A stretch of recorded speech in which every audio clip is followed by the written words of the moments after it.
Pokeballs are ready, stream is starting steady. Focus center waiting with the medi. Working at the gyms, but the pump is hydro. Slugging through the gauntlet known as Kaizo. Now switch it up, he's a Zelda fiend, slaying Elden Beast in that Elden Ring. Headshots and a red paint and miss, climbing through the ranks on a Rainbow Six. He's playing Pokemon, they call him Donkey Kong. Arcanine is over while the donkey is on. If you ain't catching, you don't know what you're missing. It is only the donkey is a legend. Donkey Kong, Donkey Kong, Donkey Kong, Donkey Kong. One crab trash is another's treasure. Better subscribe just for good measure. Join the team and be a part of the army. We conquer all our rivals like Starmie. With a glorious beard, it's no surprise. Donkey Kong brings it until sunrise. Streaming all night till the days are new. Even farming in the valleys of Stardew. He's playing Pokemon, they call him Donkey Kong. Arcanine is over while the donkey is on. If you ain't catching, you don't know what you're missing. It is only the donkey is a legend. Donkey Kong, Donkey Kong, Donkey Kong, Donkey Kong. One crap's trash is another's treasure. Better subscribe just for good measure. Join the team and be a part of the army. We conquer all our rivals like Starmie. With a glorious beard, it's no surprise. Donkey Kong brings it until sunrise. Streaming all night till the days are new. Even farming in the valleys of Stardew. He's playing Pokemon, they call him Donkey Kong. Arcanine is over while the donkey is on. If you ain't catching, you don't know what you're missing. It is only the donkey is a legend.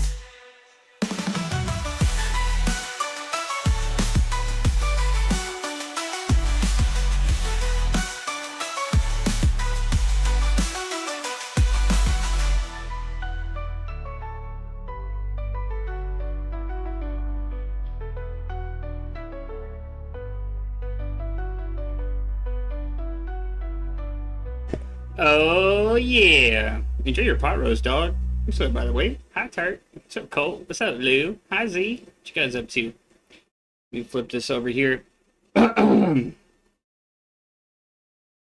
Whatchamacallit. So today, obviously, we're playing Elden Ring. And I know I said I needed a break from this, but that break time is over. Because Pletty started playing Dark Souls 1. And I think we're gonna take on Bloodborne for the month of October. We're gonna do dude, Z, thank you so much, bro. 8 months. Let's go, dude. Guys, get some hearts all over the chat for Z. Thank you, brother. I think we're gonna do like full base playthrough, and then I think we're gonna do all challenge dungeons. Because if we do all challenge dungeons, then we're gonna get to fight some cool bosses like Amygdala and oh wait, let me shut up. Some haven't played that game, dog. That would be a really cool surprise. Alright, yeah, shut up. Wheel. Okay. Anyways, today we're gonna start Elden Ring because we're gonna get back into the groove. What's up, Cody? But I figure if we're gonna do this, let's utilize our time with either A, a fun weapon-only run, or B, let's make a beginner's guide so that way anybody who wants to take on this game can come in, ask questions. There's no such thing as a stupid question, especially, I cannot emphasize this enough, especially for games like Elden Ring. Any of the Dark Souls series games, these games are very big, they're very hard, very in your face, and there's a whole lot of little little things here and there that if you don't know can make a dramatic impact on your overall experience within the game. So I figure, yeah, let's simplify this for people and teach you some cool little tips and tricks for the beginning of the game to set your whole run up for success.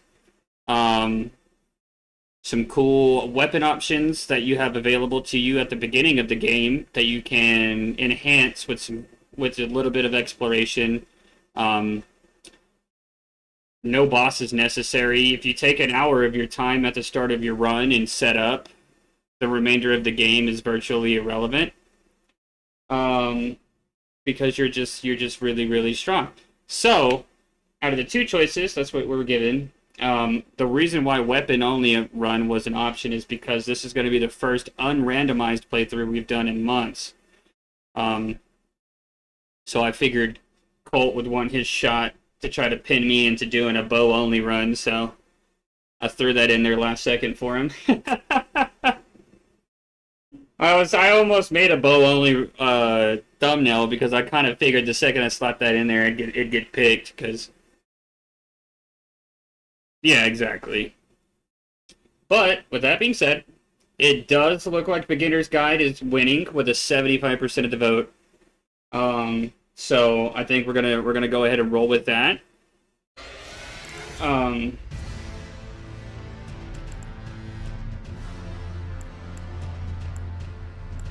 Oops. This only? Nah, man. If I was a full-time streamer, yes. Oh god, now it's 60-40. Uh-oh. Okay, maybe we give it just a couple of more minutes. Okay, we're gonna give it until we make our character. We'll make our character, and then we'll see where we're at. Oh yeah, I'm 100% certain. So... No, I mean, like this was my job. Like, I made enough money to pay my bills and everything from streaming to where I didn't have, like, a day job. Because then I could stream 12 hours a day every day and it not put a burden on my IRL life. Dude, if I didn't have to work a day job, bro, I'd be live all the time. And we'd be going ham on some stuff like that. We'd be doing some crazy runs. If I didn't have to work a day job, I would 100% attempt a no-hit run. But those kind of things take months of prep. And that's time I simply don't have, unfortunately. So, we do what we can. Alright, build. We're gonna go the most practical build. If you're a new player, and you're new to Dark Souls, and all of that, a 10 out of 10 would recommend going a strength build. A lot of people might tell you like a bleed build is OP or magic is the way to go, because there is some spells in the game that you can set up with to be able to 100% like beam a lot of bosses in the game in practically one shot. That spell has been nerfed over time and whatnot, but you can still make it work. But it is not a viable build for the entire game. Magic is still hard. It still requires spacing and timing and patience.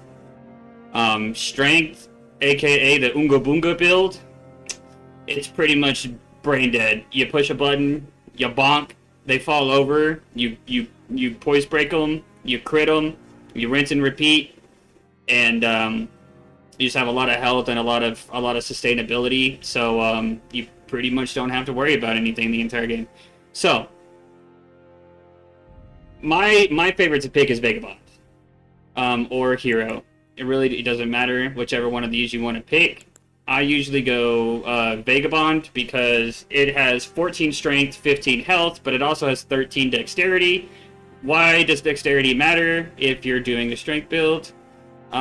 Because some weapons that are really good or have some sort of other substat that they require, and for most strength weapons, it's going to be dexterity. So already having that at a somewhat little higher level means you only have to dump less levels into it later. But either one are viable picks. Anything else, you're committing to a little bit of a harder playthrough. Warrior's really good for dexterity builds. If you're wanting to use katanas or daggers or anything like that, that's probably the one I would pick. The only thing with that is... Actually, no, that would be Bandit. I'm sorry. Bandit's the best for dexterity. If you're going for like a bleed build, which if you're playing dexterity, that should pretty much be your only pick if you're a new player. We're going to go with Vagabond. We're going to name ourselves...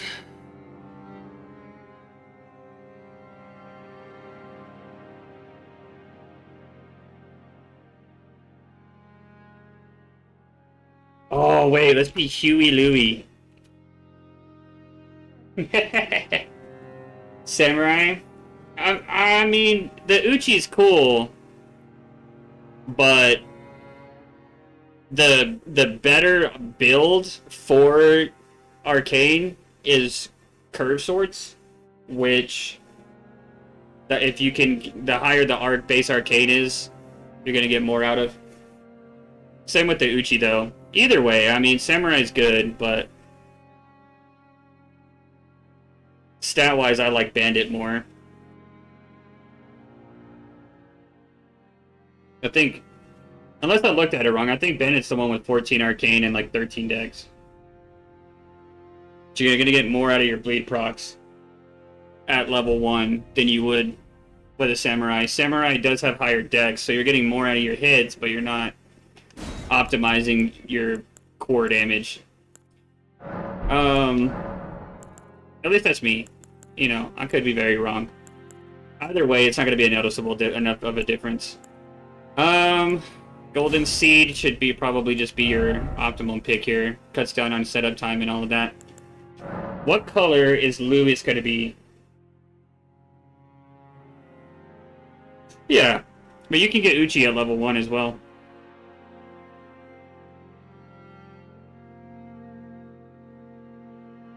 I was more so thinking for Reduvia.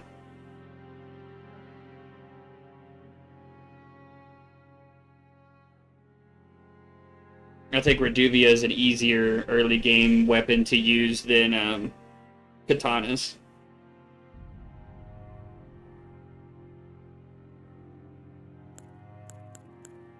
I wonder what Lewis's favorite color is. I think it's blue.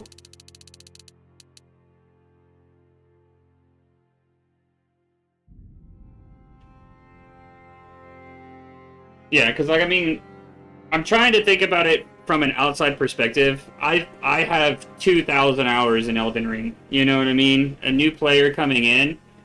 To me, if I'm doing a playthrough, I'm 100% going dual katanas because I enjoy those. But as a new player, I feel like they're just slightly more complex because you have to chain hits instead of just being able to walk in and proc bleed from a distance with like a Reduvia and that's a pretty blue. What kind of hair are we gonna give Blue?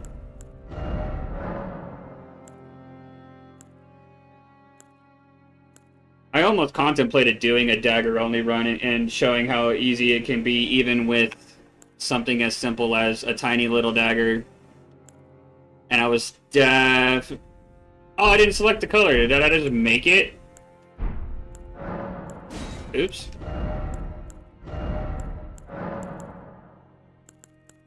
Oh.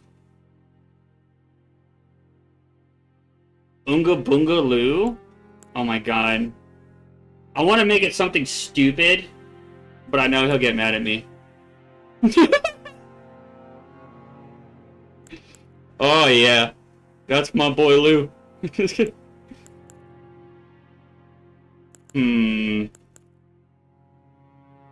should give Lou some luscious locks, huh? He's already blue. We'll give him some. We'll give him some hair.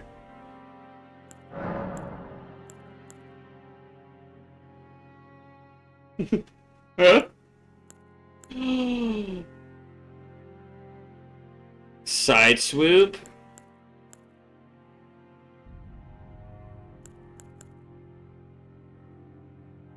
Or maybe I do troll him because it's funnier that way. I've never made a serious character, and I don't know if I'm gonna start today. Blue on blue? It's a crime.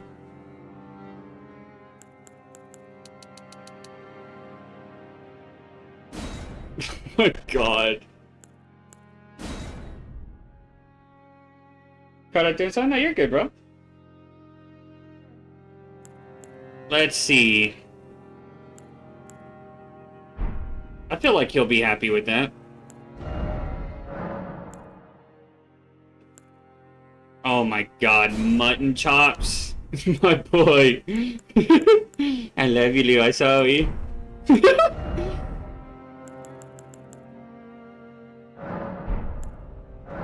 Well, at least make him muscular.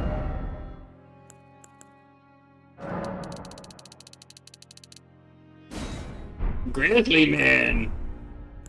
Hello. This is a vagabond. Alright, that's gonna be the character we're rocking. Huey Louie! And, it looks like we're 50-50 right now with 8 votes. If anybody hasn't voted that wants to be the deciding factor of what we're doing, feel free to vote now. Otherwise, we'll probably just do the beginner's guide, I guess.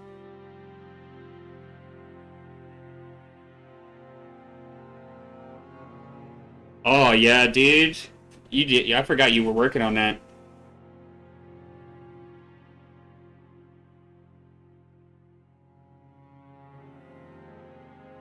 Oh, God. We actually got another vote.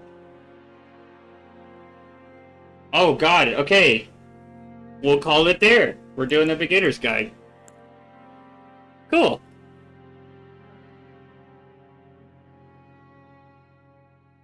The weapon-only run was going to be partially that way as well. Seeing as though we'd be in the beginning of the game, there'd be no reason for me not to, like, showcase how to set your character up. But it wasn't going to be full throttle because I was only going to be able to use certain things. But oh, yeah, dude, exactly. Start putting rushes on things, and that's when you suck the fun out of it, and then the achievement in itself doesn't mean as much as it would have. The fallen leaves tell a story. Dude, it feels wonky being back in this game. Alright, first things first. Let's cut some weight down.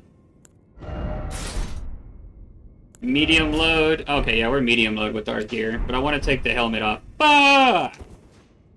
And actually, we'll use the halberd. Using this weapon gives you a little bit more range, which just buys you a little bit more time in fights. I'm gonna get right up in someone's face. Oh yeah, is game audio too loud, by the way? I forgot we were playing louder stuff the other day.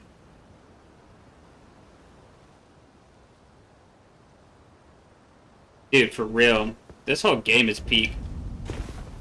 And the good thing is, since we're not using the randomizer, we shouldn't get those pesky frame drops and stuff that we were getting. Shouldn't. Keyword. Shouldn't. As you start the game, you come into here. And lo and behold, you are immediately brought to your first boss battle. Except this one you're not supposed to win. So, it doesn't matter. Have fun with it. You can beat this boss.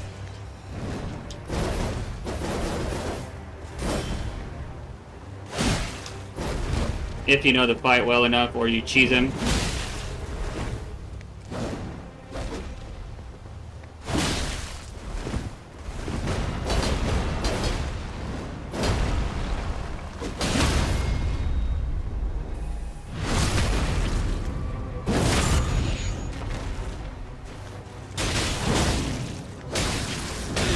Haha, we got him halfway. Cool.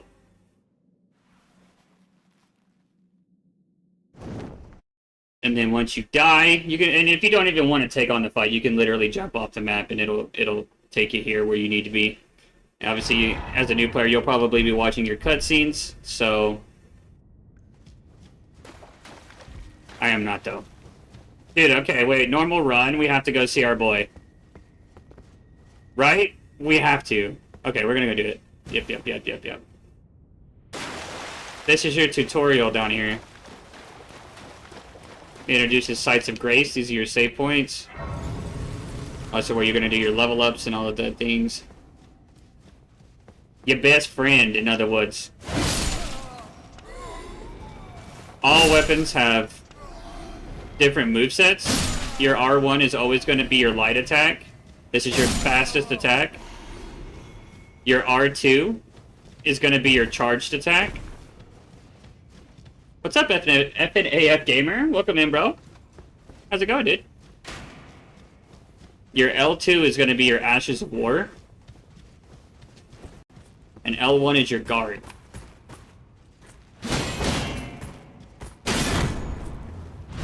With shield people, if they are blocking your attacks, understand that enemies also have stamina bars. And so if you want to knock that shield down, you have to reduce their stamina to 0 and hit them again. And that'll poise break them. And you can take them out. When you poise break an enemy, you can approach them from the front or the back. And you can use your R1 and it will do the crit. Or with certain enemies like these ones, if you just walk up behind them and do it, you can just trigger it from like a backstab right off the rip.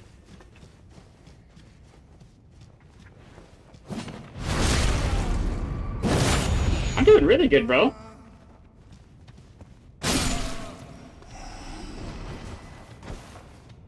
Yeah. But I don't think anyone's going to be dual wielding right off the rip. If you are dual wielding, L1 will be how you use whatever ability, or your combined ability, or combined attack, I guess I'll call it. But it only can happen if you're using two like weapons. Two curved swords, you know, they have to be the same weapon. So like if I wanted to dual wield halberds, or this weapon, I would have to have another halberd in order to be able to use my L1 dual attack. Otherwise, it's just going to use your left hand attack. And L2 is still going to be your Ash of War. But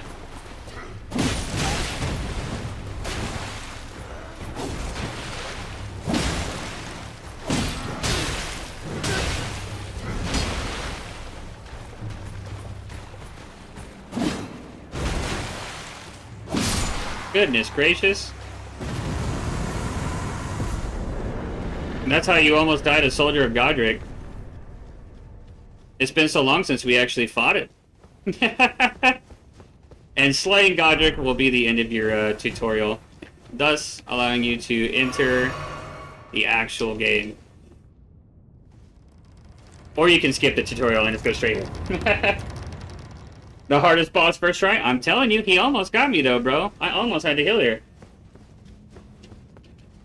Now, when you enter this room, you're introduced to something new. We picked the golden seed as our starting thing, which allows you to obtain an extra flask right at the beginning of the game. But right here, you're presented with your first stone sword key room. Or fog gate, sorry. Through here, you can obtain one of the better summons in the game. Along with some other things I won't spoil. It does take 2 stone sword keys. So even if you select the stone sword key option as your starting item, you cannot gain access to this place right off the rip. You will have to go find yourself another stone sword key. So don't waste your time. Thanks, Z. Yeah.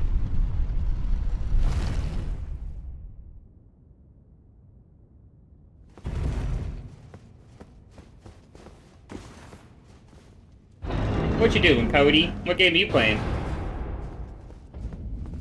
Oh, what a beautiful sight. Welcome back to Limgrave. Didn't think we'd be here so soon. Alright, so this is the first step. This is your starting point in the game. You're definitely going to want to grab this Site of Grace, as we're going to be teleporting to this area here pretty soon. And you're going to need this. Use Bloodhound's Fang. That's a really good weapon. You playing the Pokemon games? Let's go, Cody. Oh, yes. And you're also introduced to your first NPC. Come to the lands between. Definitely talk to this guy. Of course you have. Unfortunately, I, however, will skip his dialogue, but you will want to read it. The reason I'm skipping it is because I want to do this with as little spoilies as I can, because the story itself is part of the joy of playing the game. So I want you guys to experience that part firsthand, so I will be skipping every cutscene, and I will be trying to speed through all the dialogue, and whatnot. If you plan on doing multiplayer, or having people come help you in your game, grab a small golden effigy off of this Stake of America, right at the first ramp here. Now, every run that you start, you're always going to want to follow the same exact path right here. Don't worry, Turban, I got this. All of that will come later. You're always going to want to head north right at the start of all your runs, and you're going to want to head to this church. Reason being is because in order to get your horse, you're going to need to obtain 2 other Sites of Graces after the first step. And you also are introduced to your first merchant here. For the early game, the only thing you're going to really want to focus is getting your crafting kit for $300, and I would recommend getting the torch. Goodbye.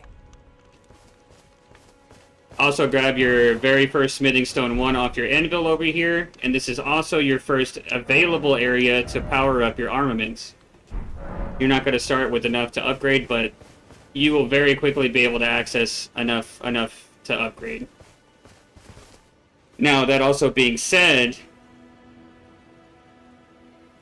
you do have limited amounts of resources available to you for upgrading right at the beginning of the game. So if you're gonna upgrade something, make sure it's something you want to upgrade and use for an extended period of time. You will get access to bell bearings later that will allow you to purchase upgrade stones in abundance without having to run around the world and find them all.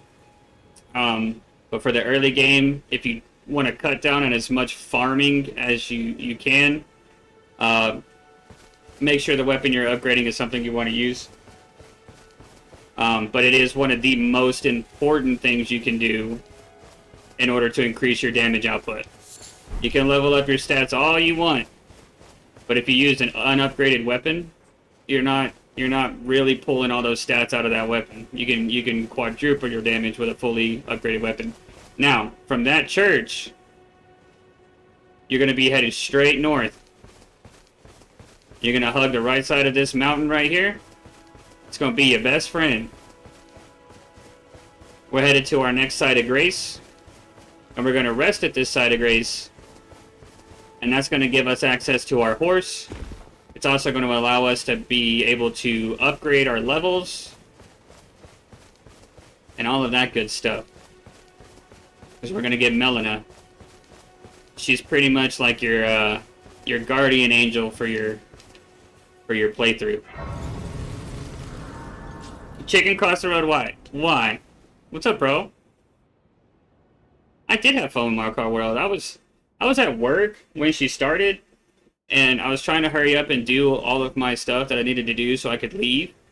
And so I was refilling some sauces, and I got sauce all over myself, so I had to run home settle. You're gonna want to accept whatever she offers you.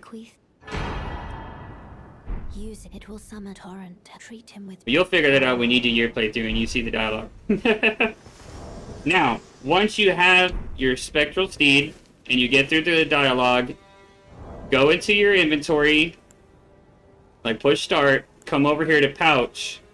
This is what I would recommend in order to keep things simple. And when you highlight whichever one of these you wanted on your directional pad, you can even get rid of this if you want. I've never used it in my life.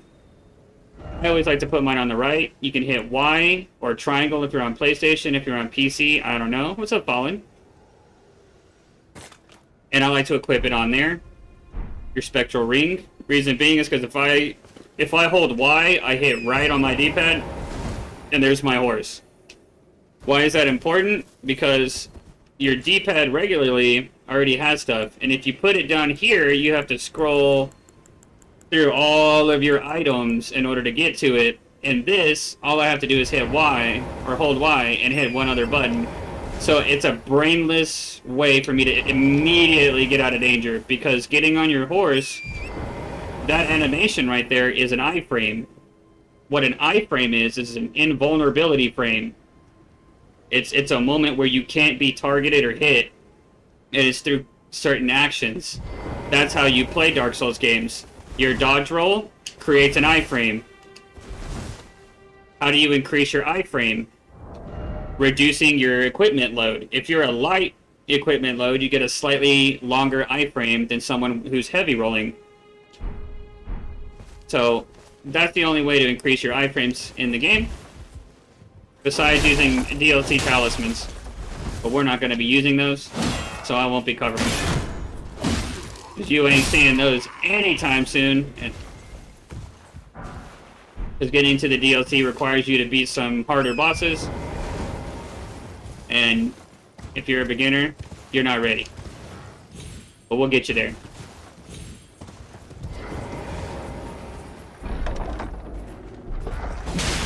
Holding wants and buying us a boom lift.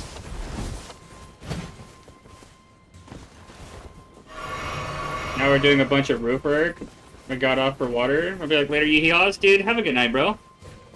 We see you in a little bit. But anyways, so on these carts, there's chests that you can grab. I know you guys probably saw me just doing that. I wasn't narrating what I was doing because I'm sure you saw it. But there's 2 weapons you can obtain there for free. One of them is useful. One of them is not. And then across the street right here on the south side of the road, you're going to be able to see this underground little pathway. You're going to want to come down here, and you're going to grab your whetstone. What the whetstones allow you to do is they allow you to apply Ashes of War to your weapons. Well, this one does. The other variants of the whetstone knife allow you to apply affinities to weapons, such as keen, quality, heavy, fire, poison, holy, lightning, all of those things. Those are affinities that you'll be able to apply to your weapons and your Ashes of War, allowing you to customize your playthrough and your experience even that much more. So if you're like, man, I really like this weapon, but it's not fire, and I really want to use a fire weapon, you can do that. So now you can see we're just hopping on this pathway and we're headed east. And we're going to keep doing that. You can hop off and you can fight the silver scarab if you want. You'll probably die, just so you know. If you're not careful, because this guy right here will beat you up. You can, however, just get on your horse and ride past him and get to safety. Now, once you cross that bridge, you're going to take a quick left, and you're going to start heading north. You're going to follow this pathway all the way down. You're going to hit this fork in the road, you're going to go right. And you're going to stay on this pathway until you reach a church. Good daily for let's go picture. Let's focus on your Pokédex. Let's go. You gotta get the shiny charm. Yeah, that's what I was about to talk about. That Ash of War we just picked up from that silver scarab on the bridge. It is a little bit scary to get. But if you do, you get access to the Ash of War called Determination. I'll let you read it. Determination, a knightly skill. Hold the flat of the armament to your face and pledge your resolve, powering up your next attack. What that means is when you use that Ash of War, your next hit on that weapon has amplified damage. So whether it be a quick attack or a charged attack, if you're going to use it, I recommend using charged attacks. So you can get as much damage out of it in that single hit as you can. But it's a very, very good early Ash of War. It is not the one I would recommend using, but it is a good option. If you're too afraid to go where I'm going to take you. Because again, I do have 2,000 hours on this game. 2,000 plus hours on this game. I would say probably even more. Now, once you arrive at the church, go ahead and pick up your vials here. This is your Flask of Wondrous Physics, and you get a Crimson Crystal Tear. This is just another way to amplify damage and apply buffs and stuff to your character. And then you also get a Sacred Tear. Sacred Tears are what you're going to use to increase the amount of heals that you actually get out of your heals. So as you collect golden seeds through the game and you get more flasks, you're going to use these to make each of those flasks heal you for more, and you're getting more value out of each one. So definitely use these as you get them. They are located at every single church. Well, not every single church, but most of the churches in the game. So if you see these church icons, definitely worth going and checking out. I 10 out of 10 would recommend doing that in the start of every run. It's always nice to get a couple of those under your belt. Not completely necessary, but definitely will make your run a little bit easier. Now, once you get here, definitely hit that site of grace. We're gonna go grab us a talisman real quick, and are we gonna do the? I guess we'll do both ways. We'll grab Dectus medallion pieces later. I won't do it now, so I can grab one and then the other one right after. To simplify editing process if I wind up turning this into a video. I won't have to look for clips to put them next to each other in the video. They'll just be right there. So we'll hold off on that.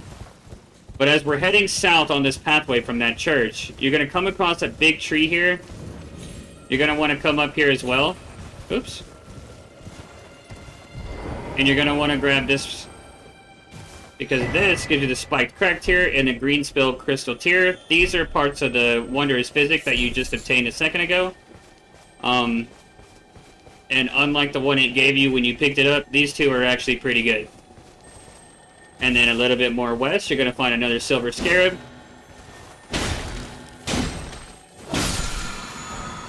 And you're going to grab yourself Ground Slam, because every run needs a little bit of comedic relief. You'll thank me later. Now, straight southwest of that tree, you can see the tree right there from my screen. If you ride to the path, come right across the road, you're going to come across these ruins. When you get here, you need to be a little bit careful because there is a rune bear inside. So we're going to crouch walk our way right past this little goober, and we're going to go right down in here, and we're going to grab ourselves the Axe Talisman.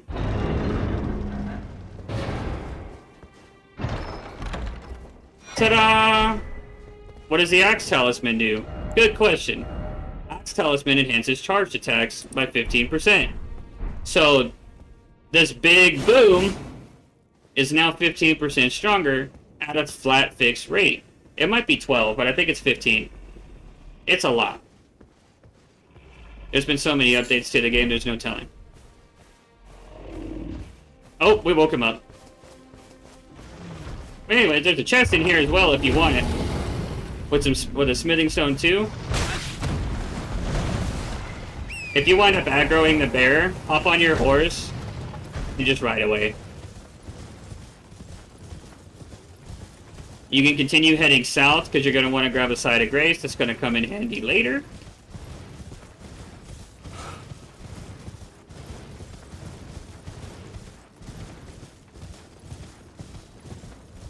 Bow, bow, bow, bow. And there you go. all straight shots.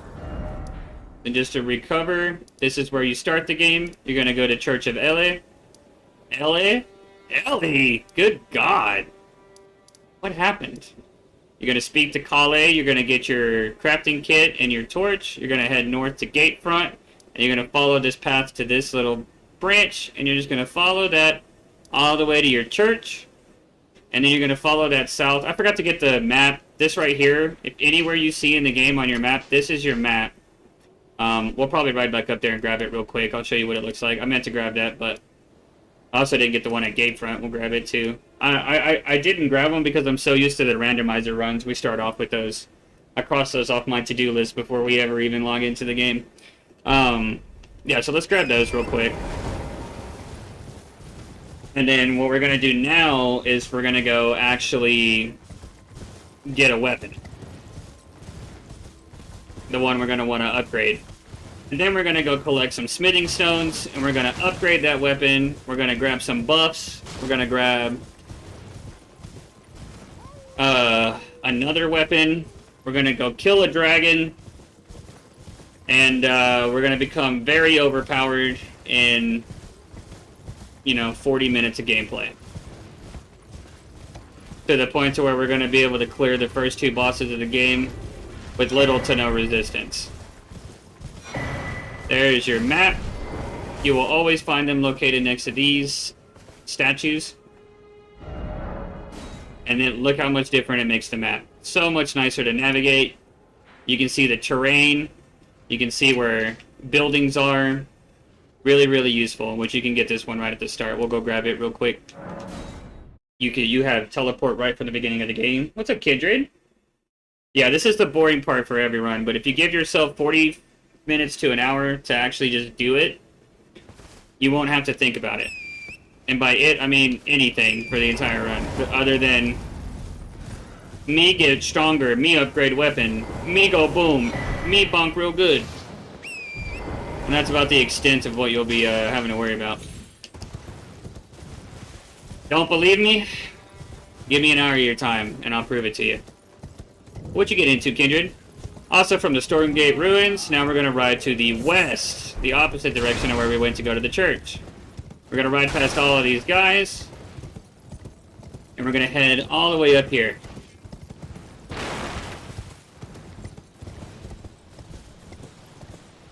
We're going to go collect our first buff. Also, we're going to grab another golden seed. Throughout your playthrough, you will come across these golden trees. At the base of every one of these trees is going to be a golden seed. Maybe more sometimes. You never know. No spoilies. Oh, hi guys. So if you see those, go. Go get that item because it's helpful. Gives you more heals. Or more mana pots. And you're just going to keep following this path though until you come to this shack. Grab your side of grace. If you can, go ahead and grab a rest. Because every time you rest, you de-aggro the enemies, and this also allows you to use that golden seed you just picked up, giving yourself another heal. So as you can see, we started with 3 red hills and 1 blue. Now we're up to 5 red hills, which is your health, obviously. But we're going to grab the stone sword key. And then this right here, as a new player to the series, don't let any veteran player or any player whatsoever tell you that using a summon makes you a less of a player. Summons are put in the game for a reason, and if you're a new player, use them. It allows you to get into the boss fights, learn their attack patterns, stay in the mix, and actually learn how to play the game on a more mechanical level. Without making it so stressful on yourself. Don't put more stress on yourself than you have to. If you get to a boss you're struggling with, use a summon. Summon another player. Do what you need to. And I'm going to show you how to get an easy one. If you come talk to this girl, you'll go through the dialogue and she'll give you sitting sideways as a emote. If you talk to her again, she's not going to do anything, but do it one more time. You're going to get your Spirit Jellyfish Ashes of War, That is a very good early game summon because it's quite tanky even at level 1. So that will stay alive just a little bit longer, buying you some time. You know, to get into the mix with the bosses, maybe get an extra poise break off or two. Where am I going? Now, continue that path up. You can ride up here. Actually, I think it's the next one. Yeah, it is. Okay. I lied to you. So let me go back so I can give you a good POV of where you're actually supposed to go. I haven't played this game in like a month. So from this side of Grace, at this hut where you just talked to that girl, you're going to look to your northeast. You're going to see that. We're going to ride right up here.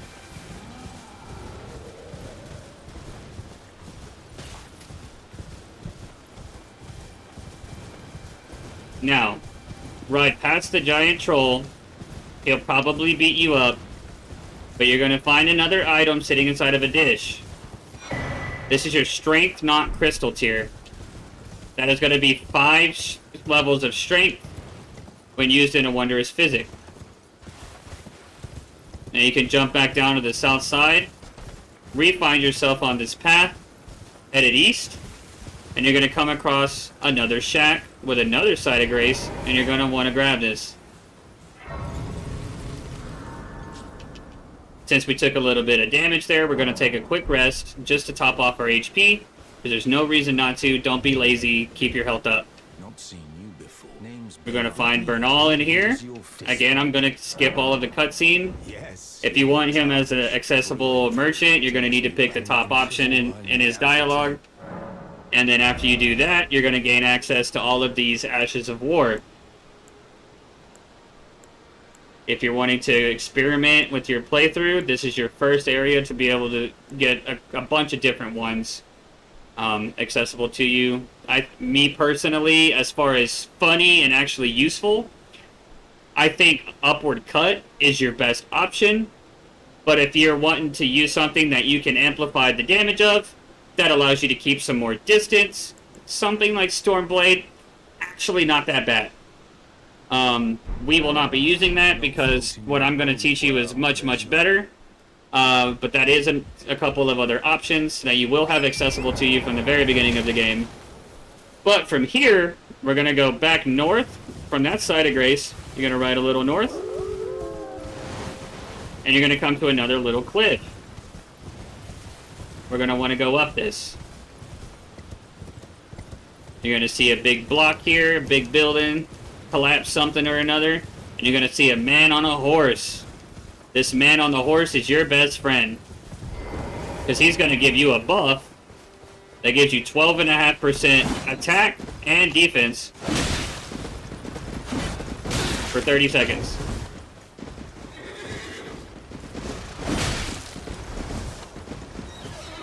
Whittle him down.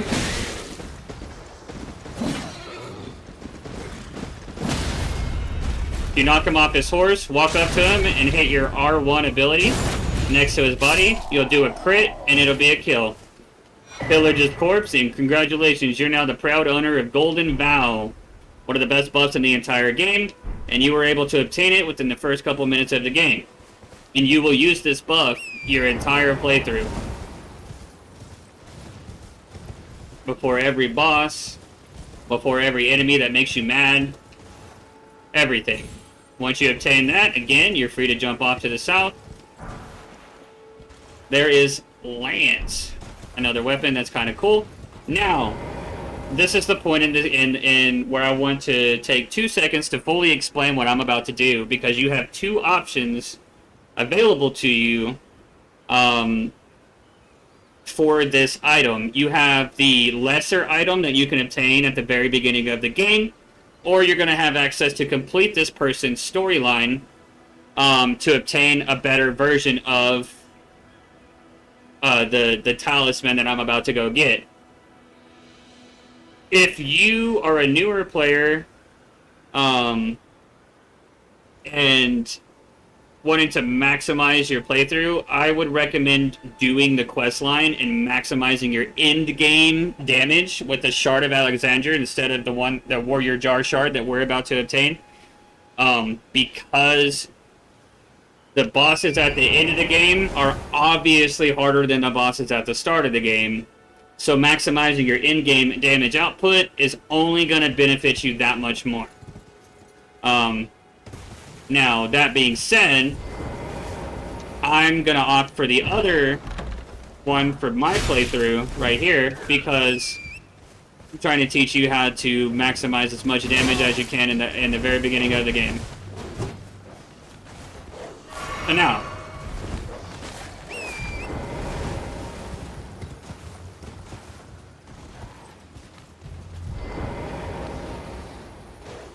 oh, they can get up here.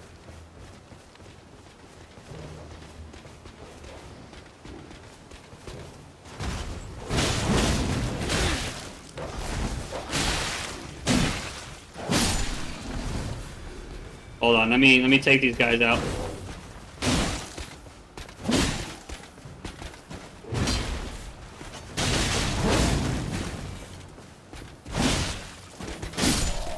Okay. Now, so I can actually show you where I went. We were up there to obtain Golden Vow. We jumped onto that roof, and we came over here to the south. Now, you're going to be on this ledge. Once you climb up here, you're going to want to head east. You're going to find yourself on a little cliff ledge, right? Right here is a little rock. You can fall. You'll be okay. Be on your horse. And you're going to want to ride across this water. And you're going to find this big-butted guy sitting in the dirt. Can you hear me? Talk to him. I am these. He's going to ask you to help him out. And you're going to help him out. Don't dally. Give it your all. And you're going to come behind him. You're going to hit him with some charged attacks, knocking him out of the dirt. Now, you can either talk to him and continue his quest line, or What are you playing at? I see. I see it now. you can keep attacking him. And there's nothing left to say except I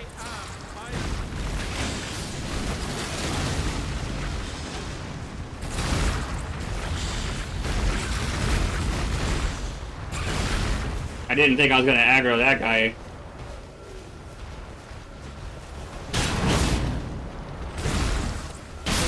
There we go.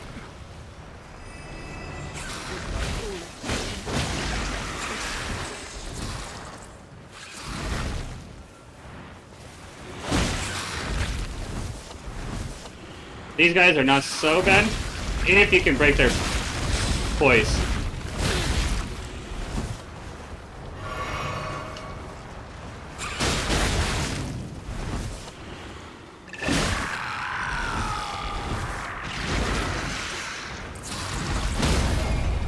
There you go. Once you break their poise, you can crit them.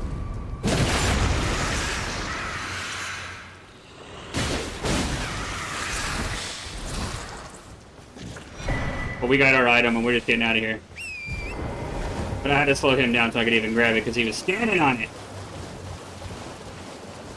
Now, after you obtain that, that's a almost done in Limgrave. Whew! That guy gave me a heart attack, bro. Now then, let's go back to the first step. Yeah, fall damage stinks, bro.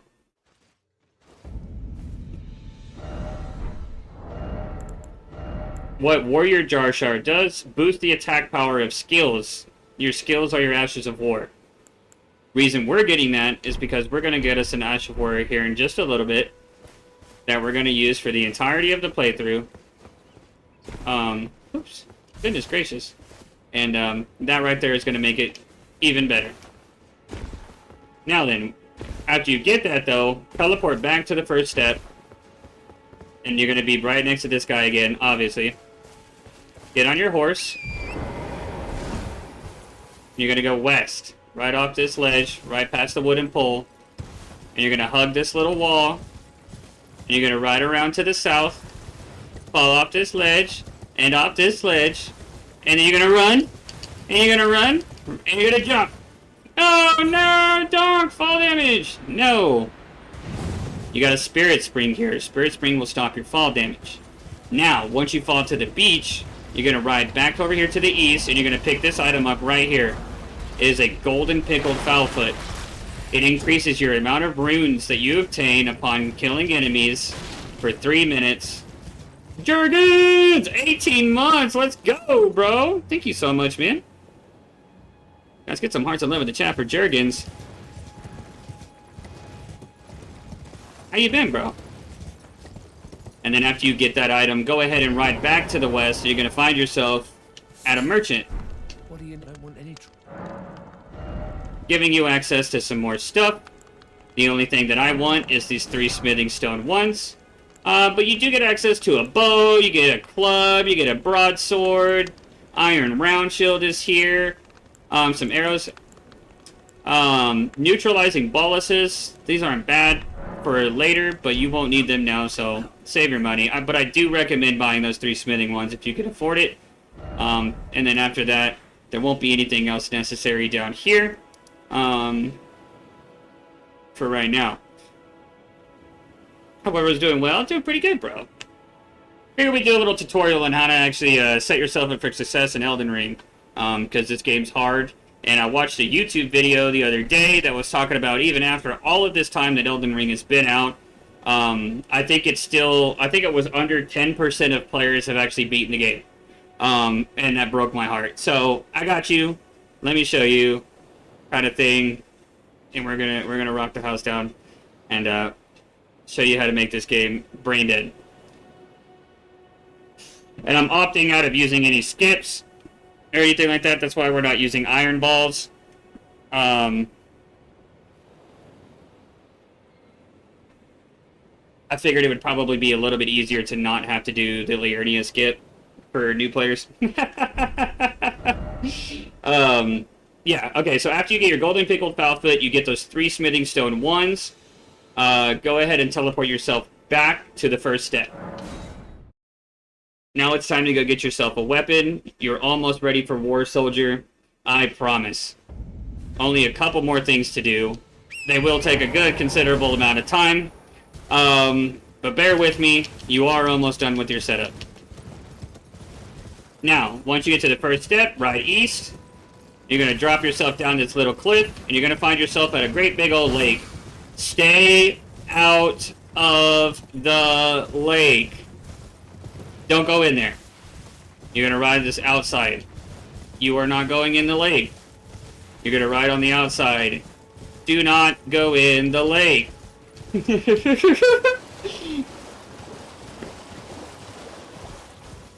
This is why I hinder. Which is why we picked Vagabond for the substat of dexterity.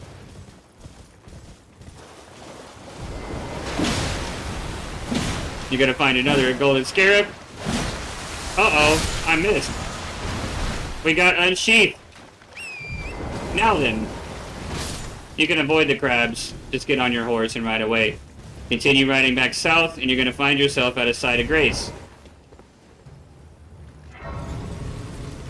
Always remember that any site of grace, if you can rest at it, which you always can, as long as an enemy's not in the vicinity of it, you can rest and it will de-aggro every enemy on you, thus for saving your goose. Don't cook your goose. Now this site of grace is located right here at the south side of that big old lake. This is where we came from, the first step. We rode the right side, or the left side of this lake down. We found a scarab right here. And we came to our site of grace here. Now, from here, we're going to get back on our pony. And we're going straight south again. But we have a beautiful little path here that's going to guide you the rest of the way down. All of the enemies in this area, I highly advise you to just ignore. You're going to spend more time trying to kill these guys than it's actually worth. I promise you. And you'll see why momentarily. Now, this part of the run is very, very important. There's a ballista here. You're going to want to be dodging that. Very easy. Grab the smithing stone one on the left side of the bridge. Grab your stone sword key on the back side of the bridge. Go back to the right side, jump across, and congratulations, you have now made it across, and you got yourself a side of grace. Now from this side of grace, hop back on your little Pony Express, and you're going to continue south. Very, very, very easy. You're still on that same pathway. Her quest line you can do at any point in time. Would recommend doing it post setup because it'll make you go into an area where there's going to be a bunch of enemies that will kick your little butt. Now, once you get to this part of the pathway, you're going to find another one of these carts with a Morning Star mace in the back. That is very, very important. You'll see why momentarily. Grab yourself these items, because one of them's a little bit of runes, and the other one is a smithing stone too. This right here is for bows, but we're going to grab it anyways, because why not? Well, we might. Good old mighty shot. One of the better bow ashes of war in the game. Not quite as fun as Rain of Arrows, though. Now then. Congratulations. If you survived this far, you made it to another side of grace. Feel free to grab yourself a quick little rest, reset your health and flasks and all that stuff if you need to, and you now have access to another merchant. At this merchant, you have 3 more smithing stone 1s and 1 smithing stone 2. 10 out of 10 would recommend grabbing these. It's going to be very, very important. Again, then you're going to have access to another stone sword key, which will come in handy later, but as you now have access to this merchant at any point in time, because you have a side of grace here, you can teleport here whenever you want. It is not vital that you buy it right away, as long as you remember that it's here. You can always come back later when you have the runes necessary and pick it up if you need it. Along with the cracked pot, you need these to be able to create, or to craft throwables. So that's what those are used for.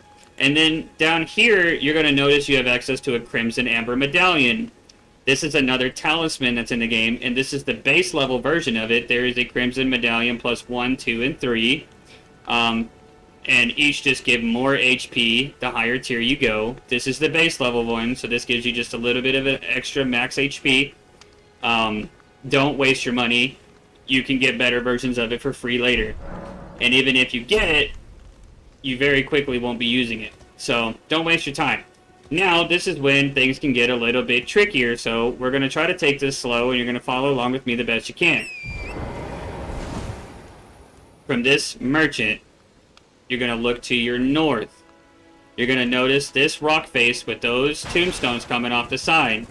That is your path desired for your next route, okay? Actually, you know what? Before we do that, so I don't have to backtrack, I don't think this one's hard. What's up, Silas? Of course I remember you, bro. So from that same merchant, go west. Come with me west first. Because up this pathway is going to be another church with another sacred tier. The only reason I wasn't wanting to go this way is because there's going to, you know, some annoying enemies, but you can run past them all. Feel free to grab all these items on your pathway. They might not be good, but it's part of the experience. But just keep following the path that it puts you on, and you'll just keep riding until you reach the town.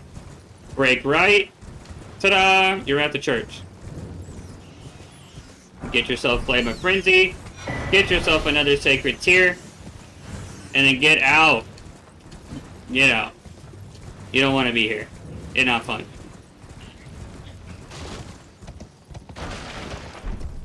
Get yourself a nice little shield if you want, and then you do have a Side of Grace option on the north cliff face up here. If you wish to have it and want to come back to this area of the game later and explore a little bit more, feel free. I would recommend getting a few more levels on yourself before you do so, though. Won't tell you why, but you'll find out very quickly yourself. Now then, let's go back to that merchant. Dude, how can I not remember?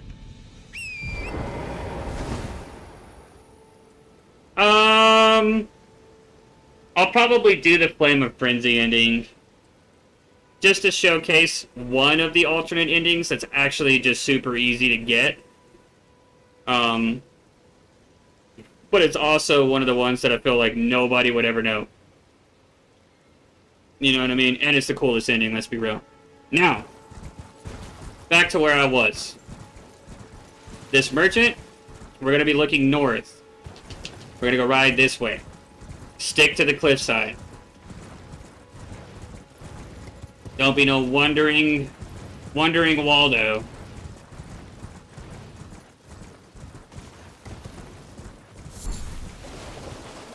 You can ignore all enemies in any of this that we're doing, by the way, as you will see me doing. Now then, grab yourself this side of grace. You'll need this later. Not for setup, but when you want to come back to explore all of Weeping Peninsula, give yourself as many teleport sites as you can. It just makes for easy exploration later. Now, if you hug the cliff face and you circle the mountain, you're going to find yourself at a bridge. Ignore this enemy. He'll probably beat you up. Right across the bridge. And just stay on this path. Again, ignoring all the enemies. We're just going to keep riding.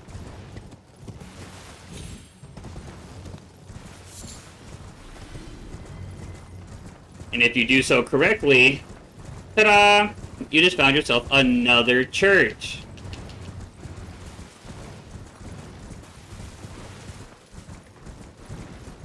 Bam, bam, bam, bam, bam, bam. Alright. Congratulations, you're doing great if you're this far. And I promise, it starts going faster once we get out of Weeping Peninsula. Now, go ahead and grab yourself another sacred tear. Feel free to take a quick moment. Go ahead and slap that bad boy on. Ba-dum. Now remember, sacred tears increases how much HP and MP that your flasks actually heal. Golden seeds increase how many flasks you actually have. At your sites of grace, you can actually, you know what? While I'm talking about it, let me just show you. No worries, Silas. We'll see you later, buddy. In here, under your flask tab, this is your golden seeds. That's how you add more flasks. This is how you use your gold or your sacred tears.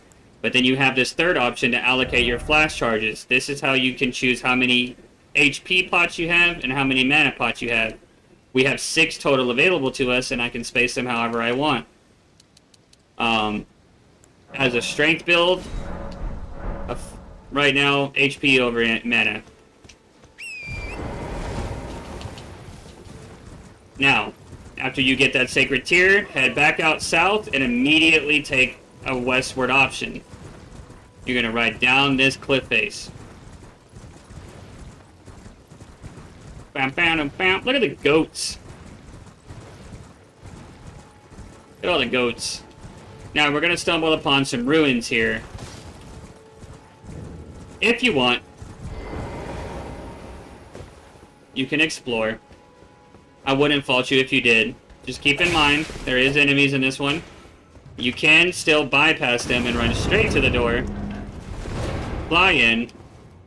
And get your holy side, or your wing side. Sorry, I thought it was the holy side. It is holy damage. But you do risk dying like that.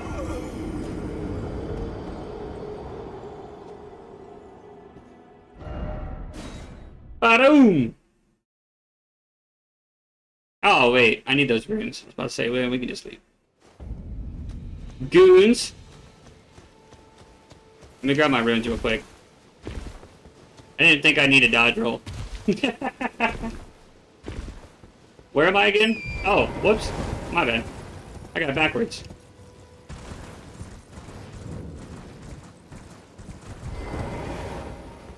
You know what? I'm pretty sure this is Smithing Stone 1s. No, it's not. Okay. That was a randomizer run, then.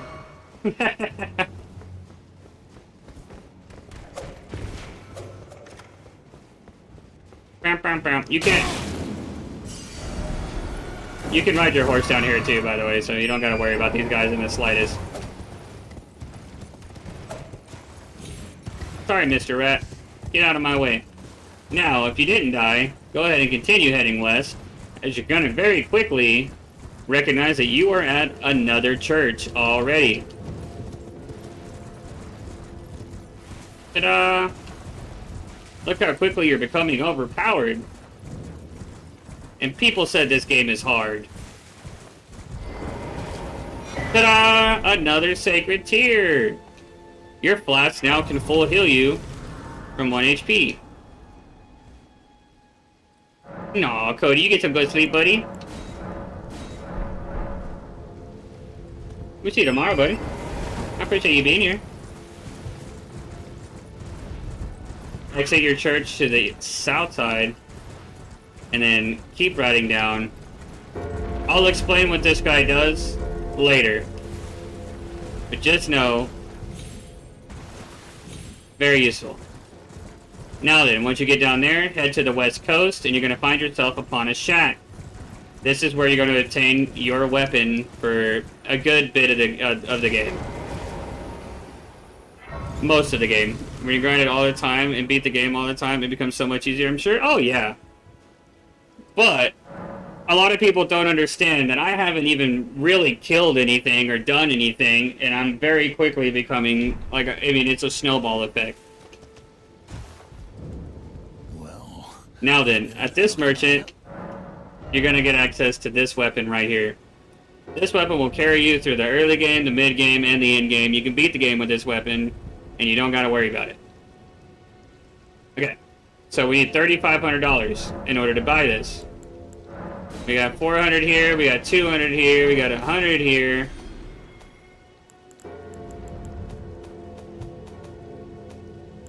You, as a new player, I would not recommend doing this. I would recommend going and farming out the runes you need in order to buy it. And I will show you where to do that later. I am going to sell stuff that I'm not going to use. Because I simply don't need it.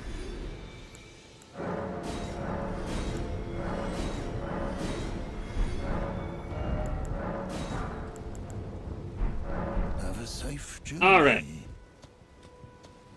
And once you do obtain your weapon, congratulations, your setup is almost done. 2 more quick things to do, one of which is to obtain a crap ton of levels off the rip. To do so, go ahead and teleport yourself back to the Third Church of America in the northeastern side of Limgrave. Located here, that church we took that path to. And once you get here, you're going to want to look north, and you're going to notice that this wall is broken out. Go through there, climb over these rocks, find yourself in a riverbed, and you're going to want to go to the most eastern part of this riverbed, and you're going to find yourself a teleporter. You're going to go through here.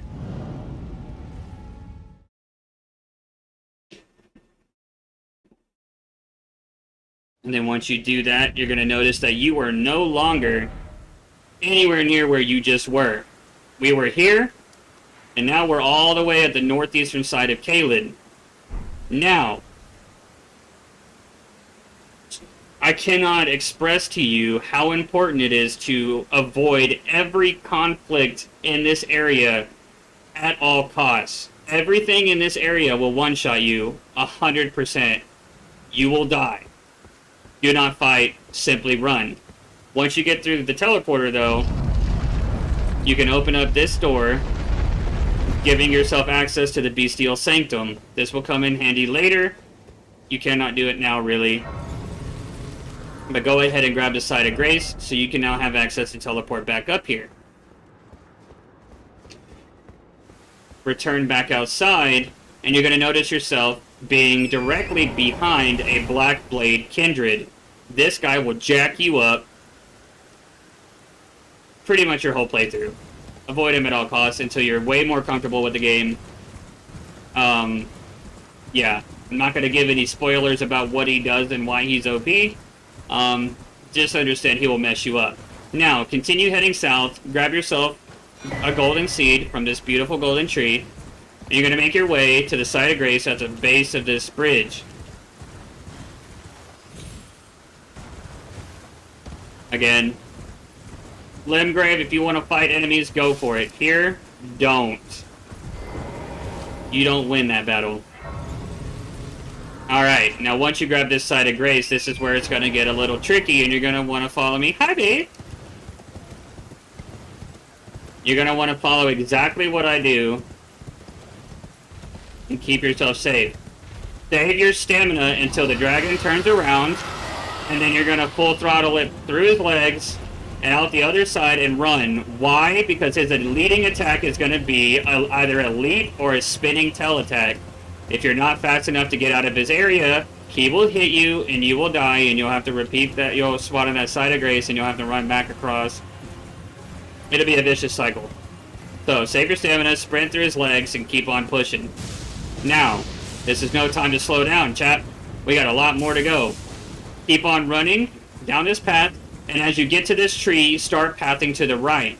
You're going to notice another big boss standing there. He will kill you. Run. Now, keep going around the side, jump up the ledge, and now you're on the upper platform. Now the path is going to start veering you to the west. This is where you want to go. Stay on this path and keep riding. Once you get towards these enemies, go ahead and start hugging the wall.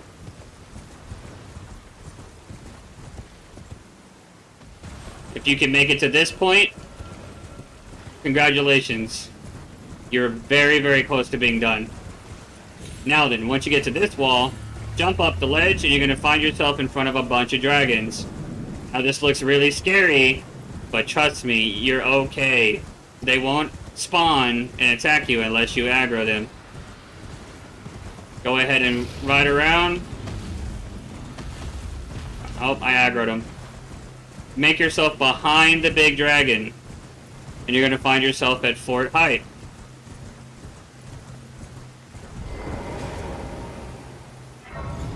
Grab your side of grace, and then at this point in time, go ahead and give yourself a round of applause. You're doing so good! Forgive me. Like I said before, I'm skipping all dialogue. This is for you to experience in your playthrough, not to be experienced in mine. Very well. Let my Go ahead and whenever she gives you the dialogue, you can opt out of not going to the round table, but I'm just going to go ahead and get the cutscene over with, so I don't ever have to do this again. If you opt out of it, you're just going to be able to pick up from the setup where we go, because we're going to immediately go back there. There is one thing we need from the round table, but I don't have runes right now, so we're not going to worry about it. So now go back to Fort Faroth. This is where you just were, over in Eastern Caelid.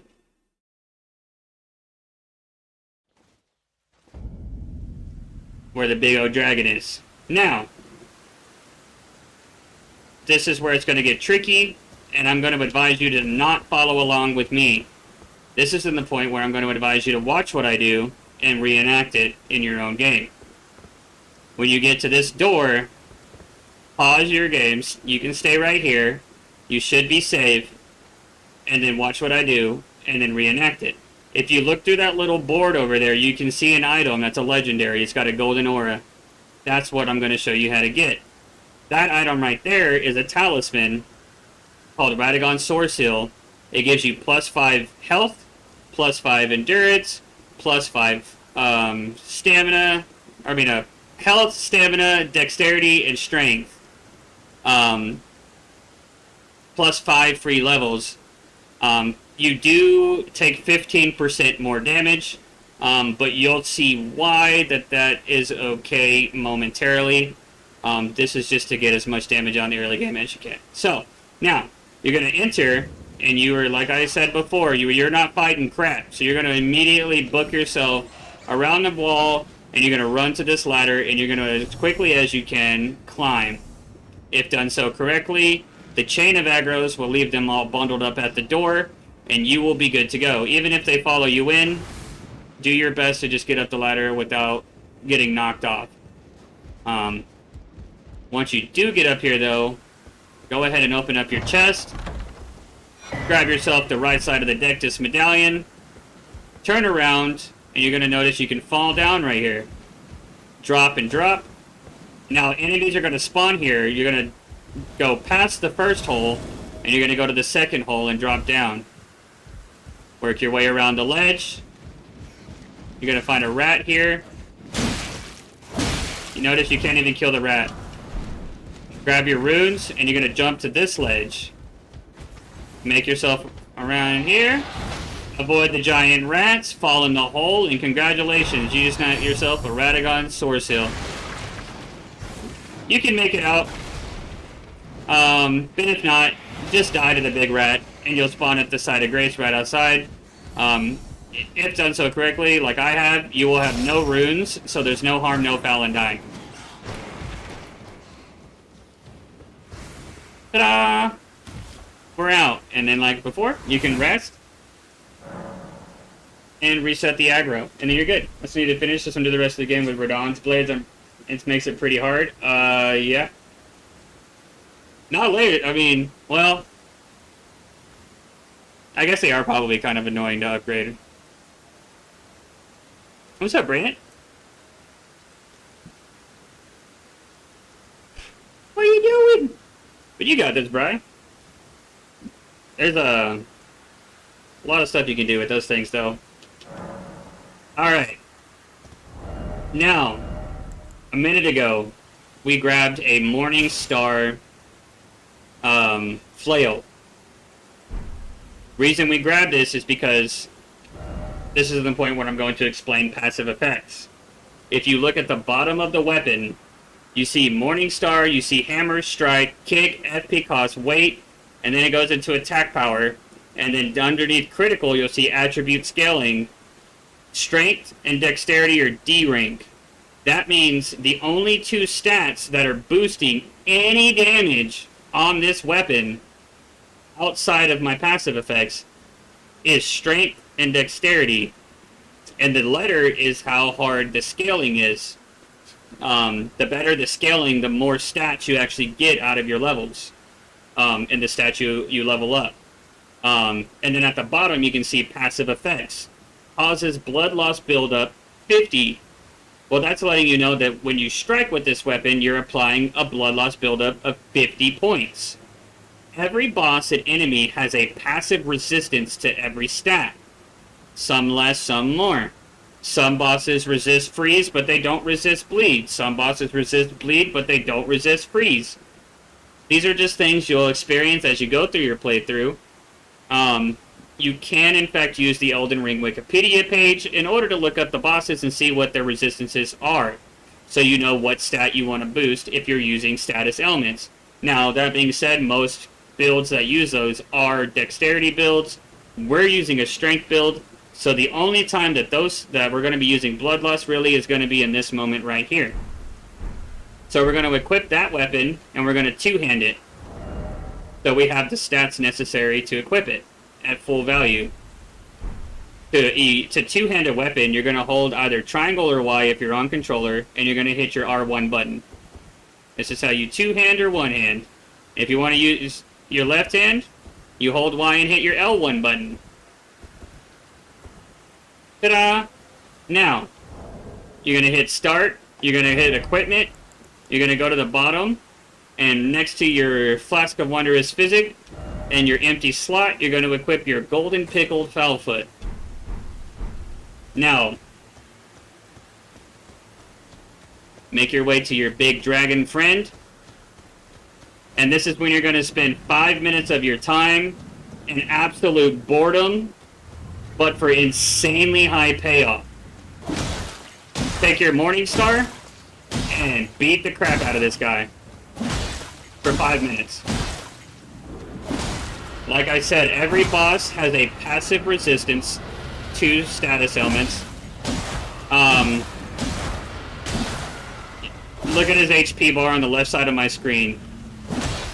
38 damage, 76 damage, 115 damage, 155, 217, 255, 38. Those are my damages per hit. But when I proc bleed, it does 10% of the enemy's max HP in a single blow. Every time I hit him, I'm applying 50 and 8 blood loss on the enemy, and once I reach his resistance level to when I can proc that bleed, I'm gonna do 10%. There's 13,287 damage in that one hit. Rinse and repeat this cycle for a couple of minutes, and it doesn't matter how much HP something has, it's gonna die. Now, the reason why you do this is because this boss cannot fight back. You are 100% safe to just sit here and bonk this guy with your blood loss weapon that you got for free and claim your prize. What do you want me to do with freeze and have to reset it with my torch every 2 seconds? Come on, bruh! Or you want me just to bonk him down with 37 damage a hit for 5 hours? You got bored mid-game? I really have thought about doing a Red Dead Redemption 2 playthrough, but seeing as, like, we may, after Halloween, and everything, or after October, I guess I should say, because, I think for the month of October, I think I'm gonna pick up, Bloodborne on the PC, and I think we're gonna do a Bloodborne playthrough. Because it's kind of like the horror game of the the Dark Souls series, you know? It's got the most, like, horror aesthetic to it. And it's the most unplayed one. Everybody hates on that game. And I'm gonna show the world why Bloodborne is just as good as Elden Ring.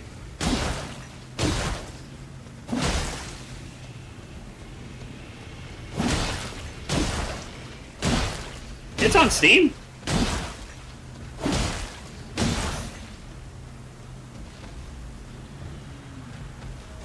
Bro, I've been, ever since I started streaming Elden Ring and stuff, bro, I always talk about how much I love Bloodborne, and people are like, oh, no. And then, you know, being in, like, other Elden Ring streamers' streams, which, you know, given I was only really doing that a lot, outside of Gino Machino, I'll still watch Gino. I don't watch any other Elden Ring creators anymore, though. Or I guess Dark Souls creators anymore, though. Just because Gino's the GOAT.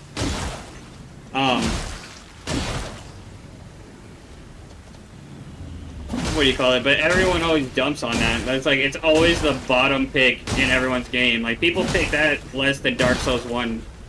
And I'm like, can we all just agree that y'all are hating on the wrong one, because Dark Souls 2 is very clearly the worst one? Can we be real? God, like, I hate Sekiro. I'll never beat that one. I hate that playstyle.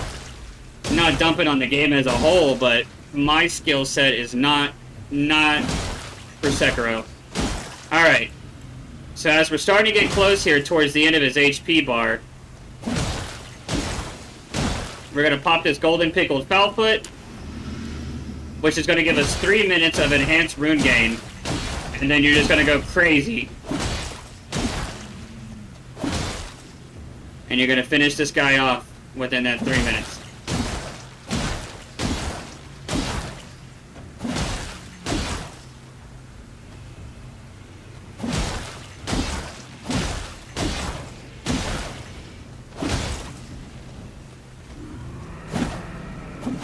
There you go.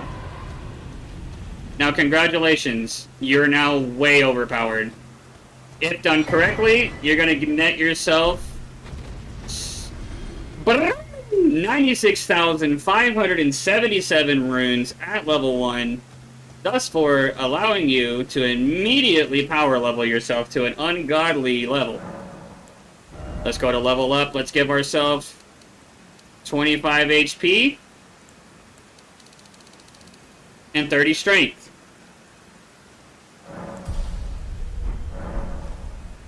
Congratulations. You are now broken. Go ahead and reap your riches. Go ahead and equip your Zweihander. Go ahead and slap that into two-handed, and GG's. Game over. Alright. Now, Ash of War, you have two choices that I would recommend.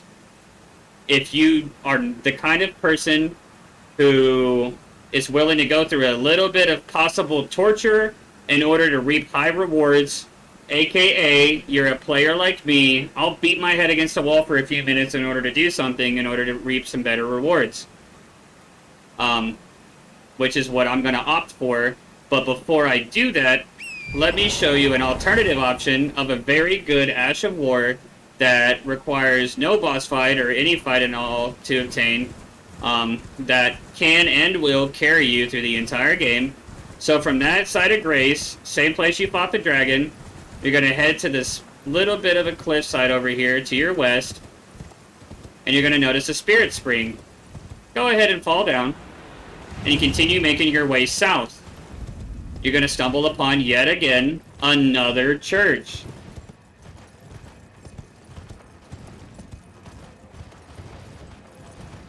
Go ahead and go reap your riches, man. You deserve it. You've been putting up with me for the last hour. Go claim your prize. Don't wait for me. Go get it. Another sacred tier, and this also gives you access to the NPC Millicent. Not going to tell you who she is, or what she does, or what her questline does, but that is a very important questline that you definitely should do, even if it's post-game, after you beat the entire main game. I, 10 out of 10, would recommend backtracking and doing her questline. Now, once you get that done, go ahead and head back to the pathway, make your way south. Avoiding all enemies. Keep in mind, you might be more leveled up now, but these enemies will still put up a fight. You do not have an upgraded weapon yet. You are not him. Unless you are him, in which case, hey, man, go for it. But we're here guiding new players, so I'm going to advise you against it. Alright. Now, once you get to the southern point of this cliff... No, I'm not him. I'm her. Hi, Sky! What are you doing, goofball? Woo! Safely make your descent from the hill. Go ahead and grab these two little items real quick, because that's just some extra money. Dodging all the enemies. And you're going to keep heading south. Path is going to split here. Right? Go south.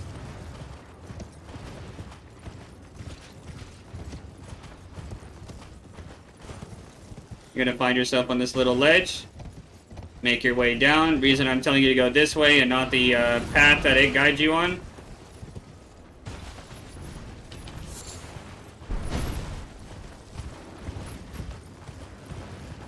Well, I was going to say to avoid the birds, but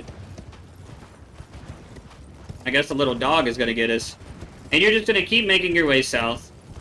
Make your own path. Just dodge the dogs. Dodge the birds. The end goal is just to get to this tower. But once you get here, go ahead and grab your Site of Grace. Just in case you die, you'll spawn right back here.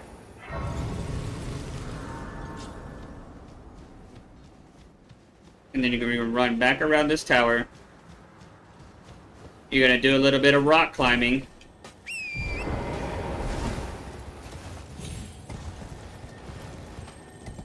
And ta-da! Recognize this little scarab?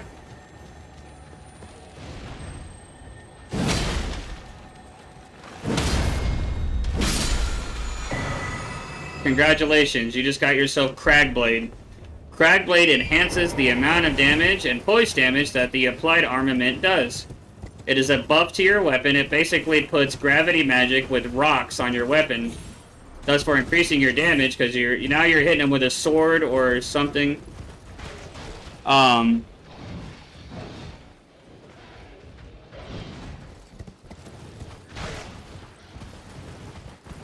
Oops. Sorry, my brother texted me. Woo-wee! This is why I advise you to dodge the puppy dogs. We're gonna make our way back north, though. But yeah, Cragblade is very, very good. We're gonna grab another golden seed. We just went up this pathway from that tower. Grabbing ourselves another golden seed. And you're gonna keep going north until you find yourself back on the main road. Once you get back on the main road, take a hard left, you're heading west. Oh! Puppy dog's still after me. So I'm gonna hold off on the merchant. But here's your map. Go ahead and grab that. Oh, did he leave? Oh, he's going. Oh, no, he's not. He's coming. Oh, I hate you. Alright, whatever. Keep heading west. You're gonna find yourself at a site of grace just around the bend. And I was about doing dungeons, got back home the other day from school camp. Dude, how was that? I'm doing good, man. I've been wanting to do a little beginner guide for Elden Ring for a minute now. So we're just goofing around with that today. What you doing, Magic? What you want to do?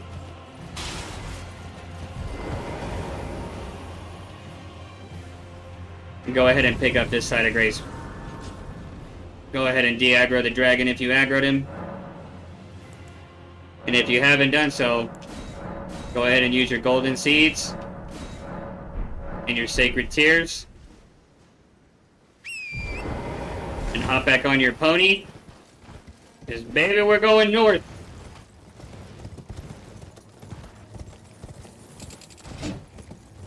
And we're actually finally at the last part of the setup, other than guiding people to go grind for upgrade materials. This is the final part. There is other things you can grab that can and will make your playthrough just ever so slightly easier, but on a general level, this is pretty much everything you'll want to do. I just gotta make sure I don't die because I really need this 5,000 runes. Actually, when we get to the next side of grace up here, we're gonna go to the round table for just a moment, and I'm gonna showcase what you need to get from there before I die and lose this, because I do actually have to fight something up here. Not very educational, but we went for a bunch of theme parks. I'm not complaining. I got a bunch of jewelry. Dude! Wait, they took you to theme parks? Alright. So you can access the round table from the bottom left of your map, or you can actually even use your filter system. If you look in the bottom left, you can see map menu and all of this stuff. If you just hit Y and hit Sites of Grace, you can do the Table of Lost Grace. That's your round table hold, which will immediately take you here. And this is your main area. This is where you'll do all your upgrading and all that stuff predominantly. And you're going to be given 3 different pathways. The one to the left is to the merchant. The one to the middle is to, like, something. And then to the right is your upgrade area. There's your blacksmith and whatnot. We're going to start off by going to the left because there's a couple things we want to buy from the merchant. Before we use our remaining money on upgrades for our weapon with the few smithing stones that we've obtained. Now, from this merchant, you're going to want to grab either longsword or dagger. I recommend dagger because it weighs less. And you're also going to want to grab the finger sill. After that, that's pretty much all you're going to need from her for the time being. And now you can make your way to the right side over to your blacksmith. The only thing that I didn't go over that you're going to need is level 10 faith. But we're going to obtain that after the first boss. Because, yeah. You're new no matter how you are. If I can be honest, it's because I didn't have enough runes after leveling, and I really wanted the even number of 25 health and 30 strength. Now, coming to the merchant, you can go to strengthen armament. This is how you upgrade your weapon. We're going to go twice. We're 2 smithing stone ones away from being +3. But Dong, where can we obtain those? I will show you. But we're gonna... Can I... Back over no matter.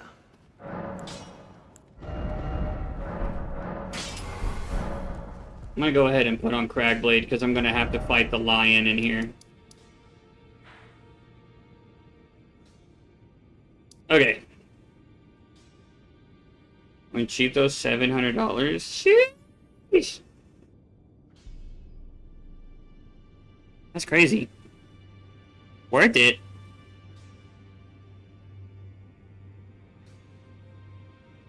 Oh, my brother said, what's that noise?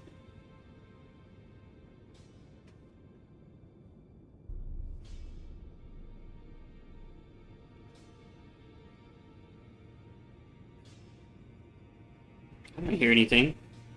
Okay. So back at the smoldering wall. One item here you will grab on any run, and the other one is the optional other Ash of War that you can use that I would 10 out of 10 recommend over Crackblade because it creates other bonuses that Crackblade will not. Now, hugging this fiery wall next to that site of grace, if you hug this fiery wall riding to the west, you're going to notice you're riding towards a fort. Now, as you approach this fort, you're gonna be having some arrows being shot at you from the sky. Dodge those, make your way to the front gate, as I'm going to do so, and you're gonna work your way around the outside of the fort.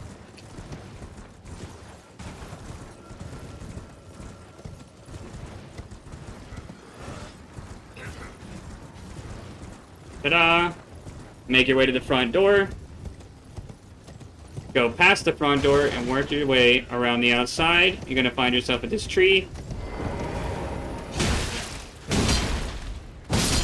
I'm going to beat him up. If you are not going to want to use the Lion's Claw Ash of War, that right there is another buff. It is called Flame Grant Me Strength. It is very good. And we're going to grab it anyways. But because I am going to be showcasing Lion's Claw, you will need to beat this enemy inside of this fort in order to obtain it. This is not an easy fight, so you need to be prepared.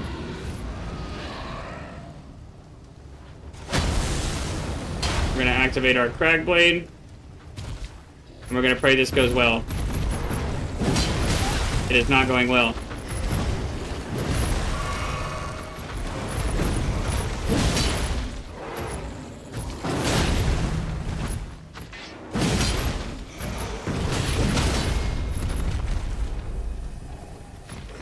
No way.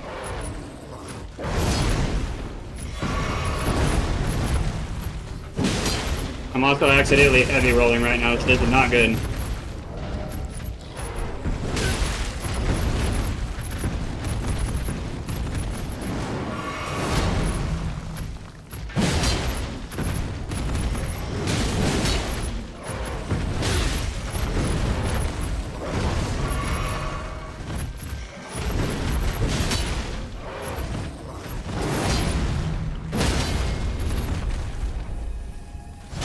Keep getting the poise breaks, and he'll fall. And once you beat him, congratulations. You just put the game on absolute easy mode. Now that he is defeated, we're going to make our way back up the ladder. And now we're going to go get our Flame Grant Me Strength buff, and your setup is now complete. Now the playthrough is yours. Congratulations, you're broken, and you are now strong enough to pretty much beat, I don't know, the first like 3 or 4 bosses in the game. And if you go for the buff, you're simply going to jump down, you're going to grab it. I would recommend immediately getting on your horse if you can. Or die. It doesn't matter. We're done here. And that's that. Congratulations, you survived my boring tutorial on how to set up. Now it's time to go be overpowered and beat the game. Only thing we're going to go do is we're going to go run through a cave and we're going to buy or get some upgrade materials. We're going to level up our weapon just a little bit more. If that's something you want to do, go ahead and teleport to the first step. The only thing we're going to do now is I'm going to show you how to set up your Wondrous Physic. You're wrong, but you have a Discord server, don't you? If so, I want to join it. I do.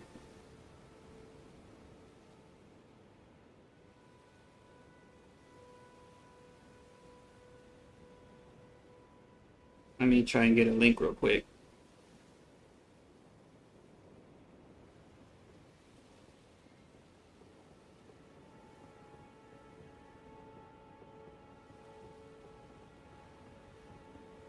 Bada boom.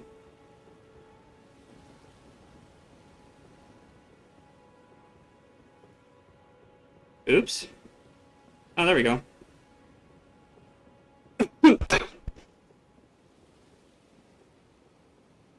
Hey, buddy.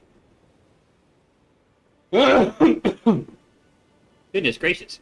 Alright, wondrous physics. What is a wondrous physics? It's just one additional way for you to buff yourself. It's just an extra source of buffs. For this setup, I recommend doing the strength knot, and then go ahead and put your spiked criterion here. This increases your charged attacks for a time. Very, very useful.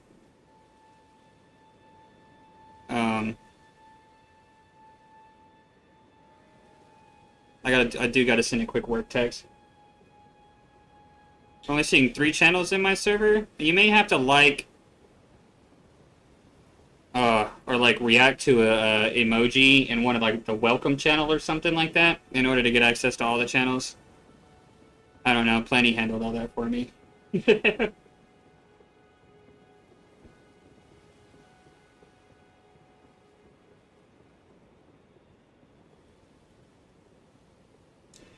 I gotta send a quick work text. I do apologize.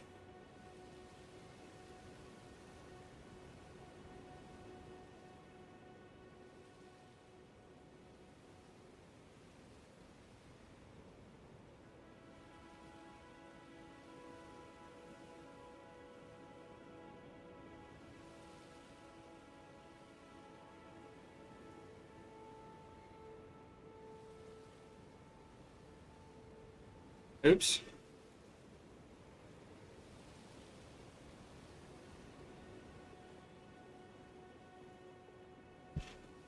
There we go. Okay.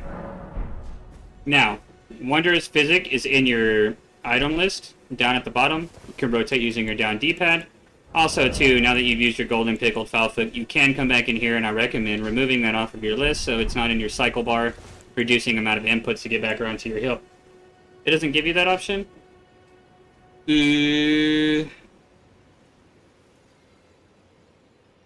Let Donk see real quick. I don't know how to work this, but I'll figure it out real quick.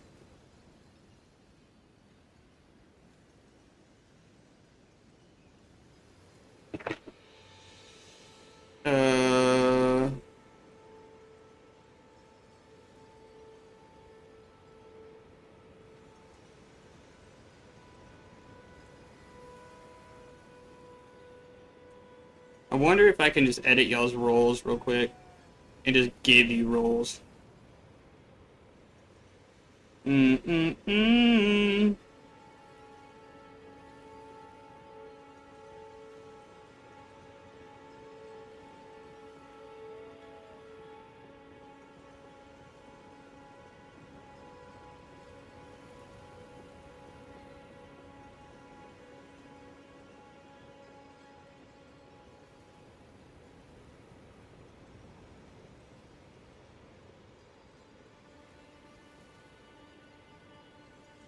I don't know what these are.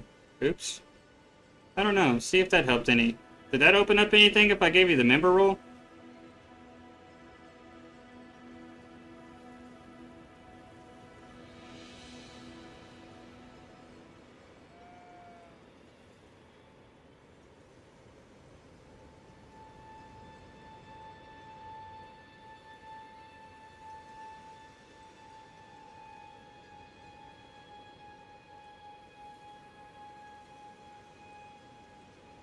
Ah, okay.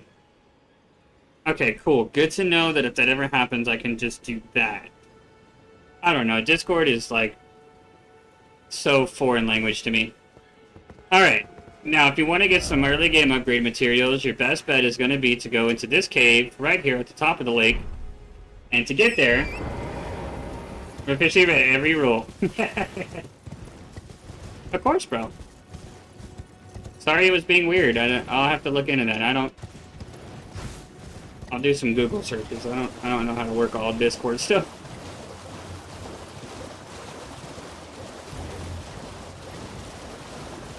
That's why I'm so grateful for Planny, because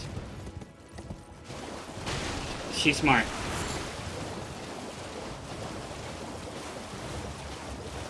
Oh, I didn't put on Lion's Claw. I got it, though. Alright. Now we made it to our cave.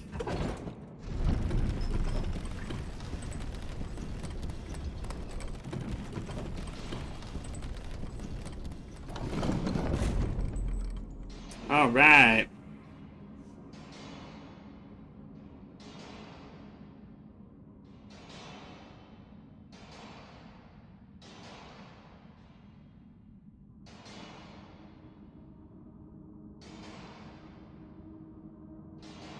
Okay, now, what I'm going to do real quick is I'm going to switch my weapons Ash of War from Cragblade over to Lion's Claw.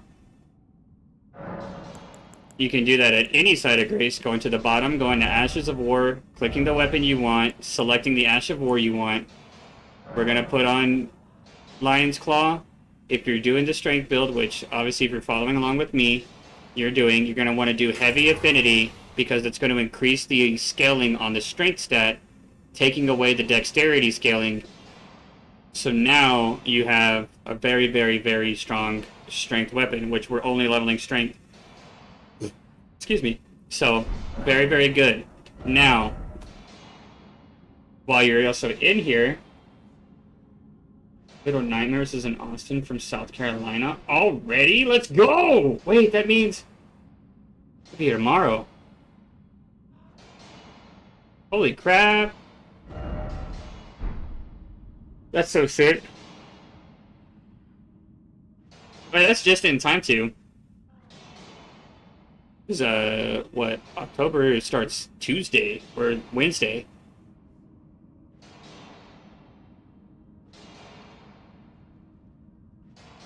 Oh yeah, well that's even, I mean, that's fine too, as long as it's here before Wednesday.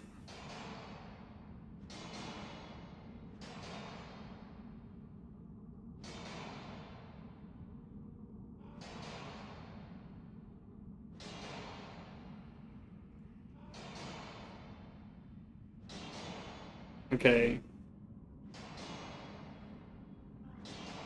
There we go. Sorry, I'm running middleman now for product. Okay.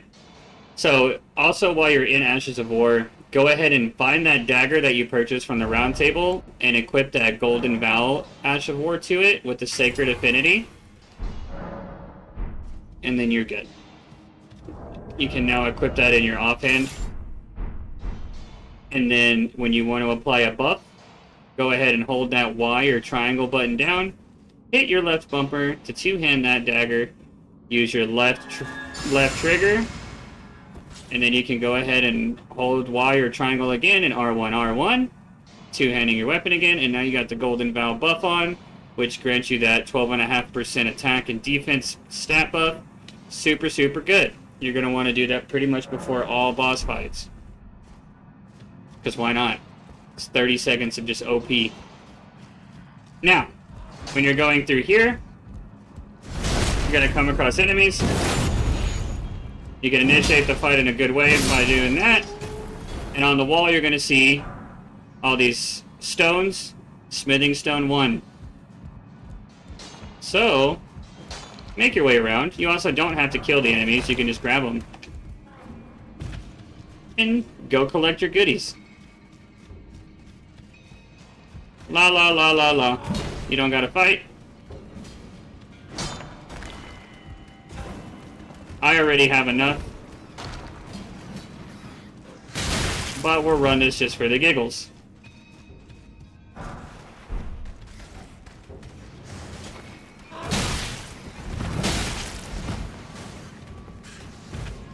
Get out of my way. My name is Lou. You like this character, though? We're Huey Louie. We're Lou. I made him blue because I think that's the color he likes, and then I gave him a bob haircut and made it green because it's funny. And he's got pork chop. Or mutton chop. Sideburns. My boy looking fresh.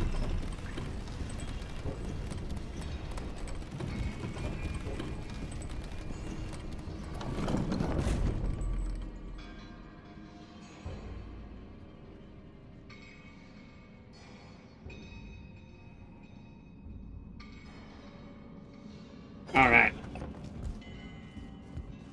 Ba-dum-pow. Cute. It's food time. What you gonna have for lunch?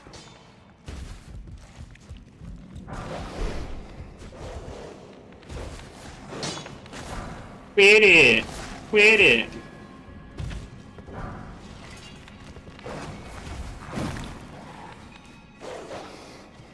The dogs are the worst enemies in this game, I swear to God. Actually, no, they're not. I'm lying to you. Don't be fooled. Don't you kill them up here. Oh, I forgot to jump off. Oops. My bad, dude. I'm not coming to hang out with you.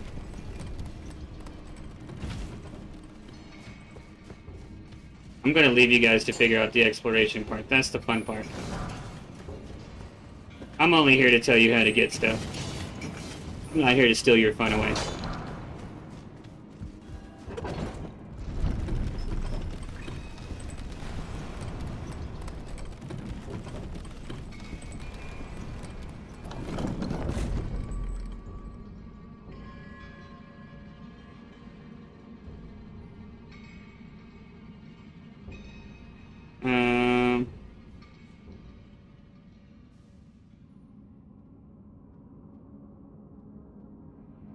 Okay, I think they're good. Sweet! Might be golden. I'll put a pizza in the oven. Welcome back, Silas. What you get into, buddy? But eventually, once you get through the exploration, you'll find yourself at the boss, which is going to be hidden behind this. Ah, boom! What kind of pizza is it? You gonna make a sandwich? Let's go. Now then, let me show you how overpowered we are. Lion's Claw.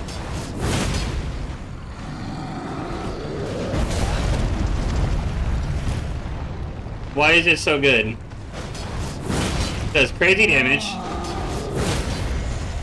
Does 40 poise damage on cast. But while you're in it, it cannot be cancelled.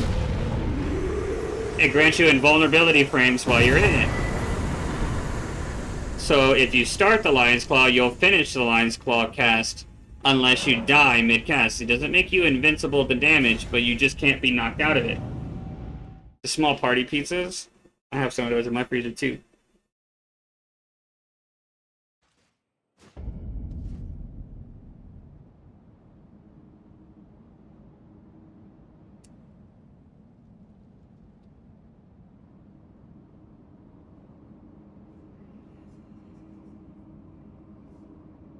Alright, bet.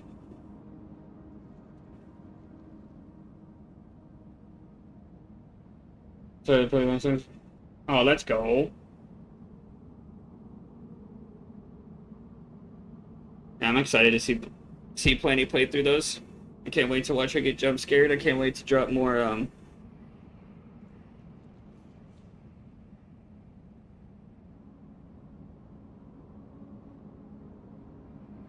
What?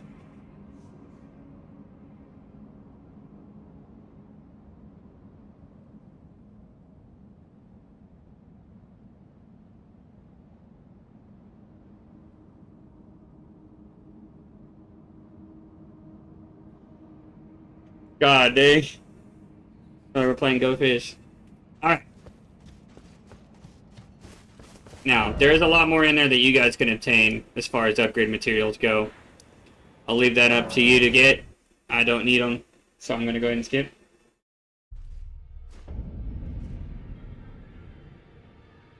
Why is there a weapon in Souls games that makes you practically God? Which one? I think there's a couple that make you practically God. Ah, hello. I am new here, friend.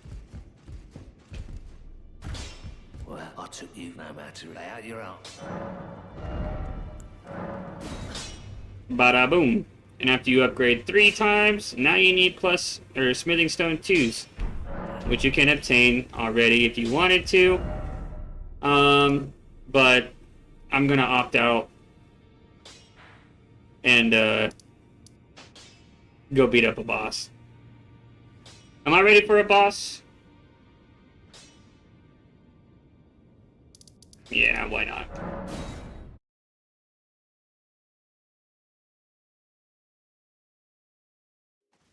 You gonna go beat this game again? Let's go, Silas. Let's see a little bit, buddy. Let me know what build you want to go in. Now. We be broken.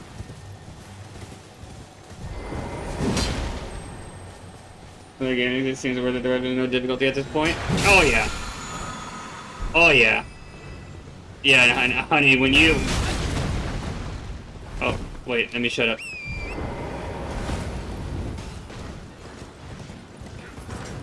Very good Ash of War right there. My bad. I wasn't paying attention.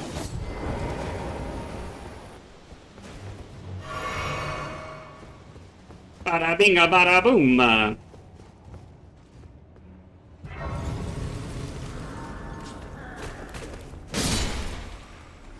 Boy. Why are you so obsessed with me? Boy, I wanna know. Alright. This is the first boss arena. Outside boss arenas, some of them, you'll notice, you get a golden sign. This is a free summon. Oh, you know what? I actually need to showcase this real quick, because this is actually kind of important. And I never do it. If you go to the Church of Ele, or Ile, however you want to say it, This way, tarnished. you'll be prompted into a cutscene with Ronnie the Witch. A pleasure to I am the witch. I'd heard and upon Please don't read the dialogue. Call forth. Let her know I can call the spectral steed, As I was entrusted by torrents. and you will be rewarded with the spirit calling bell and the lone wolf Tis ashes. a bell of summon them. Blah, blah, blah, blah, blah, blah, blah, blah, blah, blah. My new players get to read your dialogue for the first time too. Buttface. Now, why is that important? The spirit calling bell is what you need to be able to use any and all of your summons from start of game to end of game. You can put your summon wherever you want on your thing, and when you enter the boss battle, as long as you have the FP to be able to use it, you can see the FP cost is 31 on this summon. My current FP is a total of 78, so I definitely have enough to use it, so I could use this summon. However, I am not, but I do encourage all new players to do so, as well as using these, because you can summon this guy for free and use your summon. So you get 2 enemies inside of here to help you out with the first boss, instead of just being in here either by yourself or with just one of the 2. So if you're really struggling, Foul tarnished. that's an option. That cutscene's for you. Enjoy. I'm going to enjoy this.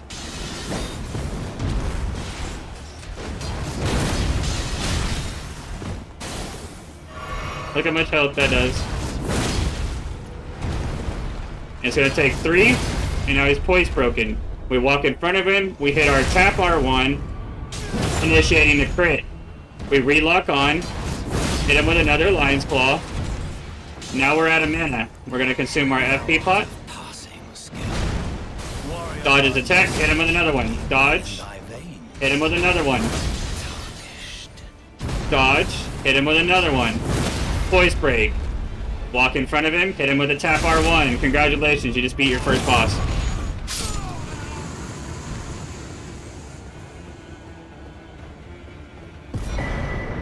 Now, when you beat this boss, you unlock a talisman pouch. All this is allows you to be able to equip one more talisman than you were before. I'm going to use my Warrior Jar Shards. So now my Lion's Claw is now amplified by an additional, I believe it's 8% for the Warrior Jar Shard. I think it's 8%.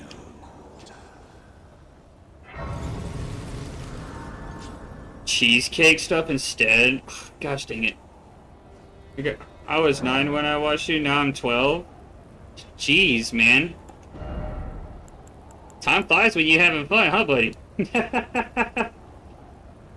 Okay, so with the runes that we obtained here, we're now going to get our 1 level that we needed in Faith. We're now level 10 in Faith. Why is this important? Earlier in the run, we also picked up a Finger Seal. That's crazy, dude. I appreciate you so much, Silas. Thank you, buddy. And with the equip, of the finger seal, we're gonna go in here, go to memorize spell. Oh yeah, we have to get to 15, that's right. It's not 10, it's 15. I'm sorry, it's not 12, it's 15. I thought we had to build up to 12 for this. Dang, man. It's 15? Alright. That's not a problem, but it's just a little bit more levels than I thought. You could maybe get away with just doing 20 health and get all your faith off of the dragon. But I think having the 25 health would be more crucial for new players, and besides, new players aren't using buffs. Yeah, I stand by my guidance.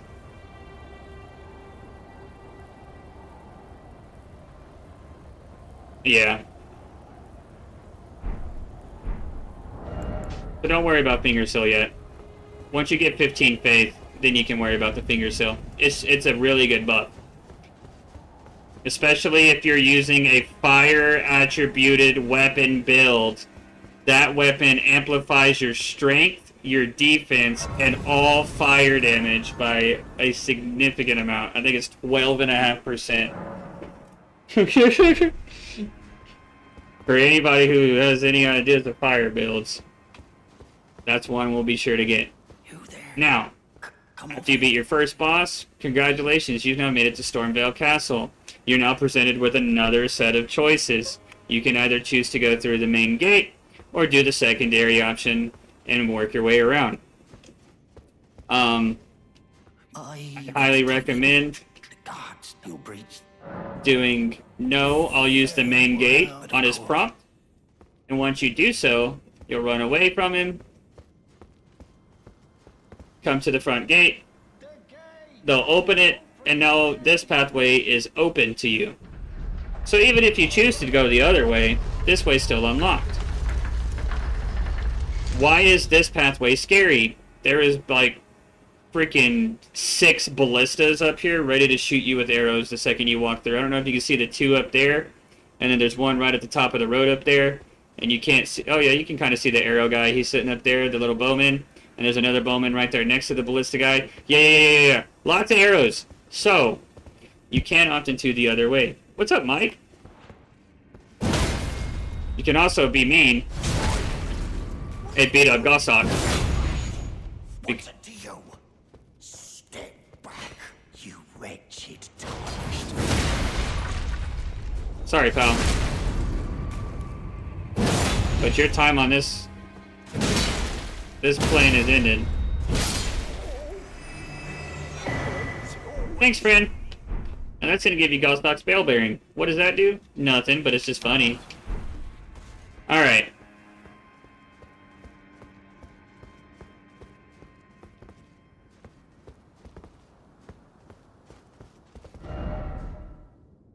What does patches give you in base game?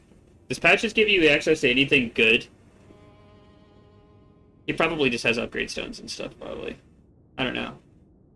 I don't know the, I don't know that even if he did have something decent, that it would be viable to go off the beaten track. But I guess a new player wouldn't be,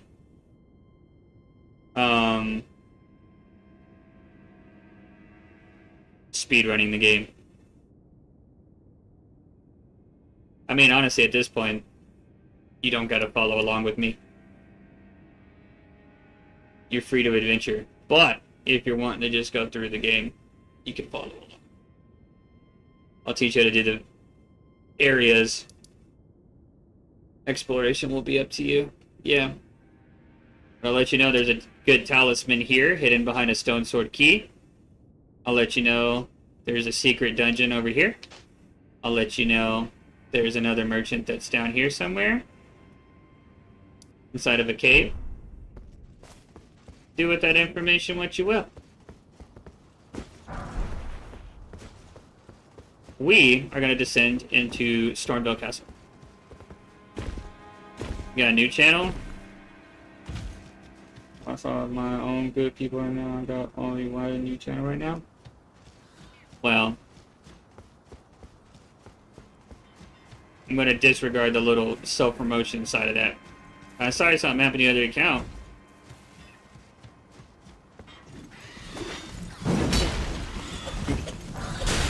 Yo! Didn't talk about the streaming, but... Let's see. Hole in the wall, hole in the wall.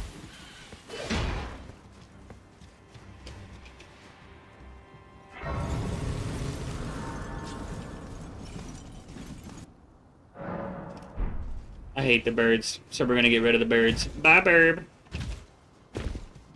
Now this is the not main gate route.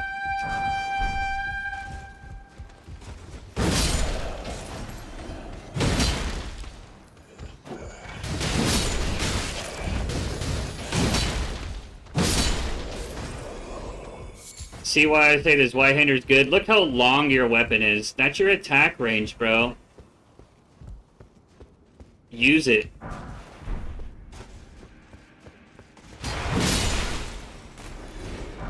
See? Now, when you walk up these stairs, you're going to want to go up and run back down, and then run through. Those red barrels are explosives, and they will use them on you. Saint Trina's arrows. Same with this guy.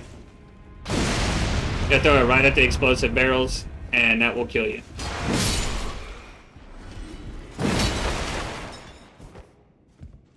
What Mario game you playing?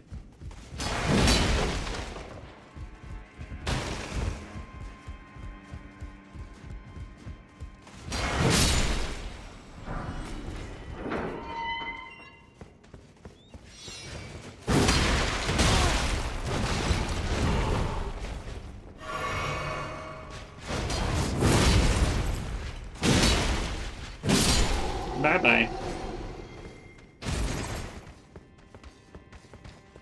What did him do? Got our rusty key. Make our way to the treasure chest and go ahead and get ourselves our other talisman. Which we're never going to use, I've never used, and I probably won't ever use. But obtaining that key allows you to come over to here, drop on down, go through your door, head up your ladder. Aww.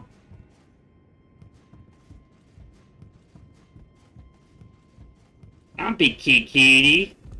Don't cry.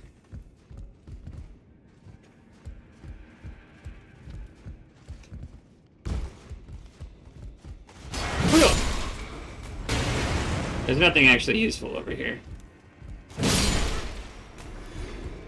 But I'm just grabbing everything.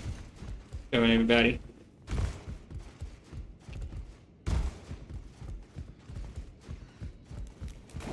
Quit it. Try to touch my butt.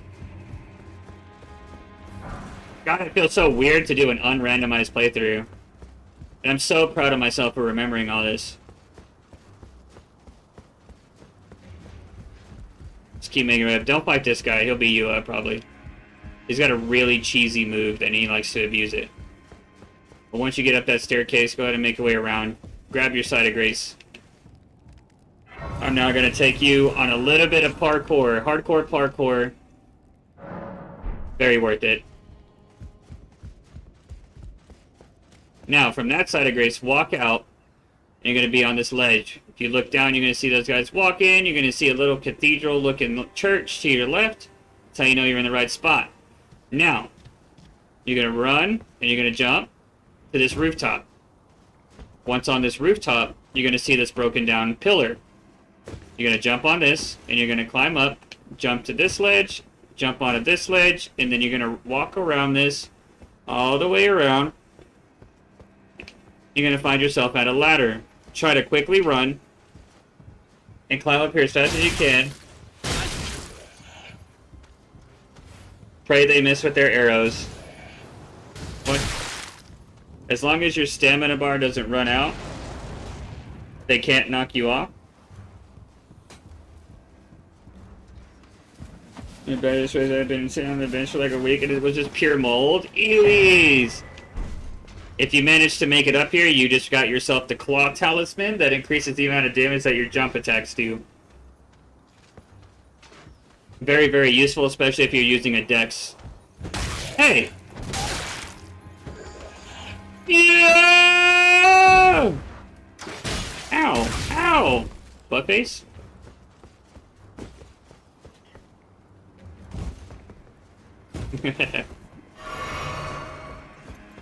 Look at my little parkour skills are going crazy.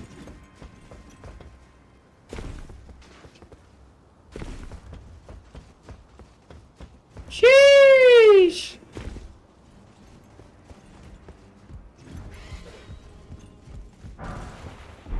And now this is when the exploration takes over.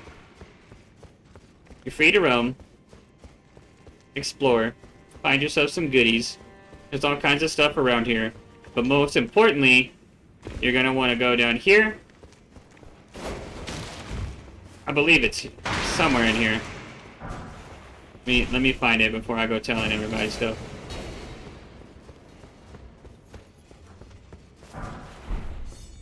Oh, actually, I think it was on the backside of this room. I'm sorry!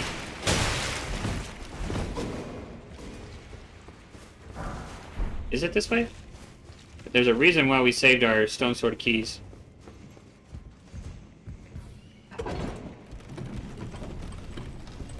Hold on, let me find it. I'm so used to the randomizer.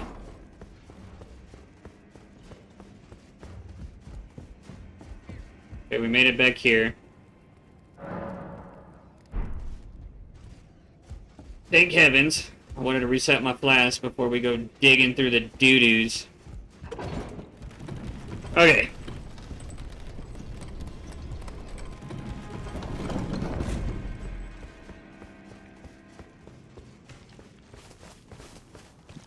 This is not it.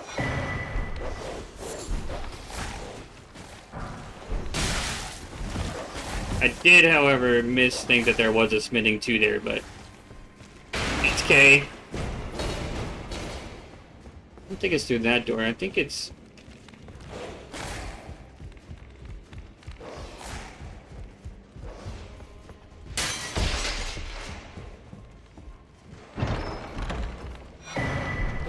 Yo!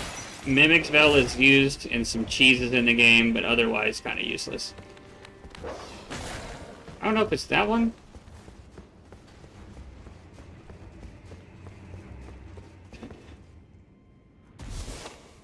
God.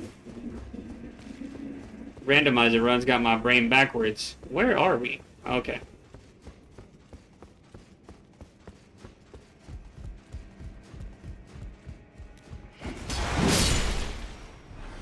I don't think I'm going crazy, but I mean, I very well could be.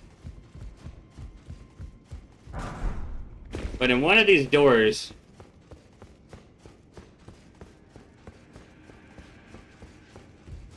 takes you... to where there's a stone sword key.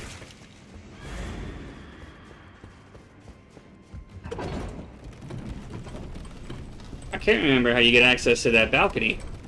For the life of me.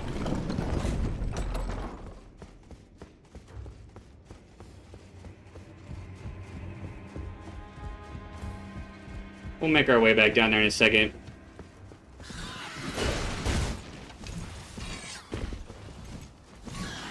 No, you don't.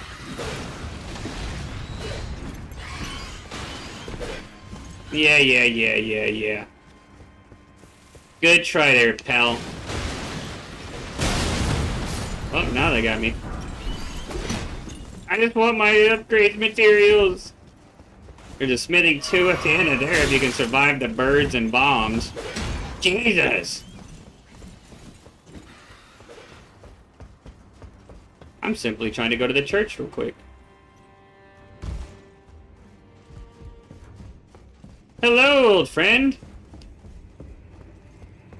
The pleasure's mine. Only reason I'm even going over here is because I see. You can see if you tell him I'm here to defeat Godric, still, I'm privy. Would you care to as a fellow?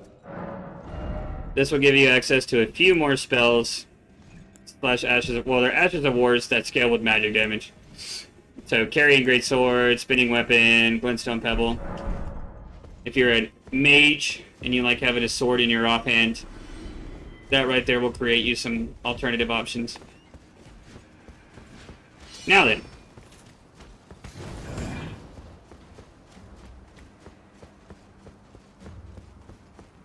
Wait a minute. Is there a window I can jump out of over here or something?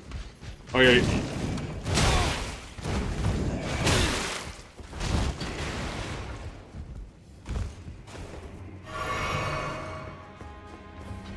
Oh, there it is. Yoo!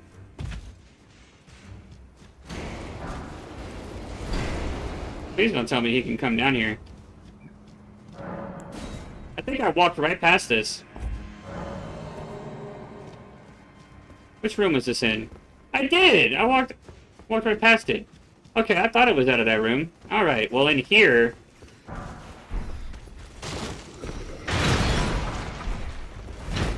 Goodness.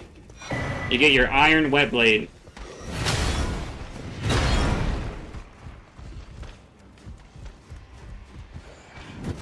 I'm out of there. I'm gonna hit the reset button. There we go. I knew it was in there somewhere. Which that's gonna give you access to a couple of more affinities. Which is super, super useful. One item you don't want to miss while you're in here, because you certainly don't want to have to backtrack for it later. Okay. Now then.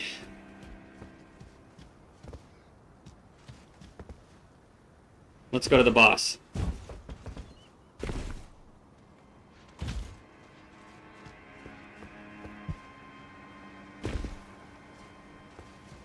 What is down here in an unrandomized run? Do we know? I don't remember. I have one stone sword left. Is that enough for the door? I think it is only a one.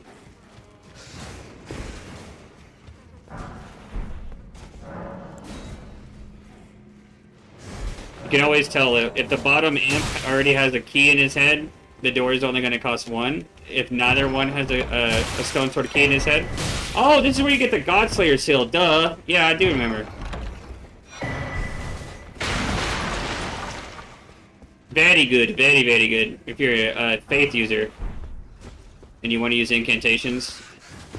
Very, very good. The Black Flame spells, the Godslayer spells, they use Black Flame. It does percent max HP damage over time. Very, very strong. Alright! But without any further setup or enhancement to our character, we'll go ahead and take on the next boss. I'm gonna grab my painting real quick.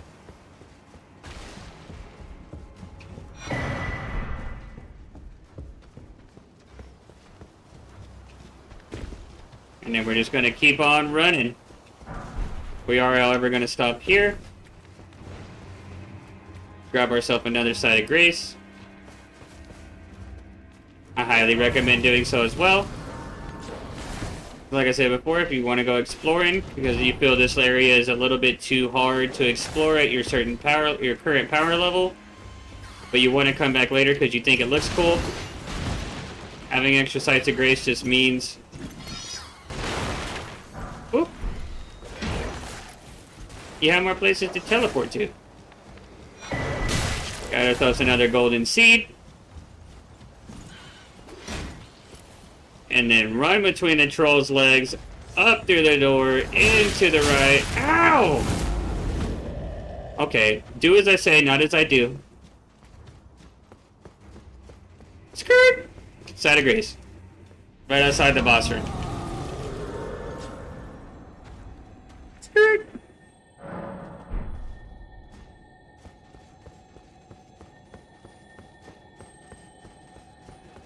Wow. Now, I'd be lying if I said I remember exactly what this one is, but if I'm not mistaken, it's another bow one. No, it's Stormcaller, that's right. It's not a bow one, but it's equally as useless as one. Yeah! Go ahead and grab your 2 cracked pots. Those you can use for throwables later. Not gonna tell you what they're useful for, but you might want to pick those up, because one boss later might be useful to have them for. Go ahead and grab yourself some kukri. And then, you know, if you want to buff, go ahead and cast your buff. Drink your physic before you go in. Aha!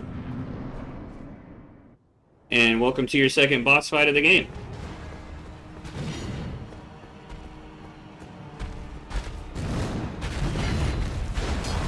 Hit him with your Lion's Claw.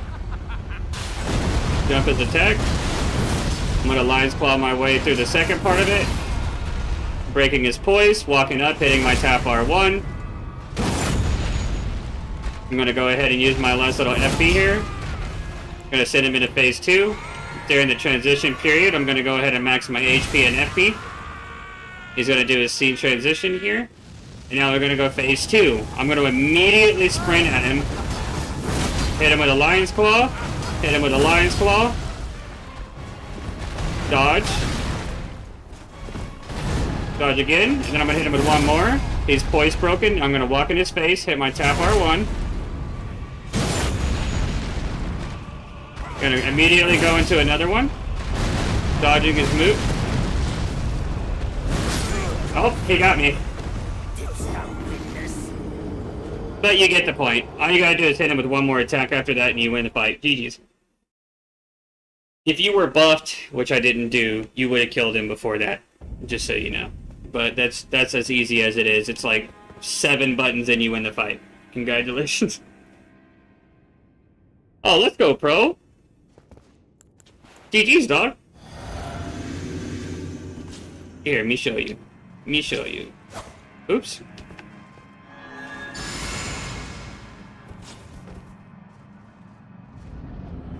But the only thing is Golden Vow takes mana, so you have less hits in your FP bar.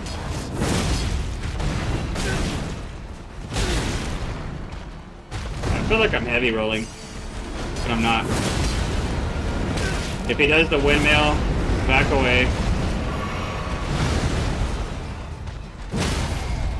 I'm gonna use an R2 here to get my first poise break. And then doing that, I'm gonna pop my mana pot.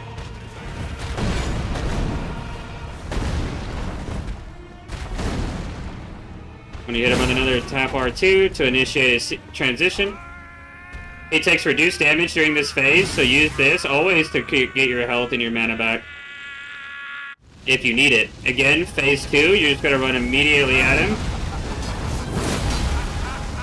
Hit him with your Lion's Claw. Dodge. I didn't hit the second dodge. Walk up. Oh, I missed.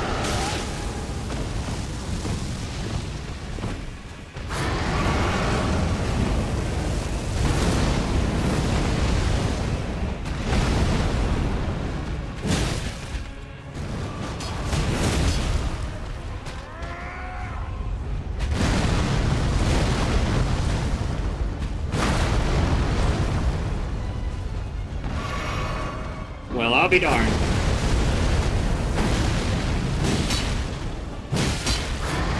I am the Lord. He's not hard. All that is golden. I whiffed my other one, so we lost our poise build up on him. That's why it took a little bit longer. To our home. But being adaptable in the situation is always nice. But that's as easy as it can be. You can start slaying bosses after an hour of setup. And now you got Godric's Great Rune and the Remembrance of the Grafted. This is going to be your first Remembrance. You also get 20,000 runes. So, we're going to go ahead and start putting points into Faith. So I can showcase buffs. Now, once you have that done and you beat that fight, what I would recommend is coming back to that main gate teleport that you unlocked at the beginning when you were entering Stormvale Castle, because this is why we opened the gate. So, this part is hard because there's a lot of bowmen. Is there a strategy to get by them easier? Yes. You can pick these up if you want, just understand you're going to get shot in the face. But you're going to hug this right wall, and look how silly they are. But if you do so correctly, you'll find yourself here. Now, you'll notice a kitty cat over there. You don't have to fight him, but just understand he wants to fight you. Dodge him, run by, go through here. You'll see these really cool guys. There's some cool old guys. And you're going to have another side of grace here. We could have grabbed this earlier and just teleported back, but we did not.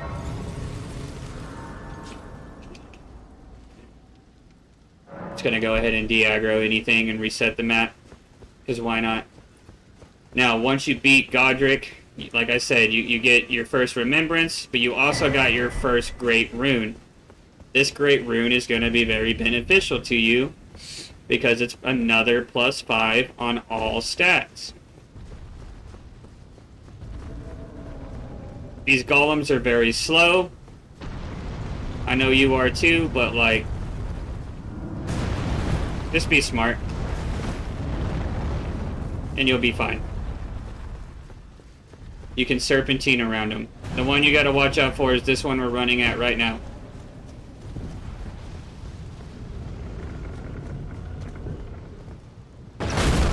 Use the pillar to block his arrow.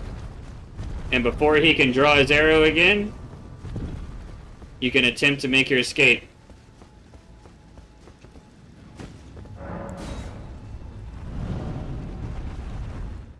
Bada boom! Safe and sound.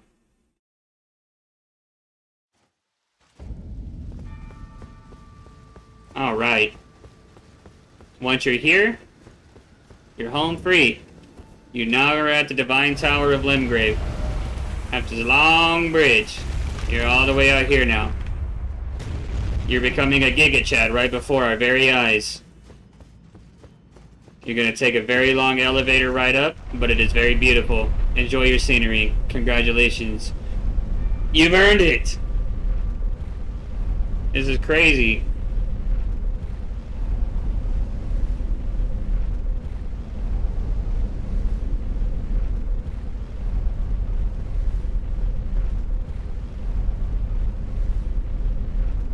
I can't wait for Lou to come back.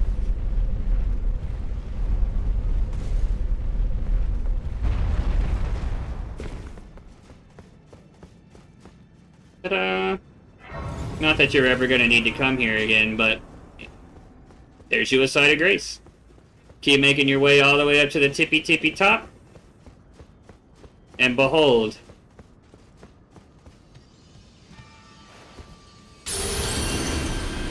You just activated your first great rune. Badoom. Now. I picked up another Smithing Stone 2, so we have 2, so we can go ahead and go +4 on our weapon. We're going to go back to Round Table Hold. At any side of grace, you're going to notice you now have a Great Rune tab. Click there, click A, and equip your Godric's Great Rune that you just equipped, or you just got, and that is your +5 all stats. Now, that is not a passive effect, it is an active effect. In order to activate it, you must use a Rune Art. Recommend saving those for really hard boss fights, and you'll use that before you go in. It'll increase your health, your stamina, your mana, your strength, all of that stuff. Very, very good. Oh, I had 2 more 2s than I thought. Cool. So now we're +4 on our weapon. We're 2 bosses down. What do we do now, Donk? Well, we have options. We can push into Liurnia and keep doing bosses, because I promise you we're strong enough. Or we could take a moment and go grab some more useful stuff. Maybe spend some time upgrading our weapon. That's what I would recommend you do. But being as though I've beaten this game 1,000 times and I require less setup, I'm going to push into Liurnia, and we're going to go start acquiring our bell bearings so we can mass upgrade our weapons. For everybody else, there's a lot of little dungeons all through Limgrave you can explore. There's a lot of dungeons in Weeping Peninsula. You were able to acquire upgraded materials in those areas, just like we did in this tunnel down here. Or you can come along with me and I'll teach you how to do it on a way better scale. And once you beat Godric, you keep going past him, you'll keep going, you'll turn around, and you're going to get a Shabriri Grape. You're gonna see a little guy. That's a little guy. I'm just a little guy. The Shibiri grapes are part of a quest line. I won't disclose any further information. However, we'll hit this side of grace, and I don't know if you can see it on the left-hand side of the screen, but congratulations, you just made it to another church, granting yourself another sacred tier.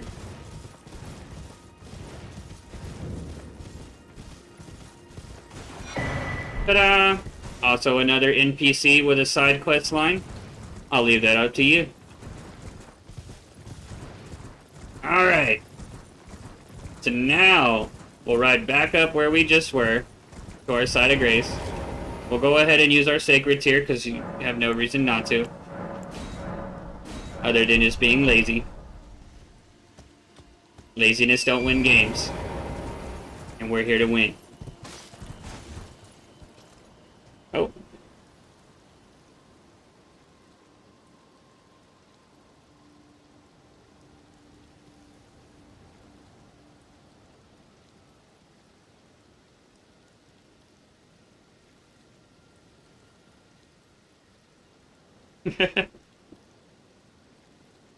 I guess I should have, Alright. Sorry, more work text, making sure they're good. Alright. So you're gonna find yourself at this cliff face. It's gonna be northeast of that side of grace. Follow the cliff side, you'll see a lot of blood stains on the floor.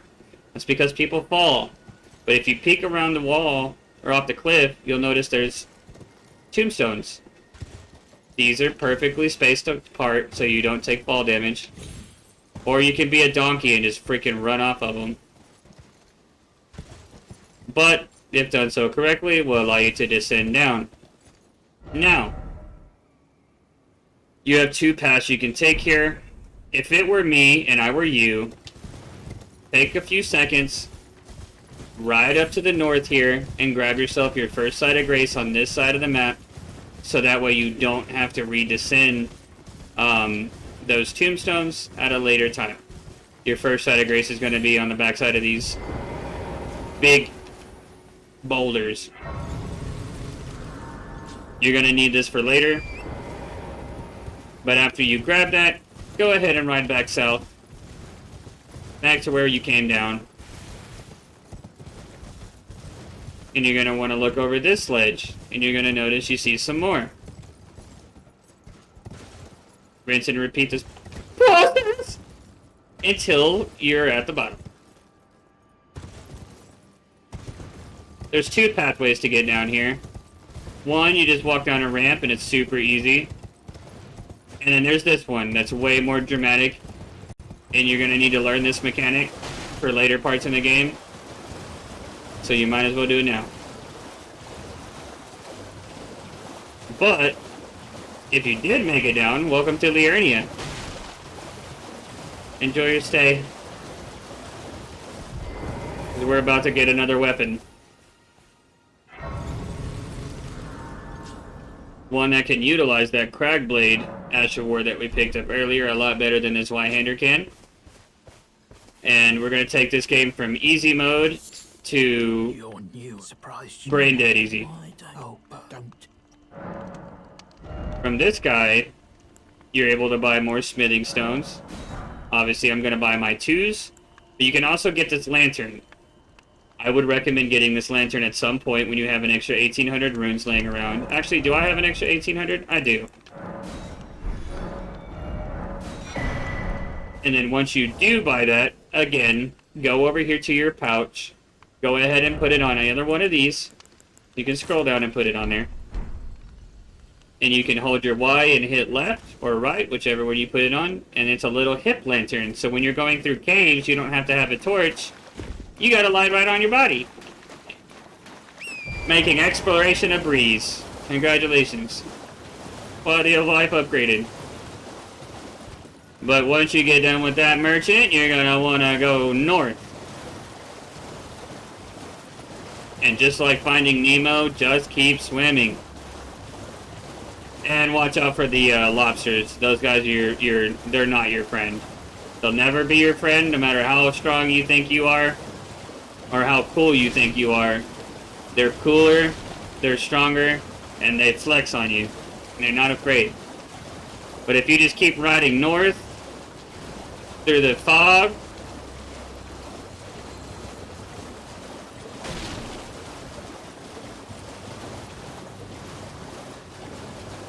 you're gonna bypass a lot of random enemies, and then once you find yourself at the crystals,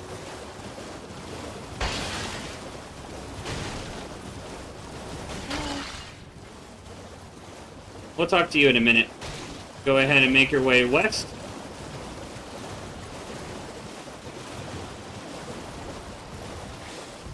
You're gonna find a little embankment right here. You're gonna grab yourself a little side of grace. Oops.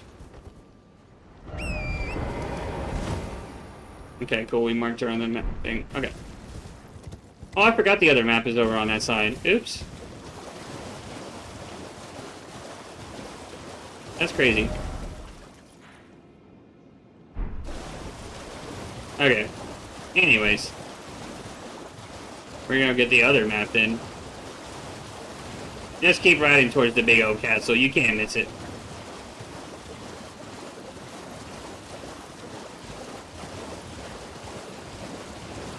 I want to open up the map first. Am I blind or stupid? Oh, it's left. I said ride towards the castle. You can't miss it, and I was riding towards the fort. Looking, but oh, there's a lobster. I met a lobster man. That's what they do. Watch out for the lobsters. Alright, once you do make it to this little town with this bridge, that is north, but it's a little bit more northwest. Oh my days. See why the lobsters are not your friend? We got our map. We got a side of grace. We're gonna use it. We're gonna de-aggro those lobsters. They are not our friend. Alright. Boom. Now you can see most of Liurnia. We are going to go back down here and grab the other map, though. I kind of forgot that it was down here. I thought it was, for some reason, I thought it was over by the 4 belfries. Wait, no, there is a map over there. Yeah, there is. Okay, yeah, there's 3 to this area. Wow. Crazy. It's been so long since we got these. Right next to that merchant, though, is the map. You'll notice the indicator on your map. There you go. Now you got your full map.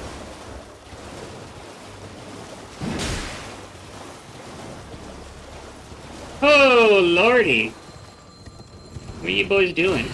Get on out of here. I'm gonna go ahead and grab this side of grace. If you're a dexterity user, I'll go ahead and take a second to show where to get your dexterity crystal nut. Because that's useful for you. It's +5 dex.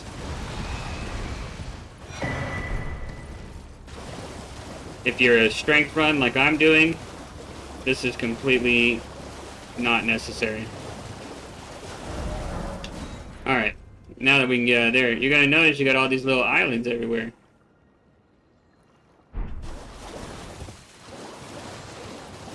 Start exploring.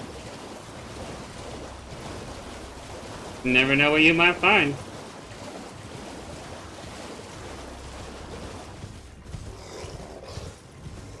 Bada bing, bada boom. Oh, whoops.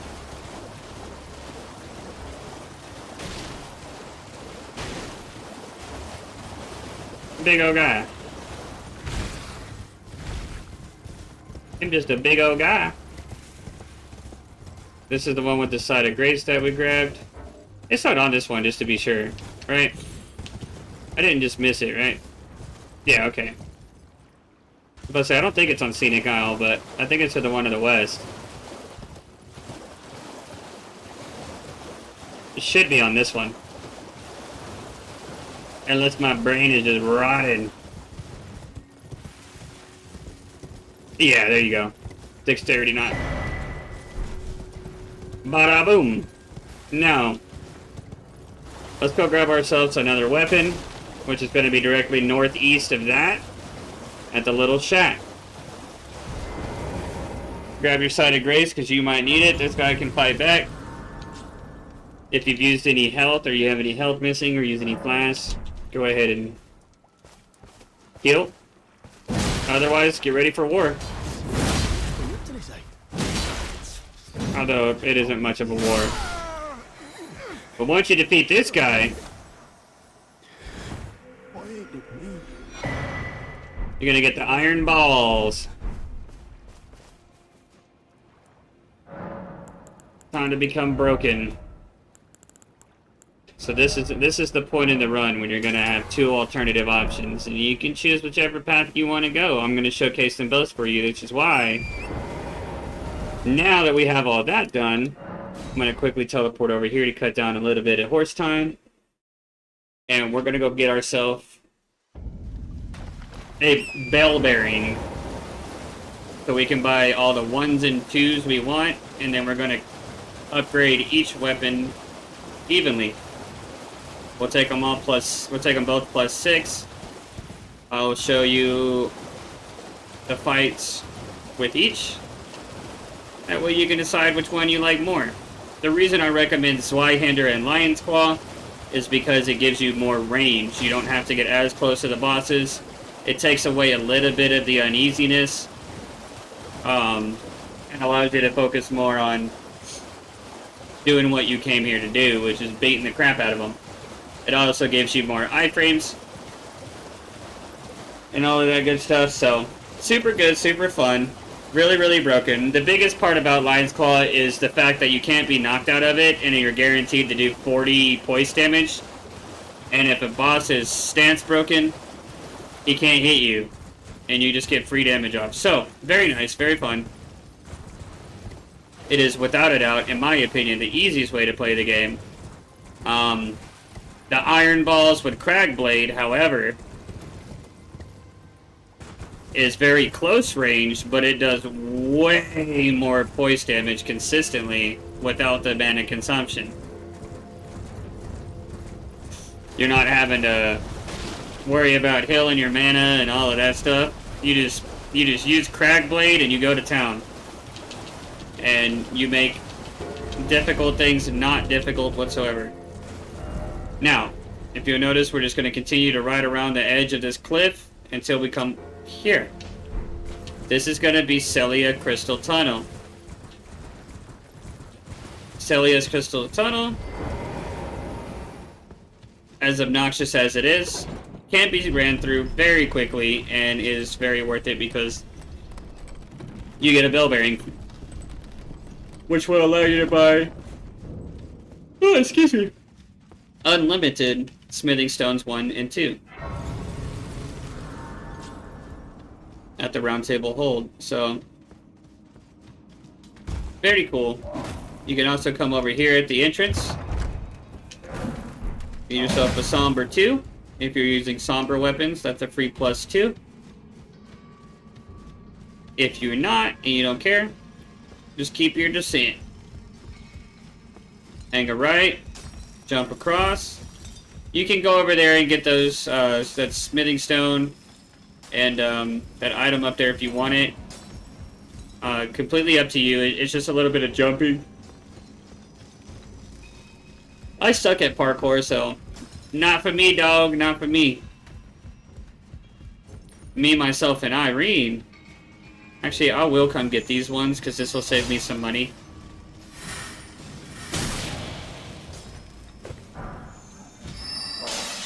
Later.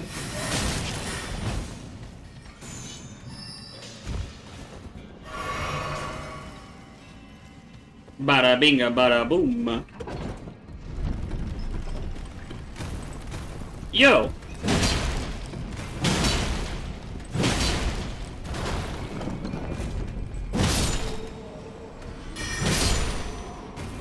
what's wrong with you guys, but you better cut that crap out. Alright. Now once you descend there, there's one crucial bit of thing that a lot of people don't do that you might want to do once you get out of this room. You're gonna run across here. You're gonna run up here. You're gonna hit this, and you're gonna get off.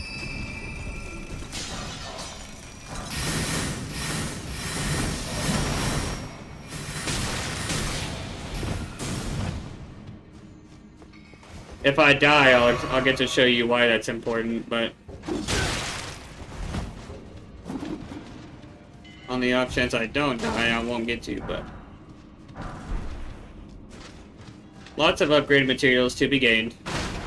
If you so choose, I highly recommend.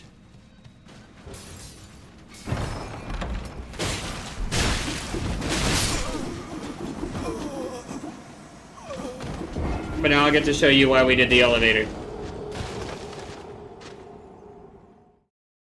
So once you die and you come back in, you get to cut out a lot of the run back time.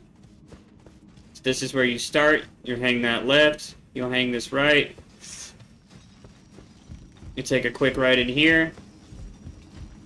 And before we went through there and we had to go descend all the way down. Nope. Now we got an elevator. Now, you could very well die again, right? Sand it back up.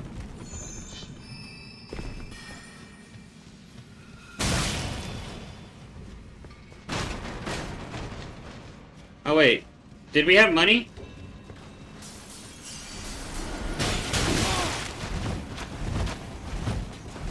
Good lord. I hate those guys.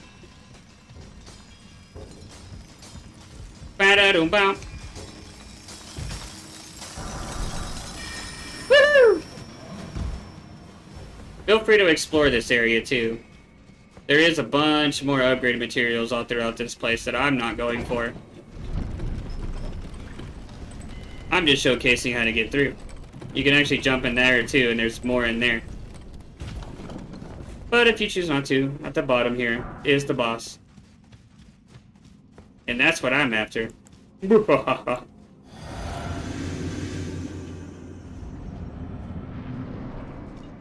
Hello, Crystallian. Now, Crystallians take next to no damage until you voice break them. Good thing we're good at that. 2 Lion's Claws, walk up, hit our tap R1 to hit our crit. Boom. Now look how much our Lion's Claw does.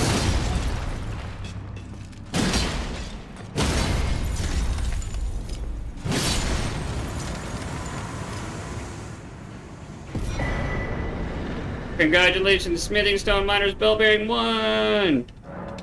JJ's! You now have unlimited Smithing Stones 1 and 2. So you can upgrade any weapon you want. You can try out any weapons, as long as you have a sufficient way of collecting runes to be able to purchase the stones and buy the upgrades.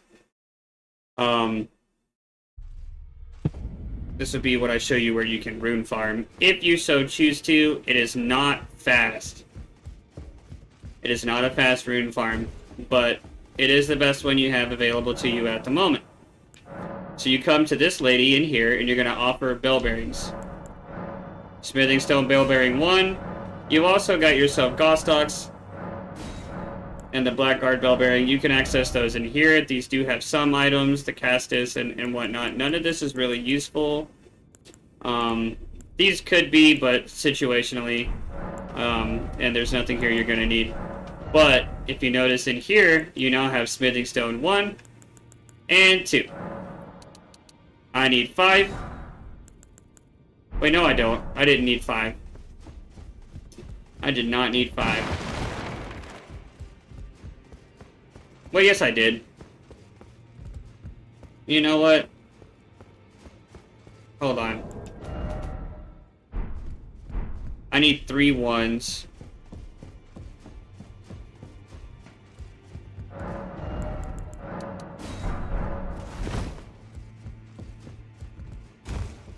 And then I'll show you what what you can use your remembrances for. I didn't. I'll be doing my just layout. Alright, iron balls.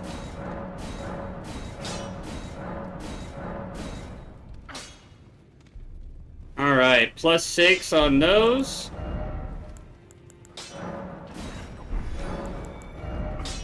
Oh yeah, this weapon's expensive, that's right. Oh yeah, I used all my 2s. Dang it, I just wasted money. I'll be a sun gun. Look what you debated me into. You little goon. Alright, so the one room we didn't go over at the back of the round table hold, this door was locked before, but once you beat Godric, this will open because you got your first remembrance. You can come in here and talk to this lady, and she'll tell you some very, very important information. If you care about the lore of the game, listen closely. To become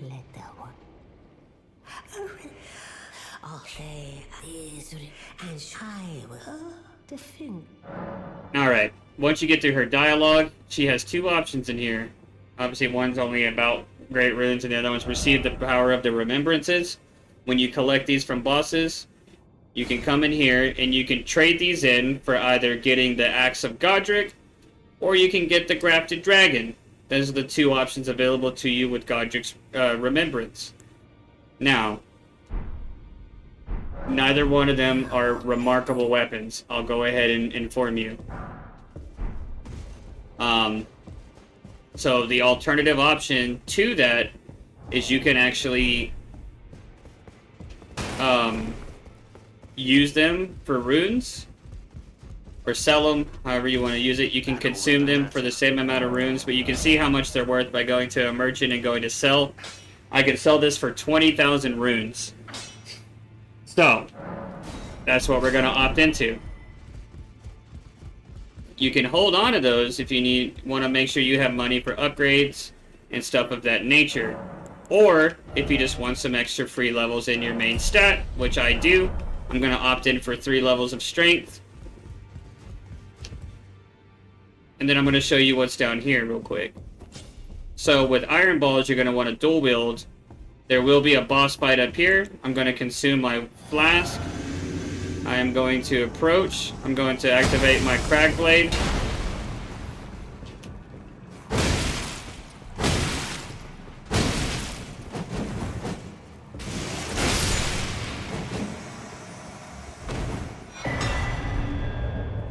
Needless to say, you become insanely, insanely, insanely strong. And if you don't believe me, I'll go do it on a boss.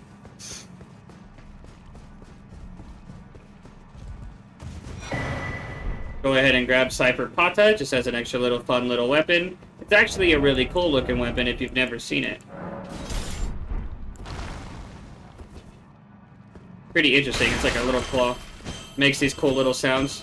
If you're into Star Wars, you might like that.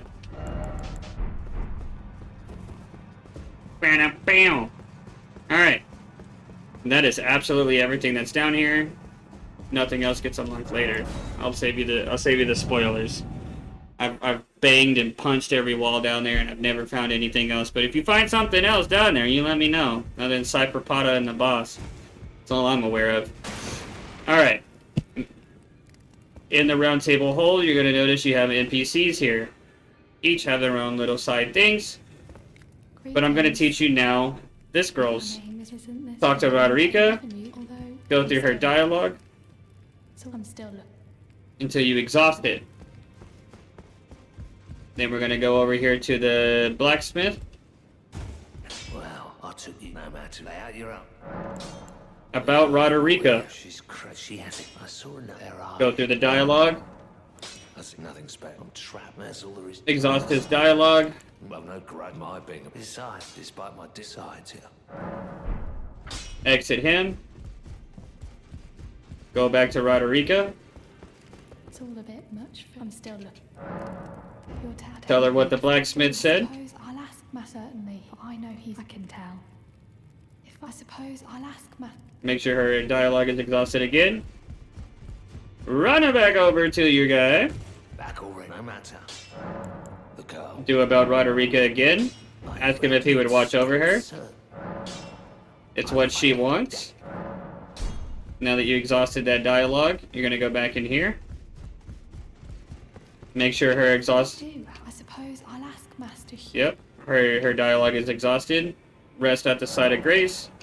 Leave the side of Grace. You'll notice she's gone. Where'd she go? She is now over here. Good to This see is how you unlock the ability. And if there's, well, I search Roderica. Come on. To upgrade your summons. In which they use Ghost or Grave Glovewort, which you can acquire in Catacombs. Exploration in the game is very important. This is another means of using those resources that are given to you. If you want to make your summons do more damage and be tankier and all of that stuff and scale with you, that's how you do that. Outside of that, the only other benefits of in here, yeah, Roger, I apologize. who can teach you those skills that we saw earlier. Well done. Or you can tell him that you defeated Godric, and he'll give you a free +8 Roger's Rapier. As you might have guessed. If you're an intelligence user, that's a pretty decent one. But either way, it's decent if you can equip it, because it has Glint Blade Phalanx on it, which is a good way to build up poise damage as well. If you're a mage, or well, any class really, but it's super nice. Let me just do. And then this guy is Corin, and if you go through his dialogue, you can study incantations from him. These are for faith users. If you're a faith user wanting to use like incantation spells, you can get Catch Flame from here and Flame Sling. Catch Flame is really good. You can also give him prayer books. Earlier in Stormville, we acquired one. This gives you access to the Black Flame and the Black Flame Blade, which is very good, because at the same time as you got those, you were also given the Godslayer seal. Now, if you look at the very bottom of this seal, you notice it says Boost Godslayer Incantations. So the Black Flame Incantations that you can purchase now from Corin, this seal boosts the damage that those spells do. Everything correlates, you just have to read it. So, very nice. Now, if we're going to use the Iron Balls, we can take that off, and we can actually go ahead and use the Claw Talisman and or Radagon's Sword Seal if you want a couple of extra levels and stats. Keep in mind, if you do use that, you do take bonus extra damage by 15%. I'm gonna opt in for the jumping attacks. Super fun. Okay, and I think that's everything that we can do here. So we're now very strong, and I will now show you how to get into the academy. Earlier when we descended, I told you to grab this side of Grace. It is now time to use it. So go ahead and go there.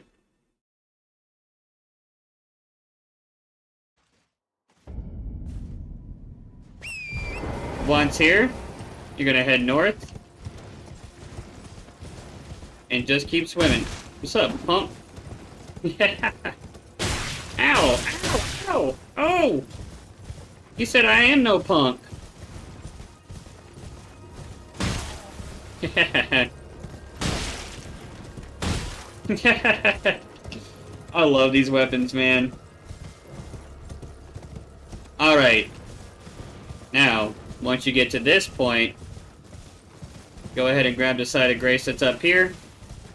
As again, this cuts back run back time later for some other goodies that will go up here later to collect. But for now, once you get to that side of Grace, you're going to want to go directly to your west, and you're going to notice all these ruins. If you go inside of this one right here, you're going to notice another one of these pesky little teleporters. We're going to use it. We're going up and up and up. This right here is going to take you to the Academy main gate. This is how you get into the Academy. But upon arrival, you're going to be greeted with a side of Grace.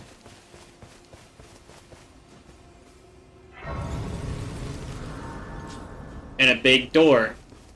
As you approach this door, you're going to notice you cannot proceed without a glintstone key. What? We gotta go find a key? Now, if we take a shortcut, if you look off to the right of this bridge, you're gonna notice this big rock that goes across. Right. Come to the far side of the bridge. Running start, jump. Save your second jump. And you land on the rock. Make your way down and head west.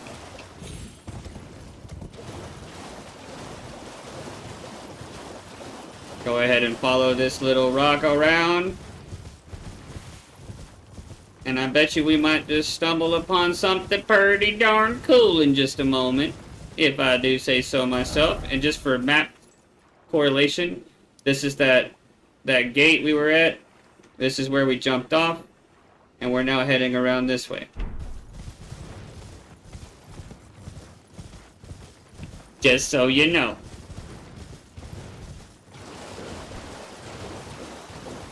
Now, once you enter the clearing, you're gonna notice this big rock sticking up out of the ground right here. And what you can't see on the other side of this rock is a big dragon. But he's taking a nap. You're gonna use that to your advantage. You're gonna stay on your horse and you're gonna speed around him. And you're gonna come right here and you're gonna grab your key. Now, I would recommend jumping up this rock, going to the other side, and running away. You could be an absolute goon. Like your boy Donkey.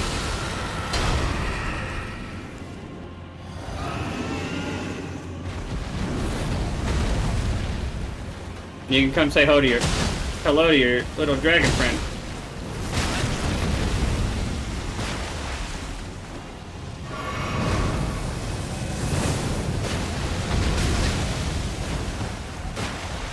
He is a goon, and you probably will die. We might be insanely strong, but we're not that high of level over these guys now. Charged R2s are your best friend with this weapon. Oh, that was early.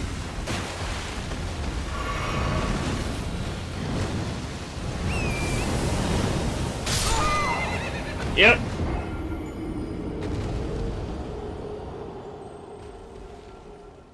That's okay. We didn't want to really make any progression because the last side of grace that we touched is where we want to go back to. Bada boom, you got your key. This was the door that was locked, but guess what? You're in. Ba-boom. Making your way to boss number 3.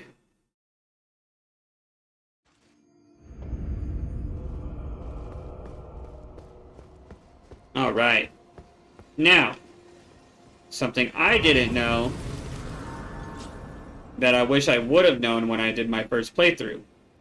Once you come to this side of grace, this is forward progression to go into the academy.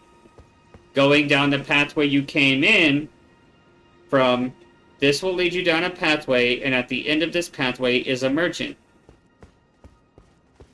And if you go this way, you're going to come across a teleporter. I believe. Oh no, yeah. It's a golden seed. I knew it was one of the two.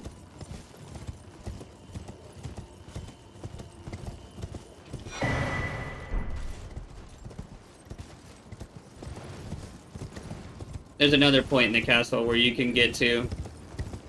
I guess it's up there. On that ledge. That will teleport you across.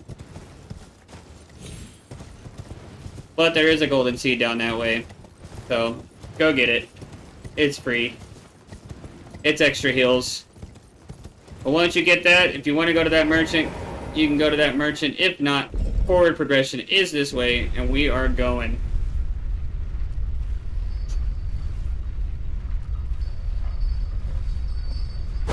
This is your moveset.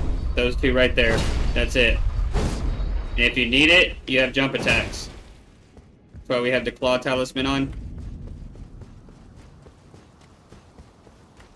Bada boom. Now, at the front gate here, you can just go to a serpentine motion, dodge their spells. Opening the door gives you iframes, obviously, or else we'd be dead. They can't hit us. And then you can just quickly make your way around.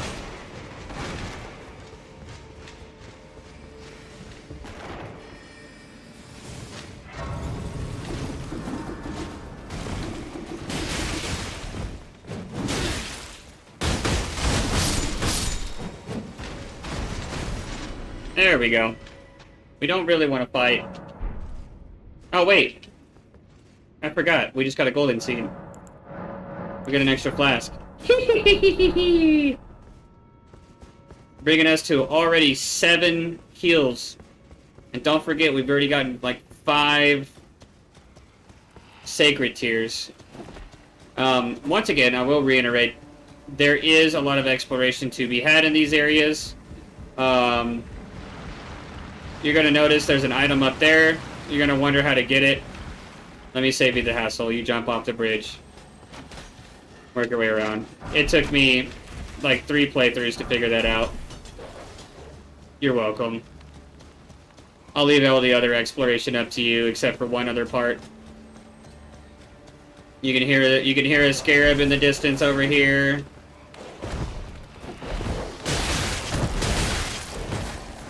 Good lord. You're meant to beat this stuff up, just so you know. Like, you know, you're supposed to fight stuff. That's why they block pathways like that. I'm booking it. Now, there is a spell over here that you can get right there. It's called Gravity Well. That's what that item is. I'm gonna ignore it. I'm gonna jump off the bridge onto the platform, and I'm gonna go up. It's about time to fight a mini-boss, so you better change your diaper, get you a drink of water, strap in.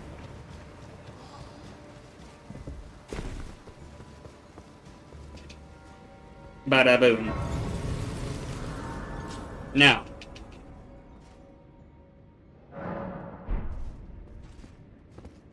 the other part that I'm gonna ruin. Hi Jess, what are you doing?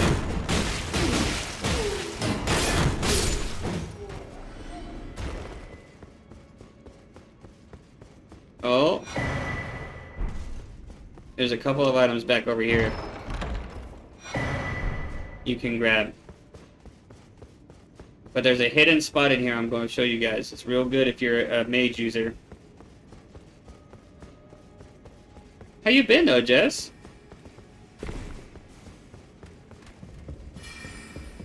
You run up these stairs, do the loop-de-loop and pull and go upstairs. There's your next boss. But if you go here and break out this invisible wall, make your way inside, there's a super duper secret treasure chest here with a spell. Behind it is a stone sword key.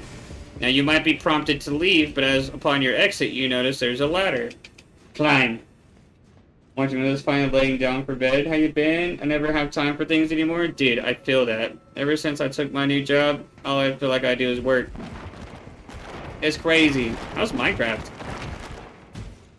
I know you guys have been going crazy with that. Whoop! Over that railing, you find a hole. Drop down that hole. Drop down another hole.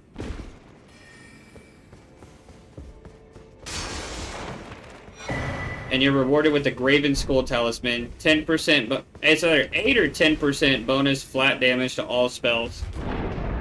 So if you're a mage, you're welcome.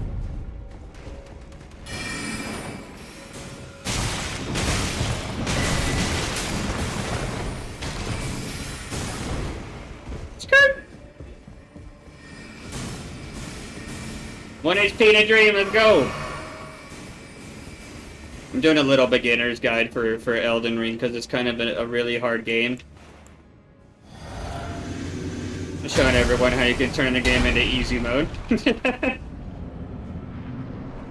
Do your little buffs, do a little dance, make a little love.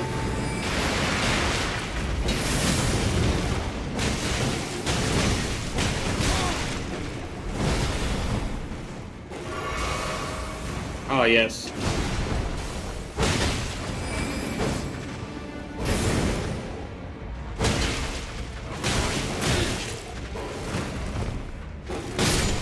GG's.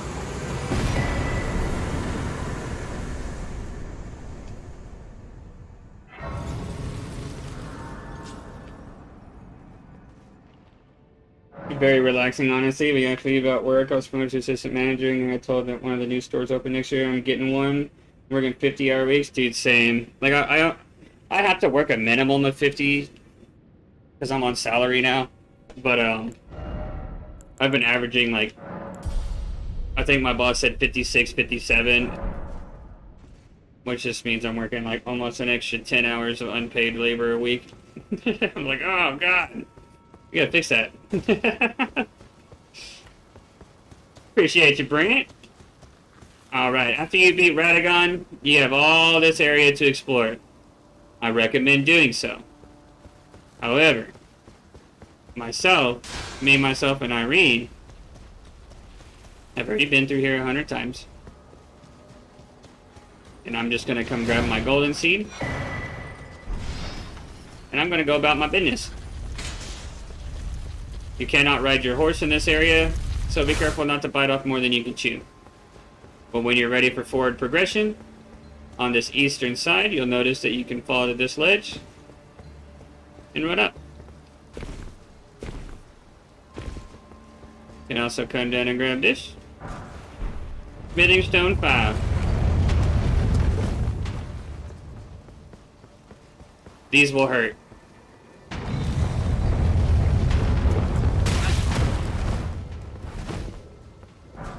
Well, I certainly didn't roll now, did I?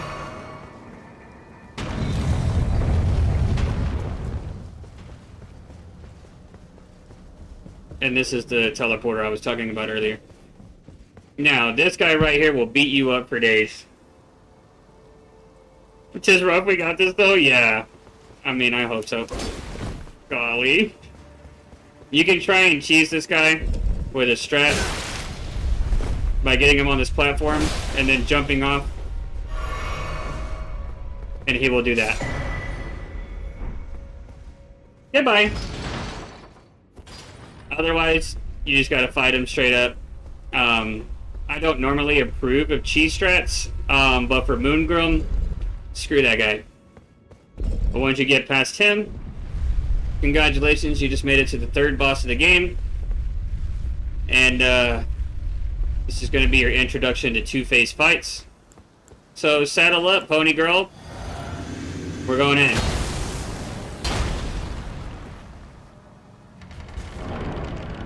Pony girl? Pony boy. Holy crap. No way I just botched it that hard. Alright, hold on. Cut the tape. Redo. Oh god, it's live. We're live.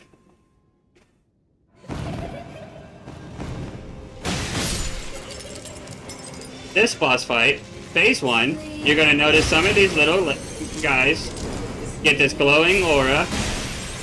You will bot 3 of those, which will break her shell, and she will fall from the sky. And then you're free to beat her up.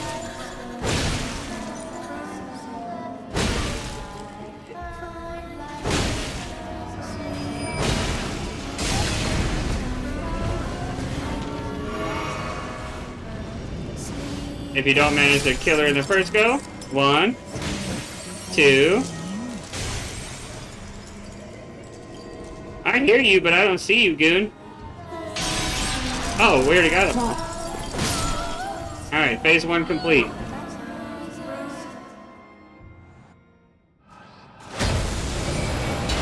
Phase 2.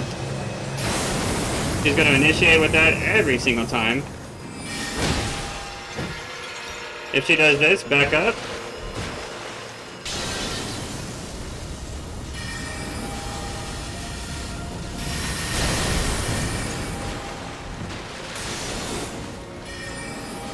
Find your opening.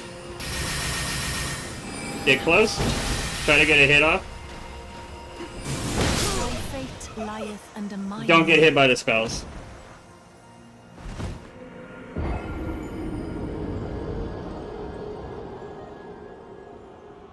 I'm not gonna lie to you, I thought I could live 1, but I did the science for you. You can't. But don't you worry, my friend. You already took care of Moongroom. Your run back is now cleared, but this is one of the worst run backs of the game. So, 10 out of 10 would try to not get hit by the spells and just beat her first go. Otherwise, you got a little bit of a run back to do. One thing I also didn't do was rebuff before phase 2. I didn't recast. Okay, I thought that was something stupid. I didn't realize it was something that stupid. Don't waste your time on that item. I guess that's not true. I guess they do have one use for those, but only one use in the entire game. And it's for nothing more than an extra spell slot.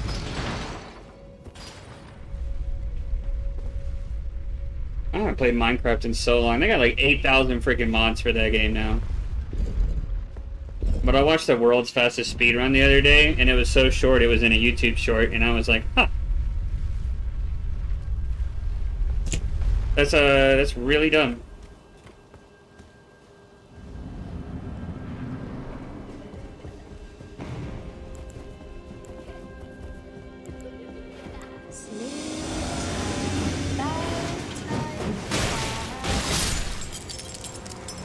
Beepity boppity boo.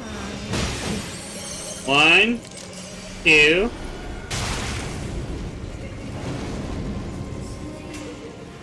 Where you at, goon? Oh, there's the books. You can always follow the books to find them.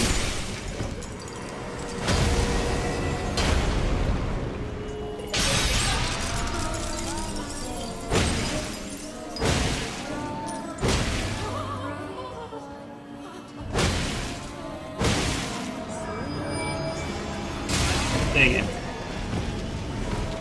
I got greedy. Whoop.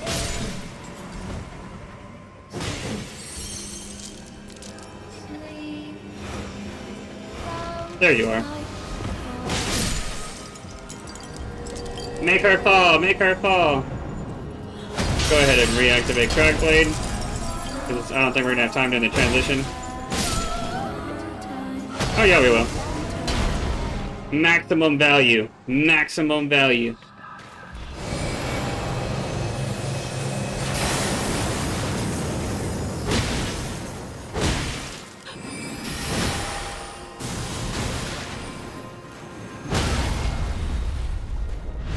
You can close the gap.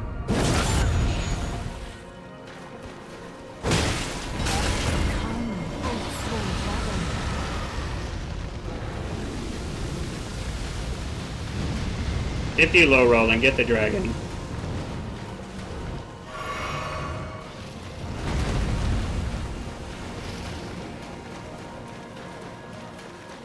Okay, dogs. You might be able to get by with. She does this kind of lofty spell. Run sideways.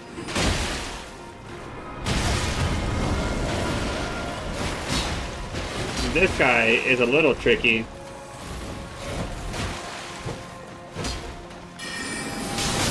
Got her. GG's.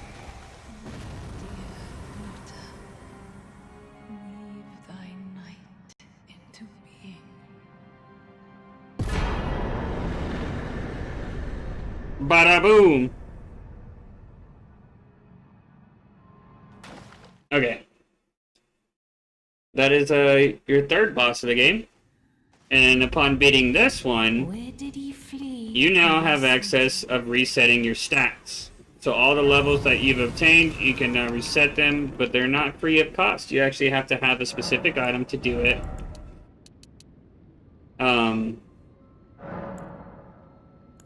Oh yeah, here, let's go ahead and take the 15 faith. We'll go 35-15, so we can actually use our buffs now. So now we can actually equip that seal, and I can showcase the full buff rotation. Is it to become? But if you do want to reset your stats, this is where you would go, and you need a larval tier to do it, and you talk to her. And any of the runes that you've spent on levels are refunded. And, yeah, super cool. So that's how you can switch builds and without having to make a new character and all of that. And all you have to do is get to this point in the game. Yeah. And then once you do that, you now have access to, you've unlocked another boss fight down here. And your alternative choice is to push up into Altus Plateau. If you're going to do the Altus Plateau push, you can either go get the Dectus Medallion for the lift, or you can make your way through the precipice. And I need a break because no one competing has worked out. You can sit on the slabs. Oh my god. Wait, you can? That's crazy. How you been, Javi? Bada boom.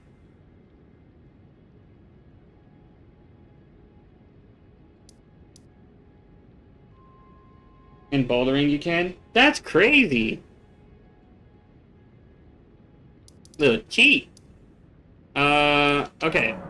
Back at the start of the run, we grabbed this side of Grace. We're gonna go over here now to Fort Height.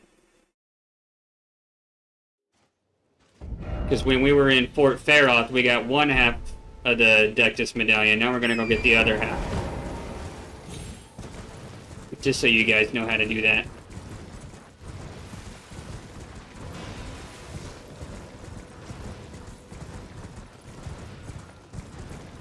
There also is the golden seed up here we didn't get earlier, but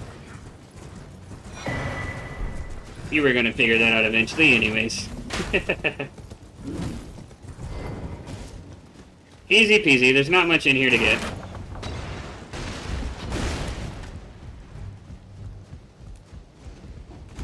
But just run your way up.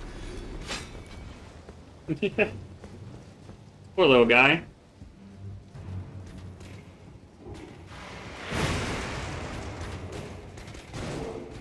This guy will climb the ladder, by the way. What's up, Splish? What you doing, bro? I know similar on my motto for slabs. It was too hard to sit on it, bruh. I am terrified of rock climbing. I'm scared of heights. My buddy DK is all about that life.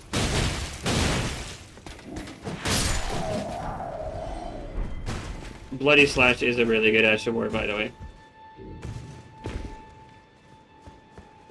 I'm scared of heights.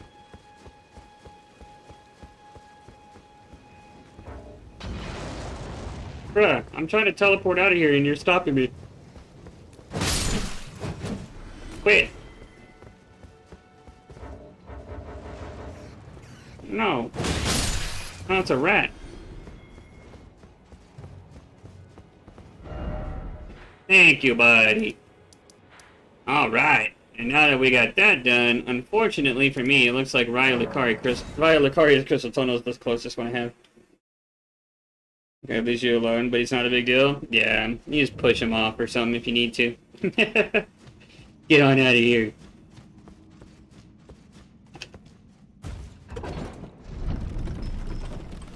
Now, all of these fights that I'm doing, I know I'm not showcasing the Zweihander strat anymore. The Zweihander strat is literally just hit bosses with a couple Lion's Claw, poise break them, crit, rinse and repeat until death. And that's with every boss in the entire game, all the way through. Yeah, we're working our way up to there. We already got our Smithing Stone Bell Bearing. We're now pushing up into Altus so I can go get the second one. And then we'll go grab those, and then we'll upgrade those to plus 11.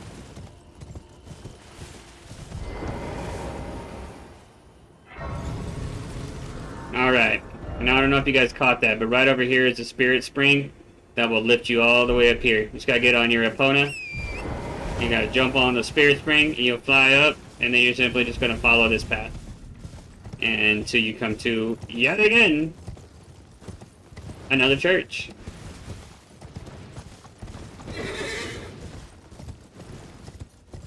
It'll be on your left side, though. Right, here. Yeah, dude, I think for we're playing this, you know, as kind of like a last hurrah for Elden Ring for a little while. I wanted to do a little educational playthrough for anybody who's new to the game, who has questions and all that stuff. But I think for the month of October, I think we're gonna go for Bloodborne, and I think we're gonna do all Chalice Dungeon completion. What do you need? I don't want any I just wanted to double check what this guy had. He does have the composite bow, and he has rune arcs. Okay, cool. There's a hidden little merchant down there. Don't worry, I did the science for you. You ain't got nothing, unless you need some rune arcs. Or you're looking for another bow.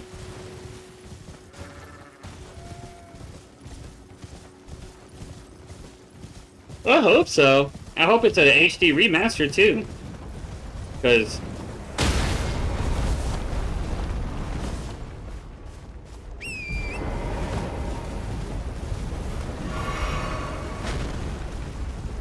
if they do, I mean, they don't have to change anything in the game except for frame rate. The reason why people hate on Bloodborne so much is because the game was locked at 30 FPS. There was no 60 FPS option.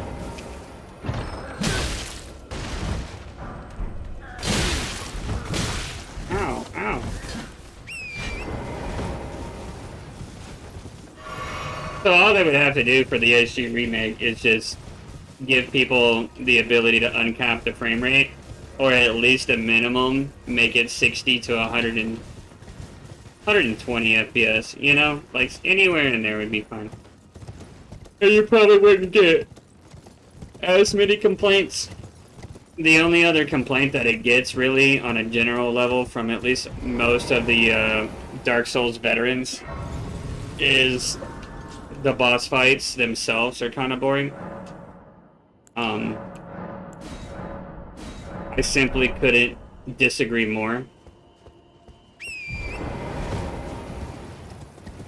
I heckin' love the game. I love the aesthetic.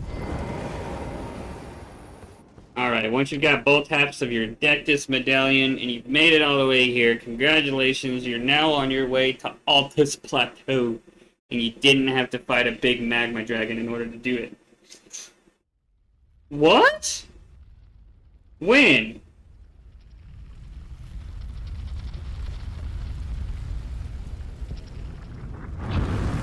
Yeah. When did that get announced? I didn't see anything on it. That's cool. Did they got a release date on that? Oh, shoot. Dang, like 3 days ago. Alright. Now. I wanna go get a side of grace over there, but we're gonna go this way first, I think. What? 1 day before Plenty's birthday?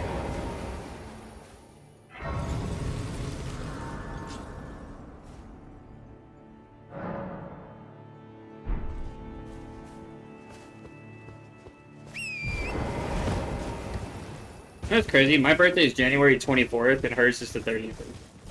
Right, we're like a couple days apart. It's right after Christmas, and right before Valentine's Day. It's a whole lot of holidays around each other.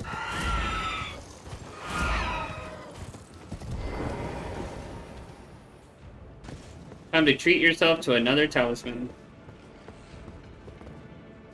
Really? Sekiro did?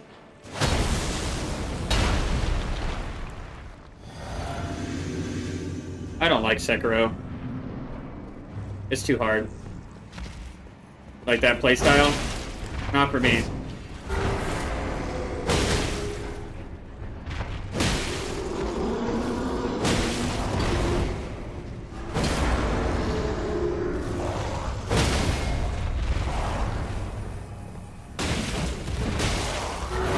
Okay, that works.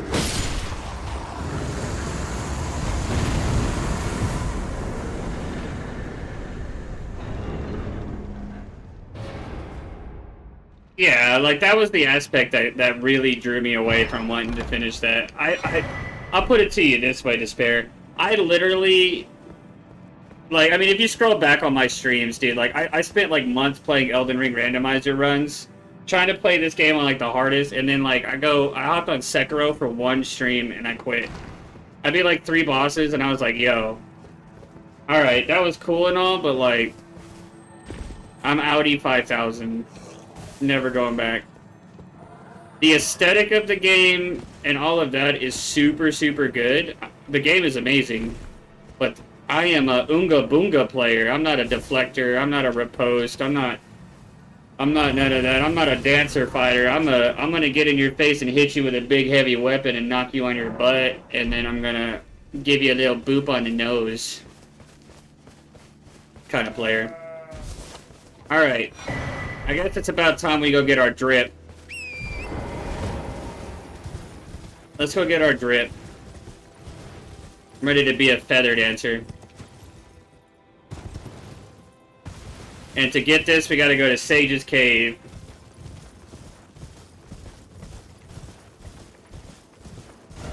Which is... oh, yeah, we don't got the map yet.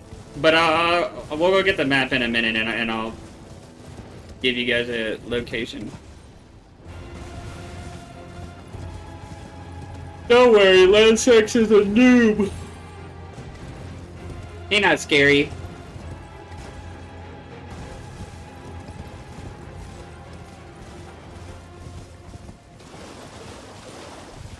It's fun in boss fights. Mob fights are meh. Don't read that out loud.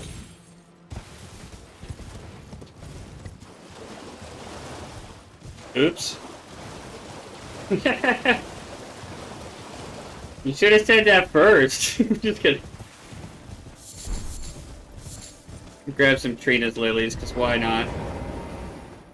I don't think we're gonna do the cheese for the dastardly duo, but you know, having the option available is super cool. Now, remember that lantern you picked up earlier?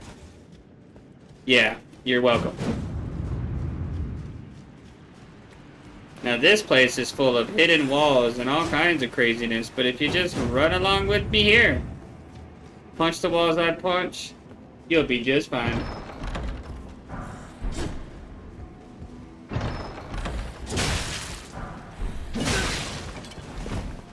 That guy's got a pokey stick. Go ahead and get your items, it's okay. Notice these 2 lanterns? Little... I'm trying to show people stuff here. Lanterns are lit, right? Punch wall. Oh, I died. I forgot we're in Altus, not Liurnia. I completely underestimated how much damage I was about to take.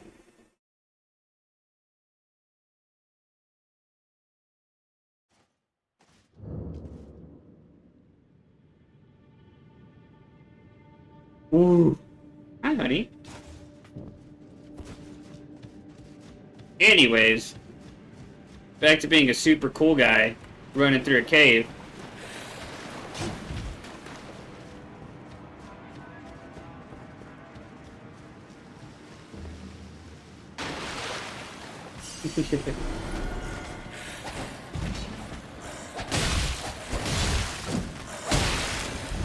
Why are you coming to the lion's den like I was somebody, brother? Hold on.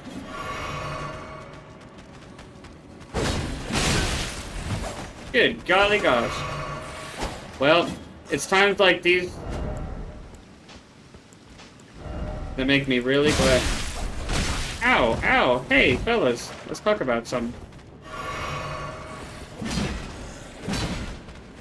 Skirt! Skirt!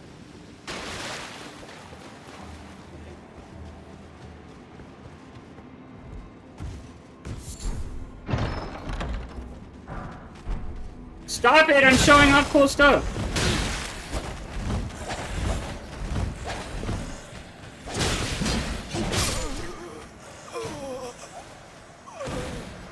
You get the point. There's stuff in there, alright?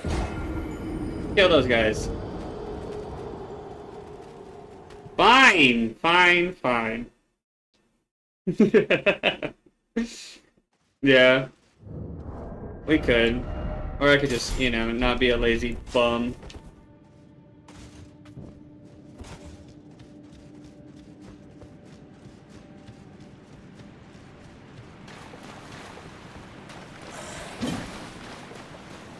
absolute bum.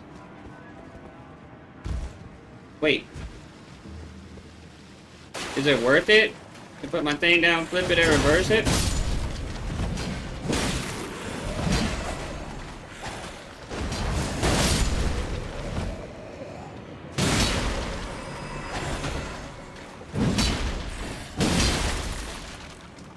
Yeah.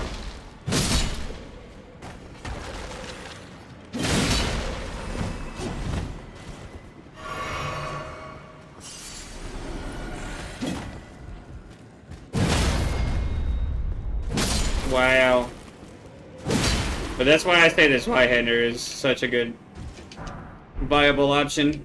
Because you just have that extra range. And it's so nice. And Lion's Claw's broken. But anyways. Back to the good stuff. Nah, who am I kidding? There's more people coming. Alright, after you get those items, keep making your way through.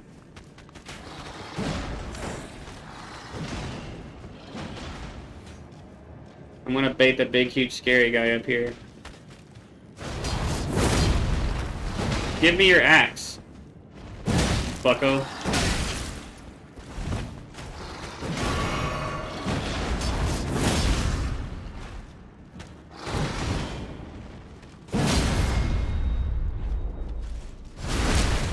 I want your weapon.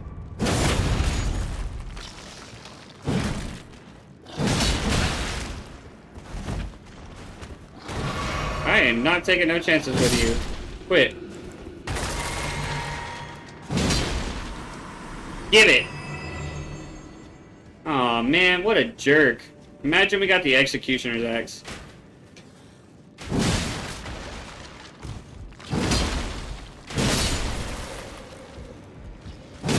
One. Two.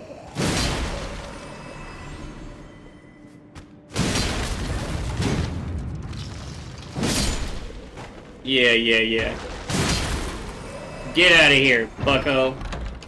Another hidden chest with a stone sword key. And now it's time for the real good stuff after you get these two. This is the best. You get yourself some raptor talons. Which we're not gonna use. But they are pretty decent if you like claws.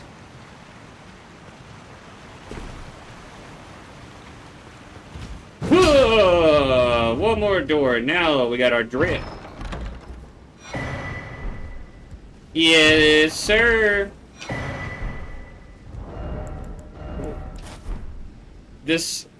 Some clothes have passive effects, passive buffs, and this one strengthens jump attacks. So it's just a little bit of extra damage there. No, we'll need some pants.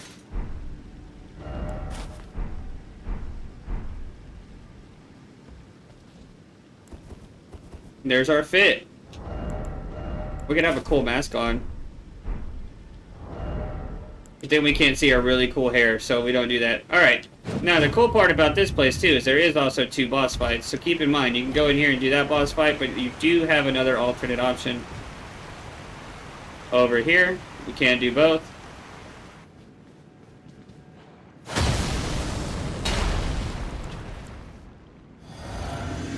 We don't have monopots, so we're going to opt in for the iron balls. This one is the harder of the 2, so we're going to go for it first. Dang it! I thought I punched him.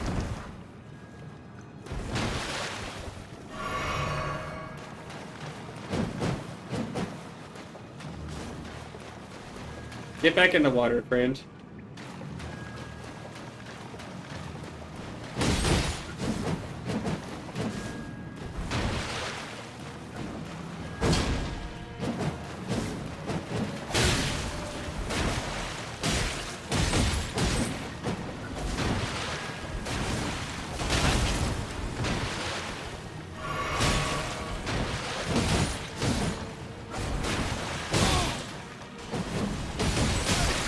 Dang you.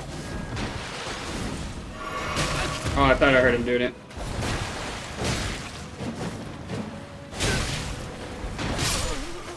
Yeah. He's a bit of a wascally wabbit. Mainly because he's invisible. But it's okay, we got what we came here for. We're not interested in fighting these guys anyways. Alright. Out we go. We're not gonna brick wall ourselves there. And you guys are able to. That's your playthrough. I just needed the armor.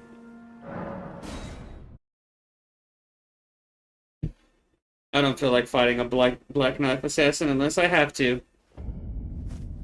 And fortunately for me, I don't have to. Alright.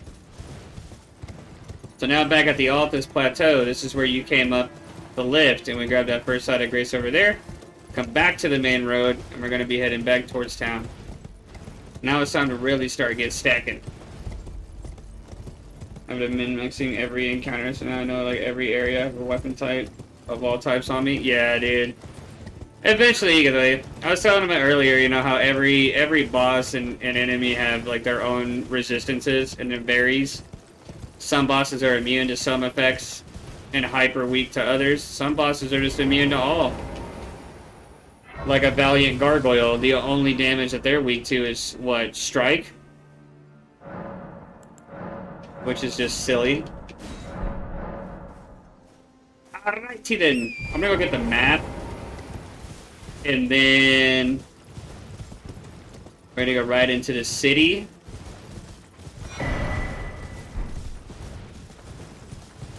And go get all of our other goodies. And then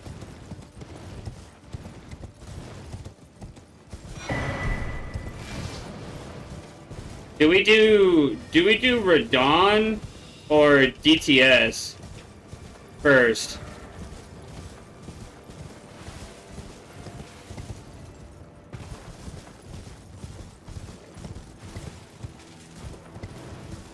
Also, too, if you don't want to mess with any of the enemies on these stairs, you can go to the left side, and you can actually make your way up over here. You're also going to pass by a cave that's useful to you later, as part of a side quest line. It'll be on the left side up here. You do gotta run past a bear on this side, but if you hang a quick left, pretty much avoid the encounter. Unless you low roll. There's your cave, by the way. Once you get to the tippy top,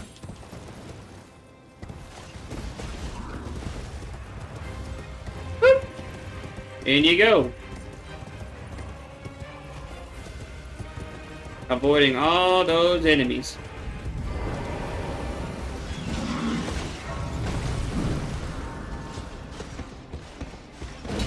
Yeah, that's what I thought. You better run. Alright, cool. Go ahead and grab those 2 golden seeds. You're not gonna get your other half of your map. And this is Altus in the capital. Welcome. You got another church up here. Bet you didn't see that one coming. We do got a couple of detours we gotta take. And we're almost to our final weapon.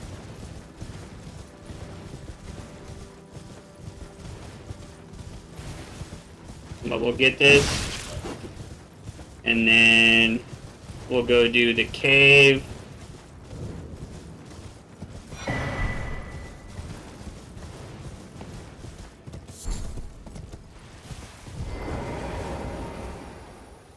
Only reason this one's beneficial is if you die on the way down here, boys. At this church, you get the Golden Order seal if you're an incantation user. It's a pretty dang good one.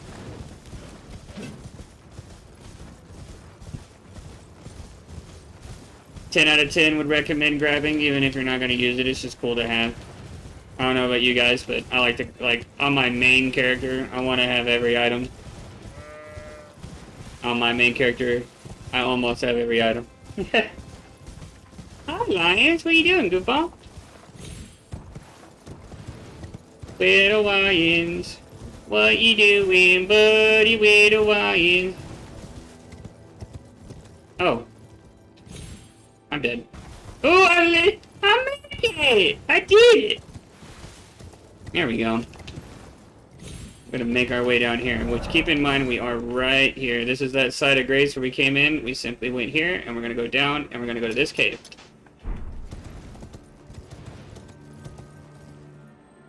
But first...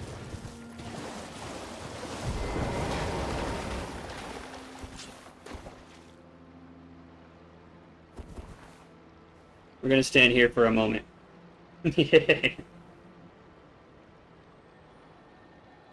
You're gonna notice these invisible scarabs. You have to get in their path, time your attacks right, and that's how you get those. There's a very important bleed build one that you get later in the day. Later in the game. I started reading your message at 4:46 a.m. Holy for Jesus, buddy. You up early. I said it's time to get to work. Sun's up, I'm up. I'm just kidding. Can you show the class the dangers of fall damage? No.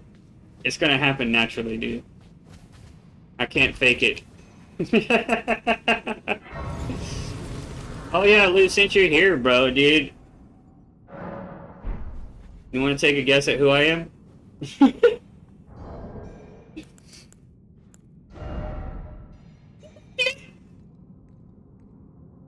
It's Huey, Louie, and the boys! Hi, Louie!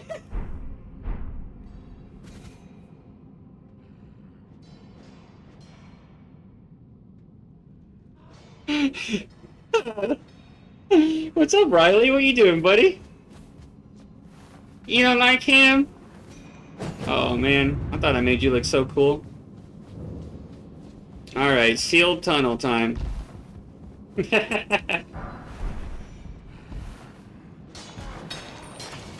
Oh yeah, wait a minute. Over here. There you go. That's all we came here for. That's how you get your smithing stone bell bearing 2. Now you can buy unlimited 3s and 4s. You is welcome, friends. Dude, he's a goon, dude. He's working hard. Oh, look, I forgot we got all those golden seeds. We got more to come, too. Yeah, him doing God's work out here, man. Him teaching the people that it's okay to be OP.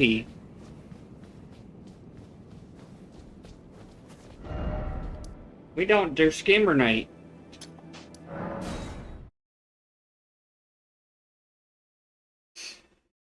Alright. Now once you get that, man, and go back over here and start making your way up. Now you're gonna have a little friendly visitor that's gonna pay you a visit on this bridge, so I'm just gonna give you a little heads up. Well, you're gonna run right on by him, because trust me, you don't want that smoke. Buongiorno! Little bird, little bird!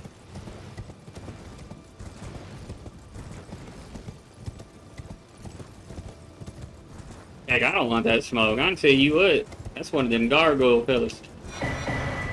2 more golden seeds for you. And then you're just gonna keep on going to north. No, north. Bruh. But we're gonna get half the game done in one session.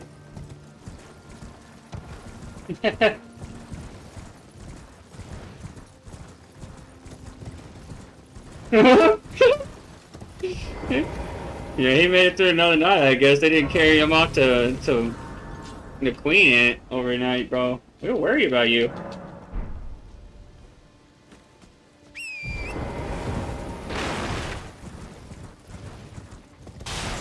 Alrighty then.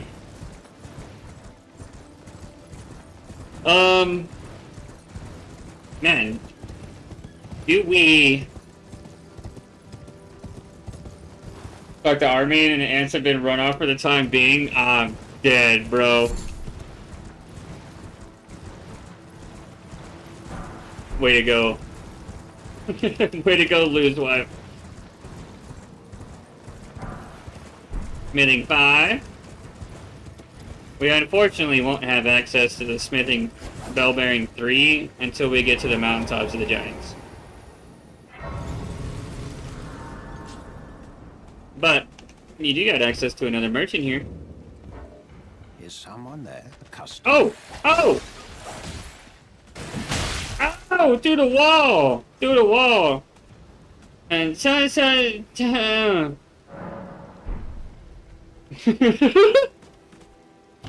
even in PG. Well, divorce. Alright, what do you got? I don't remember. We're so used to the randomizer run. You got golden great arrows, golden sunflowers, perfume bottle. That's kind of useful if you're making perfumes.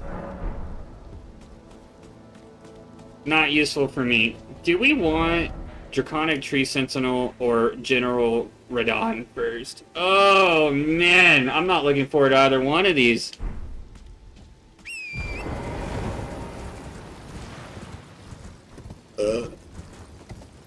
I think I need to be more upgraded. Wait, do we have money? No. Yes, we do. Oh. Tree Sentinel? Yeah, I kind of saw that one coming.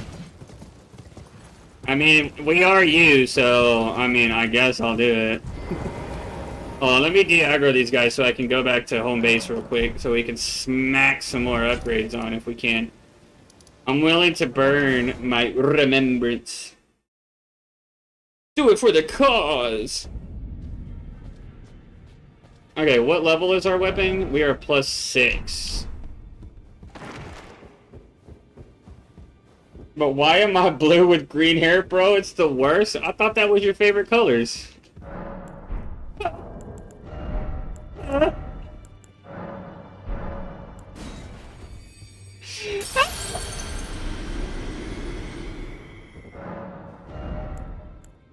Oh, I didn't get the bell bearing. Alright, we need 5 of these. And we need 12 of these.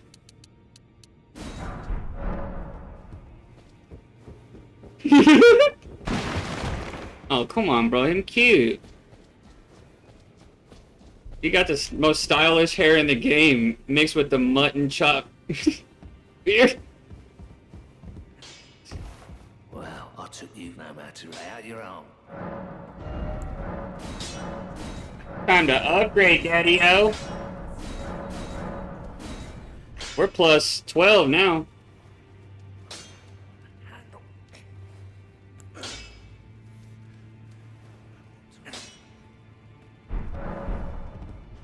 Alright. Well, I guess let's go see how bad DTS really is going to be. I also never showcased for people where to go if they want a level farm.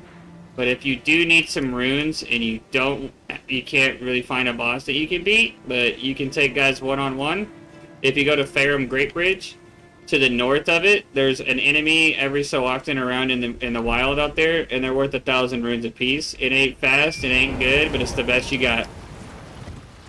Until you unlock the really good rune farm later, which we will be going over in the next stream of this, because just like everybody else, I too am gonna need a rune farm. Not really, but I'm going to show you guys how to do it. Wanted to fit in, though. Alright. So we're making our way on these paths. We're going to make our way all the way over here. So follow the left path. And you're going to start getting arrows shot at you. So you're going to need to be observant. Watch their draw. One on the left's got it all the way back. He's now aiming. One on the right's now aiming. You're good. You're gonna have one more pop out of the ground that's gonna chase you, but he's irrelevant. We're now at this guy's feet. We're solid. No hit first try? Yeah. Okay, buddy.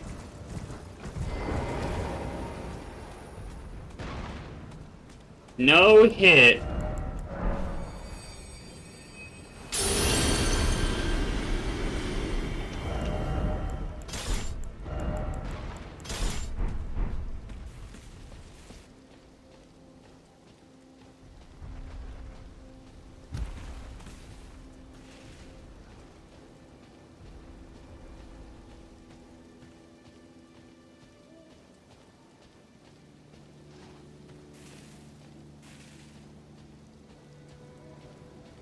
Woo! Nerve-wracking that is. Alright.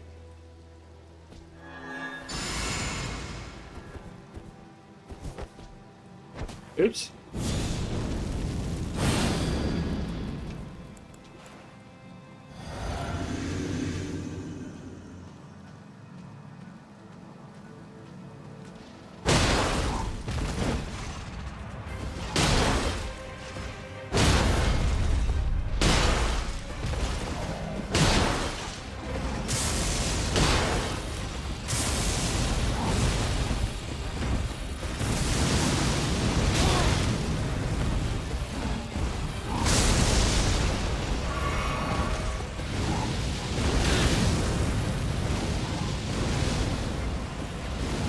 No, you're cheating.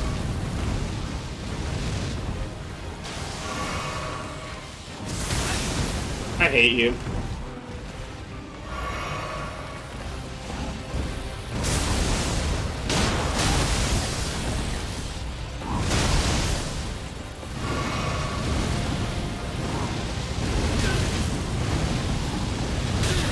Oh my god, you cheater, pumpkin eater.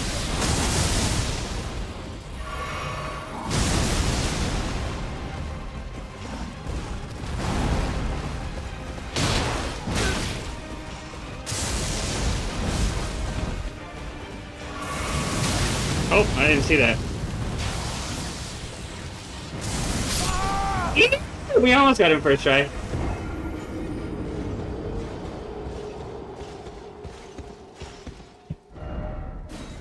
I almost got him.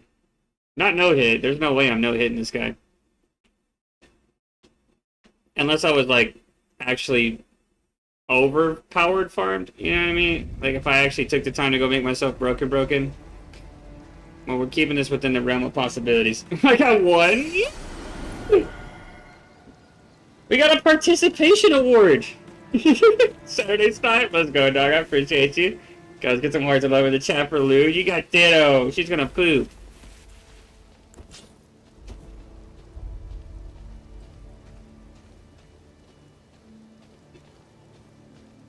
You gonna poop.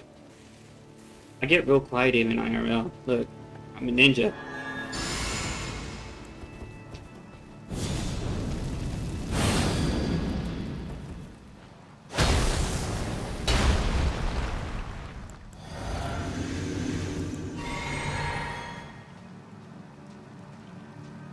Ba-dum.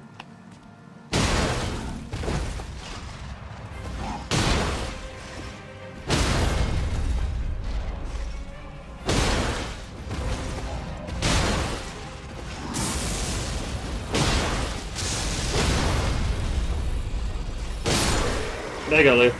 No hit. Dang it, why couldn't I do it on the first try? Oh, man.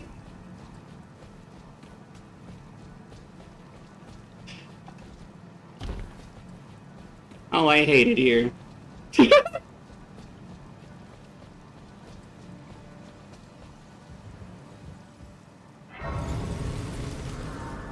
Alright, maybe I severely doubt my capabilities, but...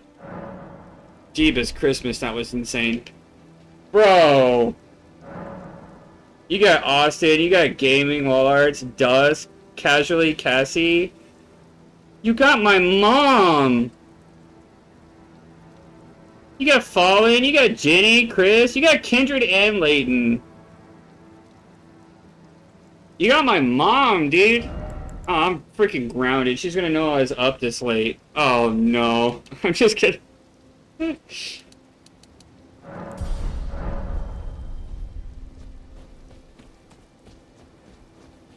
it, bro.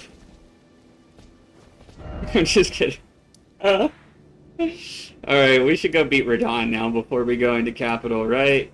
That's the play, or do we go get spiky balls and reset?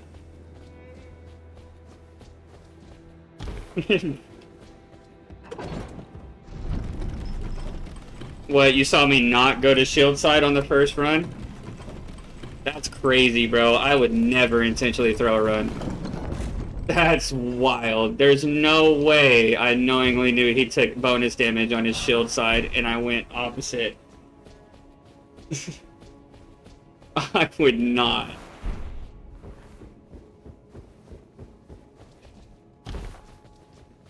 No.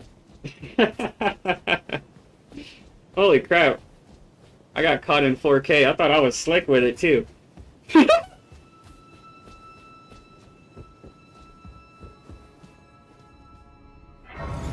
Go get some beef jerky? Bro, I mean like a king. I'm gonna eat beef jerky for a week.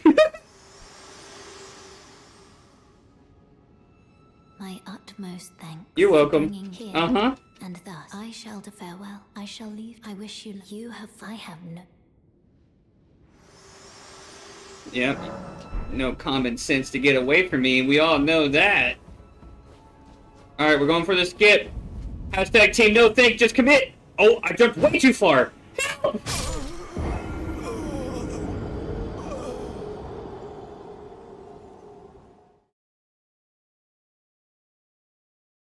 Well, we all knew that moment was coming. Hey, my money! The baked taters, jerky to steak. I just need some A1 steak sauce. Now I got everything.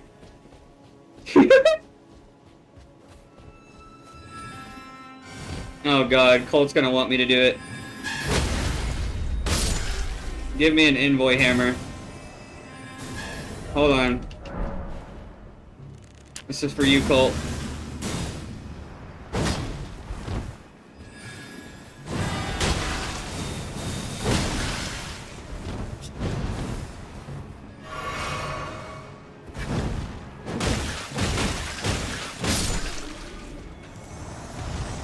Get it! Sorry, Colt, I tried, bro. I even used a silver pickled foul foot, man. I even used a silver pickled foul foot. I tried. Skirt! Play that funky music! Yeah! The Smith be jerky made it Smith main best jerky in existence. Man, it's cute. Oh my god. Luke catching strays.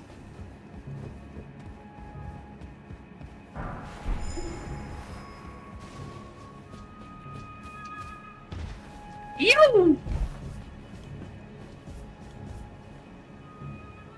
Did I really not jump? Oh my Lanta. I was gonna do the cool path. Now I'm down here with your average Joes. Average Joe's Jim! You stupid dog, you got in my way. Haha, he killed the dog. Thanks for the money, bruh. We got 13,000. How much is our levels now? Like 20k? No, they're only $1,000 more dollars than what I have. Okay.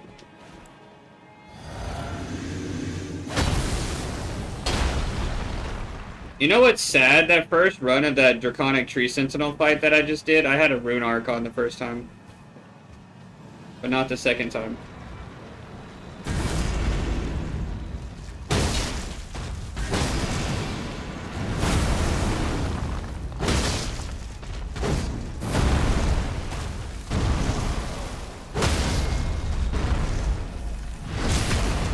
Yeah.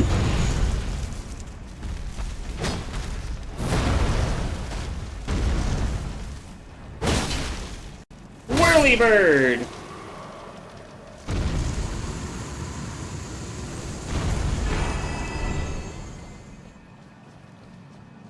Now I got my money.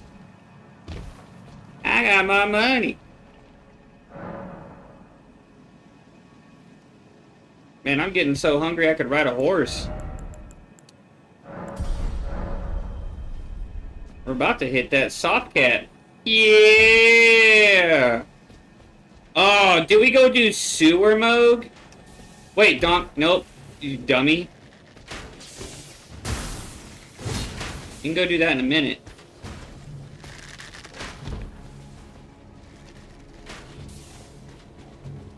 I'm getting way too ahead of myself. Gotta climb a dragon.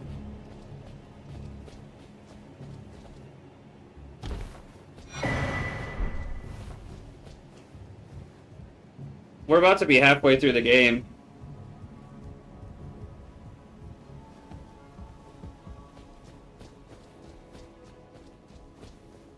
I'm just glad Donk is streaming. I'd say it more if we were in overseas. This doesn't hit the same over text. DK Cosmic for that? Yeah. I blame Cosmic. For sure.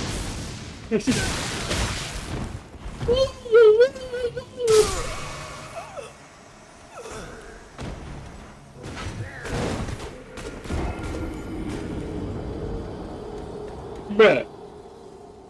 Bruh. Bruh. Hey, yo. To that...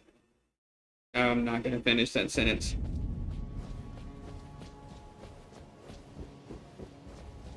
Oh, whoops. I was going the wrong way. Mamma mia. Man, I hate this. You guys want to see how to get a secret bow? Here, I'll show you. Well, I wasn't supposed to do that, I tell you that much. Here you go. I figure while I'm falling down everywhere, I might as well make some use of it. Jeez. Here's how you get one of the best bows in the game. You better quit. Oh my god! Be better at jumping than I.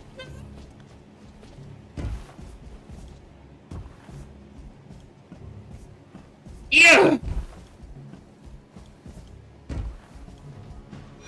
There you go.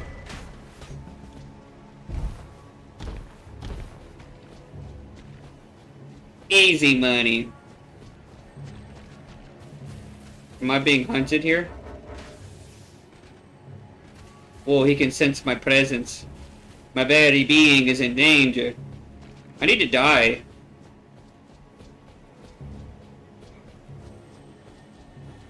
We need die. I guess we'll go to die to the Avatar. Or we'll kill it. Because it's money.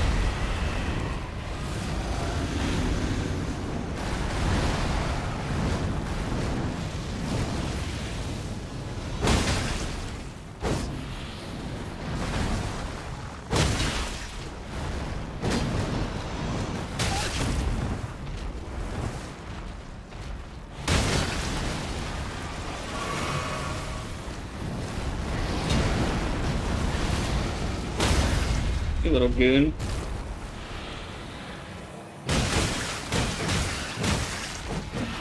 Well, that didn't work.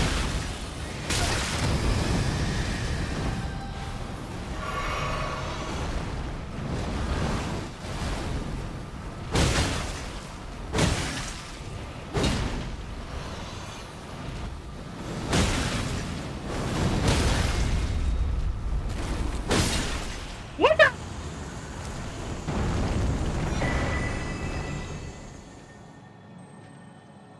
Oh yeah.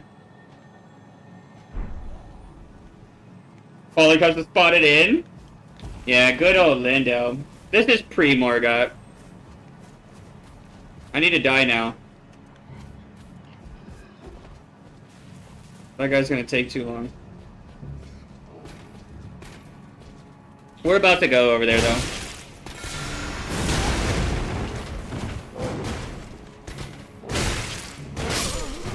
There's just too many enemies around here.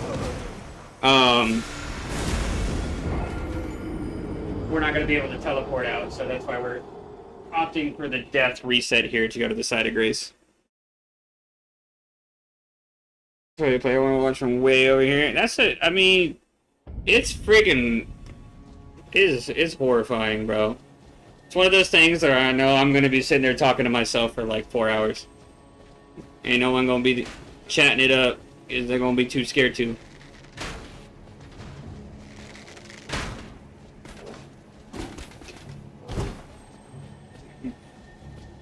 I'm gonna have a diaper warning on that stream. Please bring 2 spare diapers if you go and watch.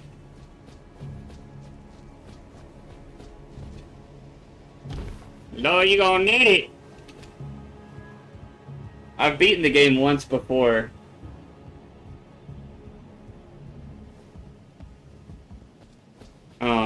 One of my buddies, I think it was his 22nd birthday. I was already at his house, hanging out with his roommates, who I was friends with too. And, he got off of work, went and bought himself a PlayStation 4.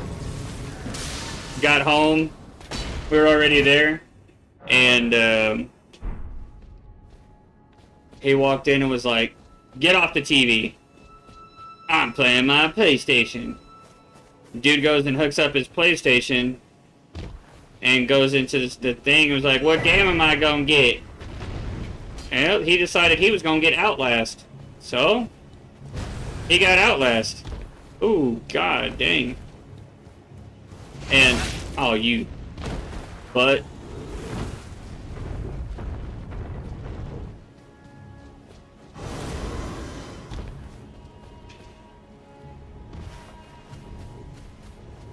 little butt. Anyways, we sat there until like 7 in the morning playing that game.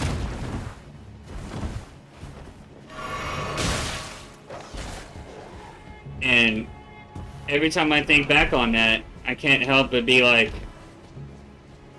why the heck did I have to play the entire thing?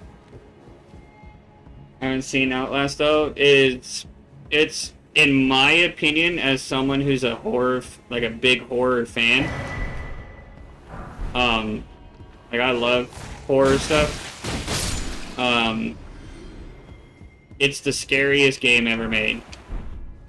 That I've played or seen. Like, besides like these like, you know, indie knockoff games that, you know, random devs have made. I'm sure some of those are probably scarier.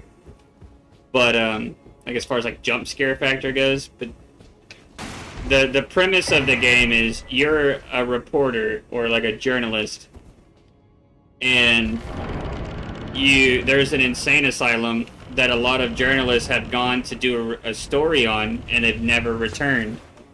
And you being the big brain guy that you are, you're like, hey, I'm gonna go see where all these journalists are. So you decide you're gonna go investigate the insane asylum. The thing about it that makes it scary is you can't attack. You don't have weapons, there's no combat. You have a video camera with limited battery and a job to do. And you have to run and hide and sneak your way through the entire game. And it's very hard and very scary. Eternal Darkness? I don't think so. Oh wait, actually, I think I've seen it in the Game Pass, but I don't think I've played it. I think it's on Xbox Game Pass.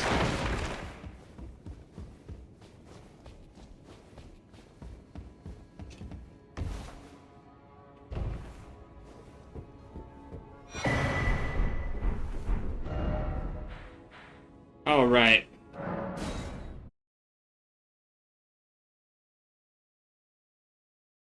Does anyone remember what I was gonna do? What was the point of this? Oh, yeah, duh.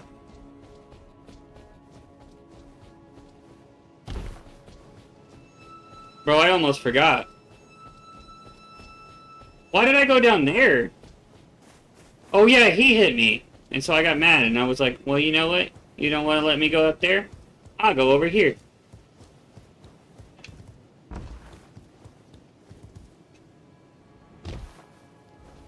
Bada binga bada boom. Alright, time to go get our in-game weapon. Any Zweihander iron balls or the one we're about to get are all three. I mean, you can beat the game brainless with those weapons. Ritual Shield Talisman is a very situationally good item. It increases your defense at max HP, and you lose the buff the second you take damage. You have to be at full HP to get the buff. So it's basically an anti-one-shot talisman. But if you make your way around, you'll find yourself the Star Fist, which is a direct upgrade of these. So now I need money. So now we're gonna go try to beat up Radon so we can fund the Starry Fists. The reason why the Starry Fists are better than these are because they have the same damage and moveset and all of that, but they also passively apply blood loss. Now, we're not arcaned out, so it's not going to be that crazy, but it's a lot. It's a lot. In addition to your overwhelming damage, you're also going to proc bleed every little bit. It is ridiculous. But now let's go knock out Radon. As you can see, there was a reason why we grabbed that Side of Grace down there when we grabbed Cragblade next to this Side of Grace at the Impassable Great Bridge. After you've acquired 2 Great Runes, which if you're following along with me, you obviously have this unlocked. But once you make your way in here, you're going to notice there's a bunch of people here. If you've not been following along and exploring like you should, you know, in a regular playthrough, you may recognize some of these guys. But Before we begin, we speedrunning. but now, Alright. You get 1 item out here. It's going to be a Somber 5. Using any sort of Somber weapon worth a pickup. The reason why I'm grabbing them is because after we beat the final boss, we're going to unlock a weapon that we're going to want to upgrade in order to rune farm the best. And it's a Somber weapon, so I'm going to want to upgrade that in case we decide to do like a New Game Plus, or we decide to go into the DLC or something on this character. We're going to want to make sure we can have a steady rune farm. And if you grind it for 24 hours straight at the rune farm spot, I think it'd take you a week straight to farm your way up to level 719. This has a random little fact. It might be longer than that. I don't know. I think it was just a week though.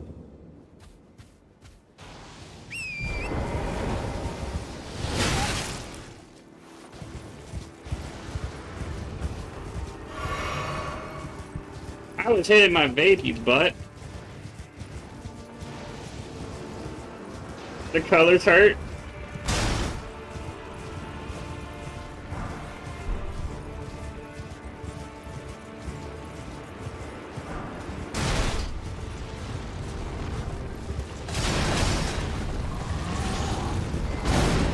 I'm gonna summon a couple of little guys.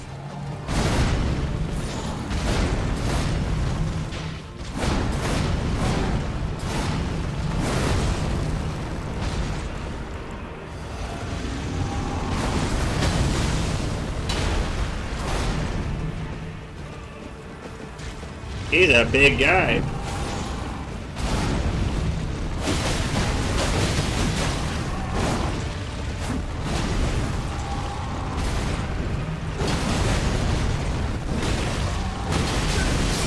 Aw, he got me.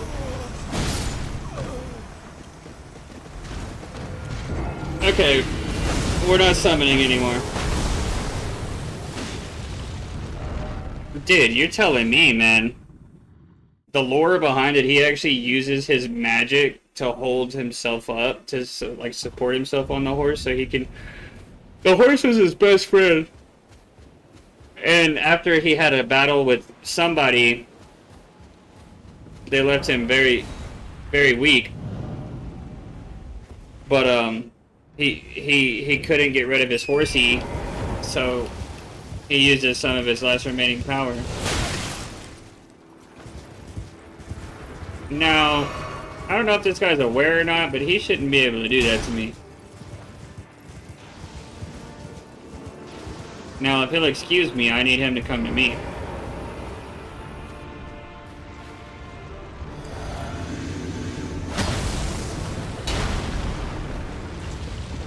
There can only be one Giga Chad here, dog, and it ain't you.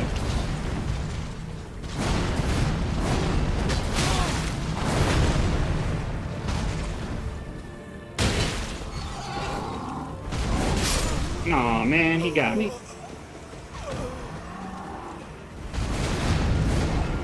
This is the fight that I kind of thought would give me some problems right off the rip.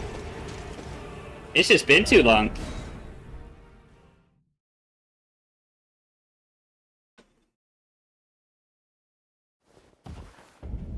But if you're a newer player, there's like 1,000 summons you can use in here. This fight would be normally pretty easy. I'm opting into doing it the different way.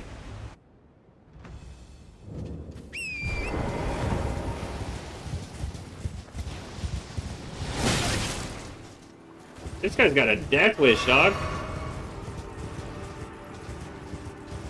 Yeah, all of these little golden summon signs are all summons. So you got 3 here. You come up a little bit, you got another one here. And you got 3 more here.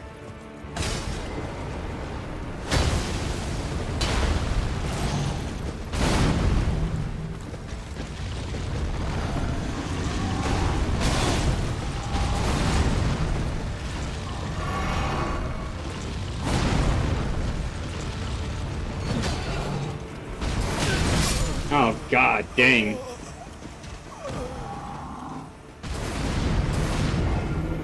Yeah? That's about how I thought this was gonna go. I am dodging, it's the elevation. So, like, hitboxes in this game are not pinpoint accurate on their weapons and stuff. He's got, like, basically a big cube around his weapons. And if he's on low ground and I'm on high ground and he swipes, that box can still, unfortunately, make connection.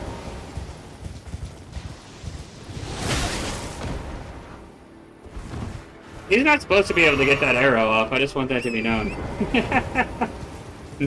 I don't know what happened there. I'm breaking stuff now.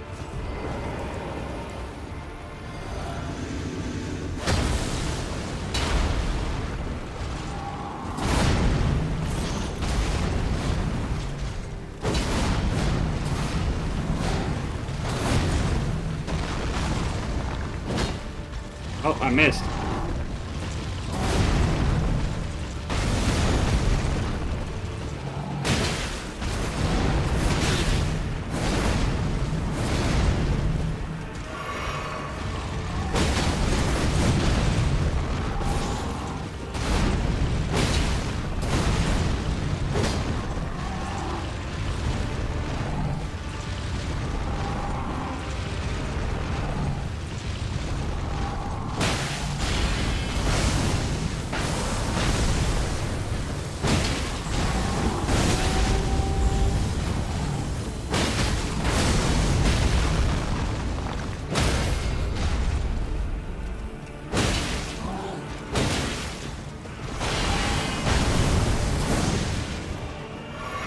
Alright, phase 2.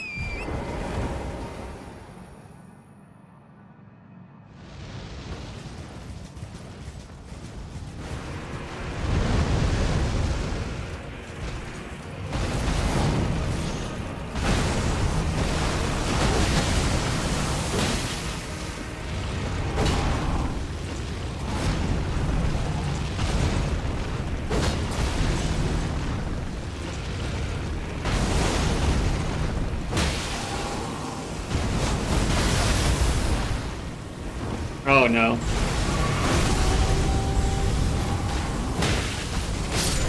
There you go. Jeez. What a big goon.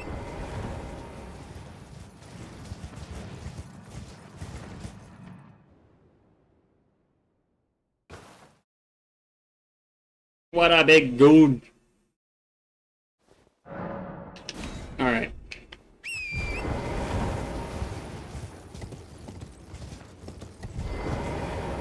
Grab our side of grace.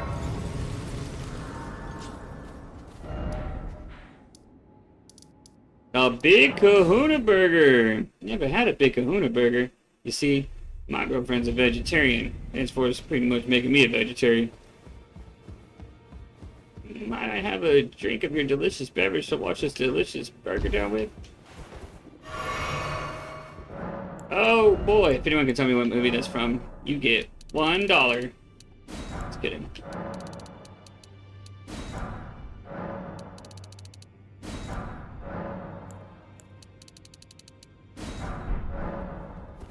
Ba-da-ba-ba-ba.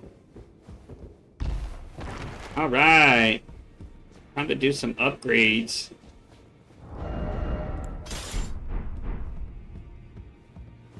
Boo-doo-boo, boo-doo-boo. Don't pay me, just lay out your... Alrighty.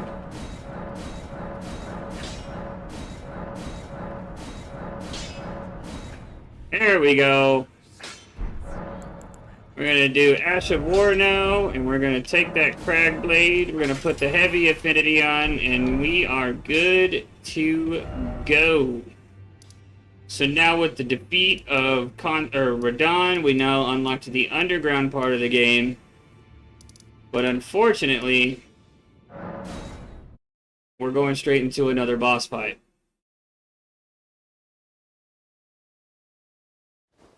Eat me.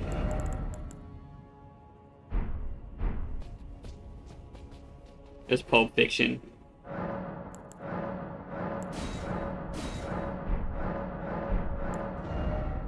Alright, 40, then we start going in health.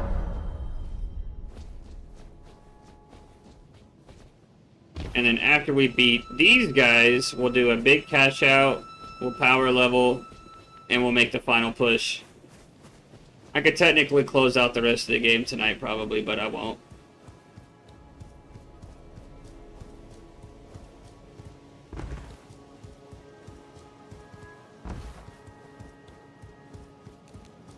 Woo-hoo-hoo. Why are these guys being so dang passive? They usually chase me up and down this place.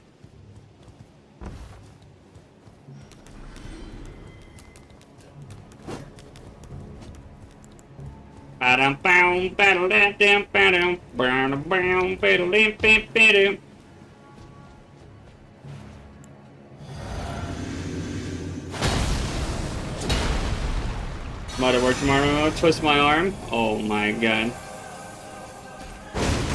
Oh no! We didn't two-hand our weapon. No! You goon! No! It's actually better. This is not the fight that you want to mess up. You only get this fight one time. And by one time, I mean you fight this guy twice. I'm just kidding. Or am I? Plot twist. A buongiorno.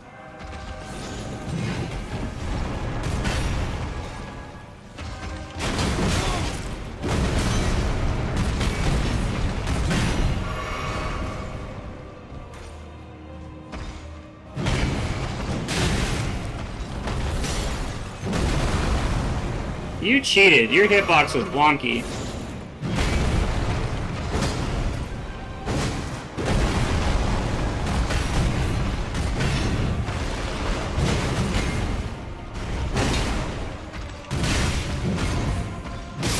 No! You're faster than me. You're faster than me. If the dance doesn't go right, I don't want the win anyways. It was botched. It was botched. You guys can brute force your way through. I want to dance.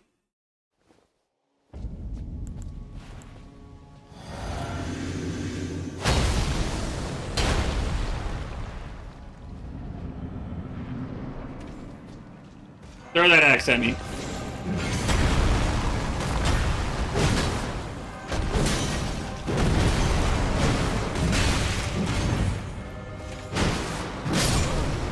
He hit me, dude. I gotta die.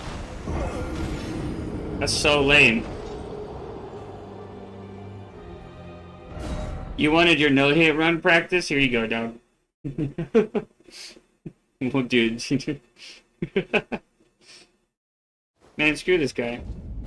He's gonna make me go Super Saiyan mode.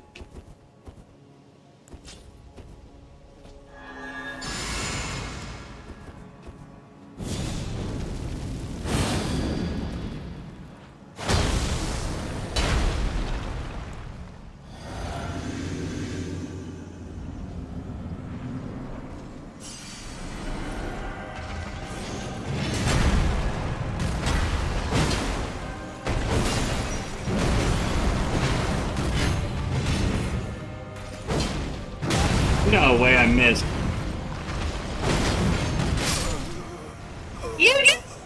I missed? Oh, no, no, no, no, no.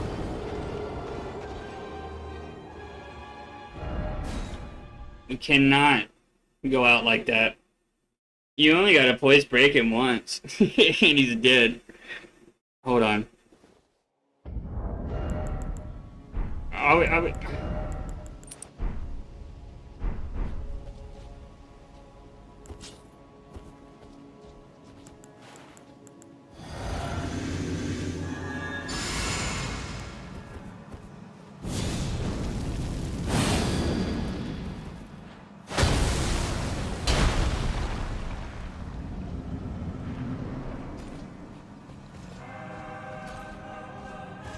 Oh, now you're not gonna do it? Oh, great.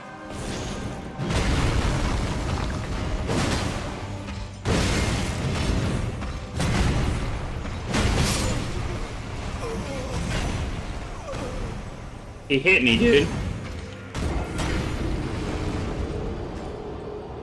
I made it even worse on myself. I take 15% more damage from him now. He's not supposed to hit me.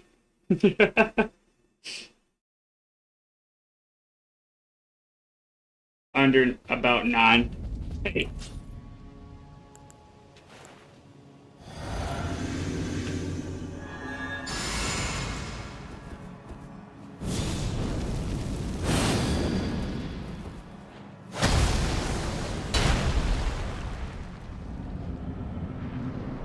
Alright, give me the goods.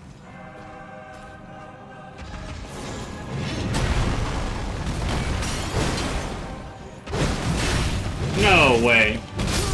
You goon.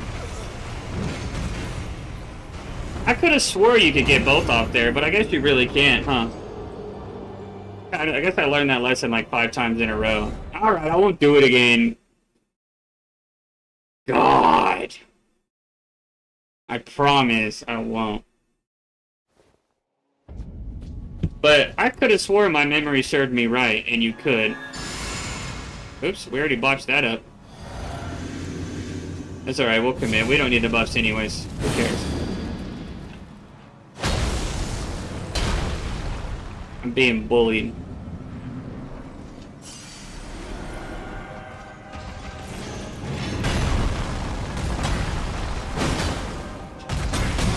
No way.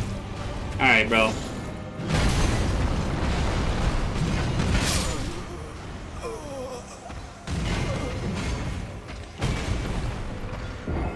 I'm gonna be so disappointed if I don't do this the right way.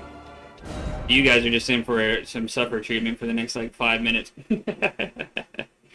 You're on that rinse and repeat option. Don't worry, the rinse cycle's coming soon. Oh, jeez.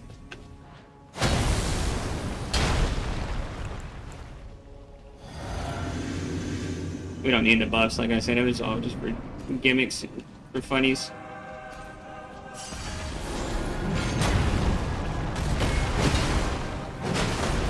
You kicked me to 2! I knew it!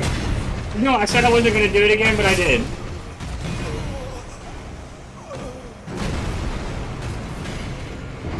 The science was worth it. I'm sorry.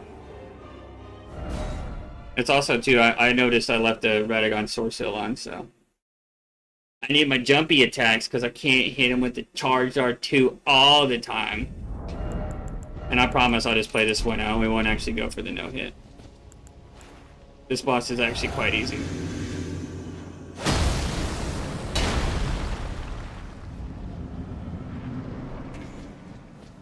I'm also lying to you again. We're going to it.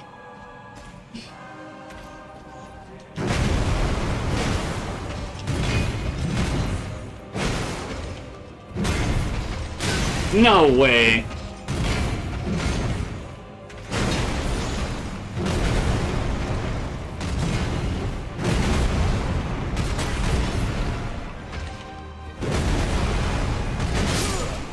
He hit me, bro. Well, we got a few practice rolls in. No, it's just there's always boss battles that you encounter in games that are like your favorites, and this guy has the best dance. But we're just not letting him dance because we just keep drawing him to the back. I was actually trying to see if there was actually a no-hit strat there. But I'm completely uninterested. What's up, Shy? Yeah, I'm Lou. You don't recognize me? Hold on, let me turn around so you can see me. See, I'm Huey, Louie, and the boys.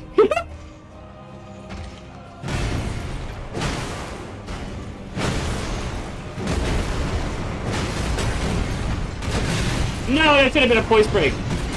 Oh no, we didn't do the charged R2. That was all tapped. Now he's poise broke. No? Dang. How many tap R2s does it take to chop down a tree?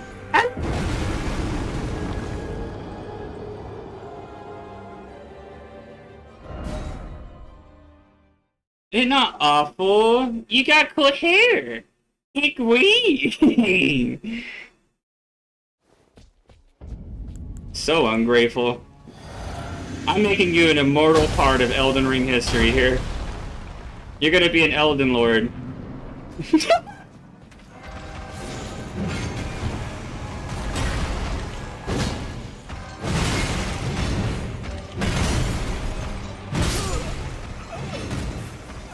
Why does he have to keep hitting me?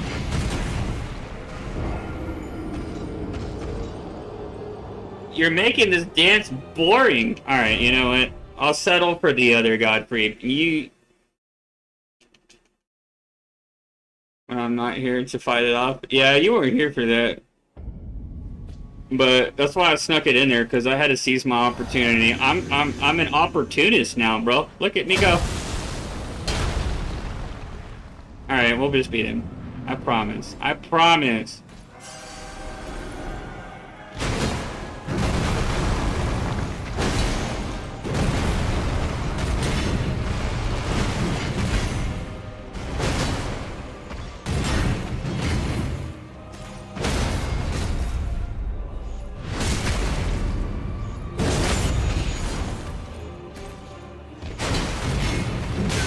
No, you did not just do that because the stairs.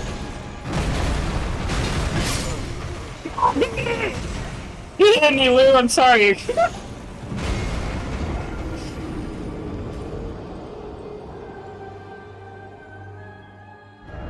I'm not actually sorry, though.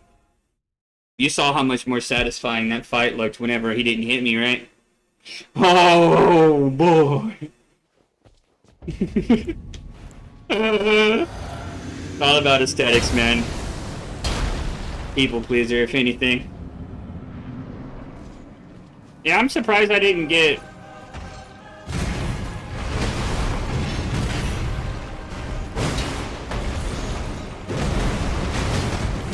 No way.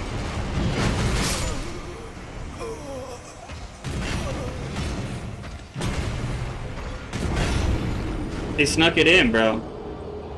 But I had a poll at the start of stream that was like, do we do the beginner tutorial? Oh yeah, we're doing the beginner tutorial, and I'm sitting here getting beat up because I'm trying to freaking no-hit a boss. Bro, don't do this. Alright, if you want to actually just beat him, my bad. I got sidetracked, I got selfish, I got stingy. He throws the axe, he goes over, right? He does this, you jump. He does this, you roll. Hit, dodge. Charge R2, dodge, dodge, jump R2. Whoops. Voice break. Get your crit. You're gonna pop a heal right after this. You're gonna wait for him to attack.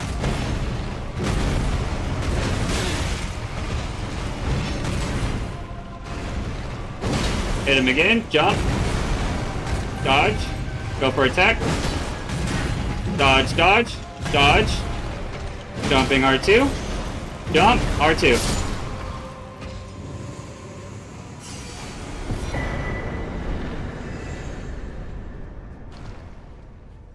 Sorry. Forgot we were doing something. We're gonna run to give you a break from bow run, not gonna lie. Well, great. Looks like I'm gonna beat this in one day, and we're gonna be right back where we started. I'm gonna get that level 30 health. Now we got sustainability. Bada bada ba. Sorry, I made that take way longer than it should. I apologize, but it's more fun that way. And then you're gonna make your way here, and you're gonna find yourself asking yourself, how do I get this item up here? And you're gonna jump on this rail, and you're gonna try to jump up here for hours, and you're gonna hate yourself. And then you're gonna someday realize that when you walk out here, the railing wasn't here the entire time, and you could have just walked. And then when you jump through here, you're gonna notice you can go up there and get it. But what you don't see off the rip is that there's actually another item back here, and it's the Erd Tree Bow. There's actually another item over here too if you want it. It is a Celestial Dew. Celestial Dew is if like you kill an NPC and then you regret it and you need it for a quest line or something, you can take a Celestial Dew to the one of the churches and use the Celestial Dew to cleanse your, you know, make your peace. And yeah, they'll come back to life.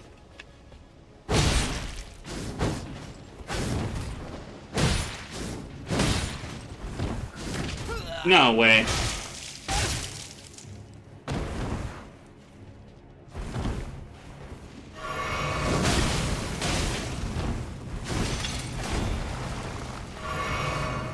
I don't like this guy. You got problems. Hold on, let me touch this in case I die.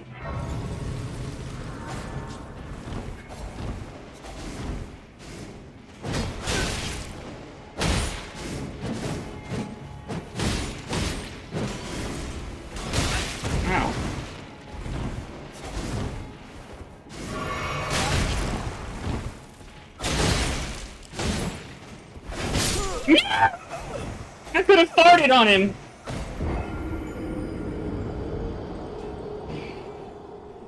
Bow run non-randomized will be fun at least. Oh yeah, dude. Non-randomized bow run will actually, you know, be a real run. I'll have real arrows. I'll have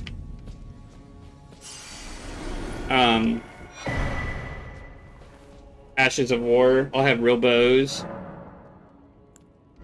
We'll be sitting pretty. You're stuck? What are you stuck on? We'll make this probably the final boss of the day, I guess.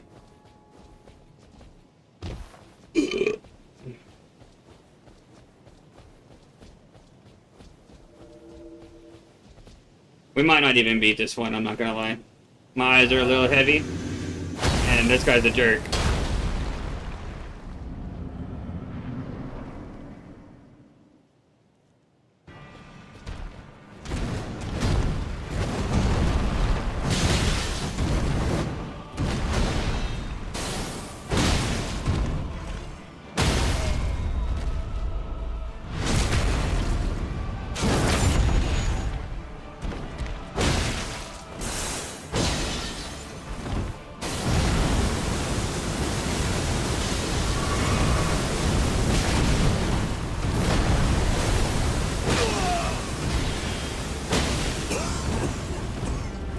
When you see transitioning, you need to move.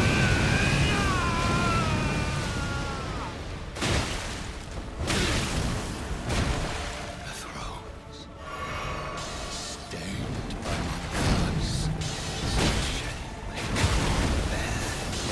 Thy part in this shall not be forgiven.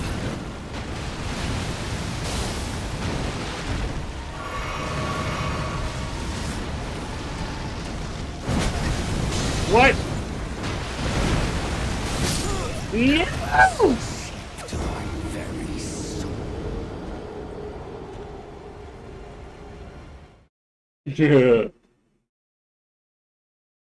And the money, please send help.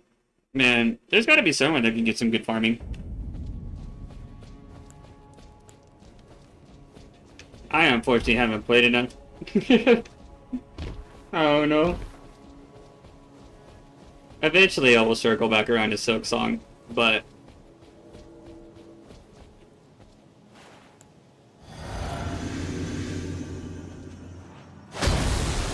We'll see, we'll see.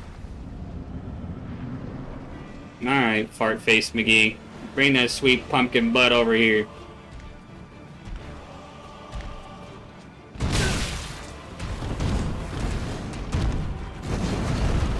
This guy.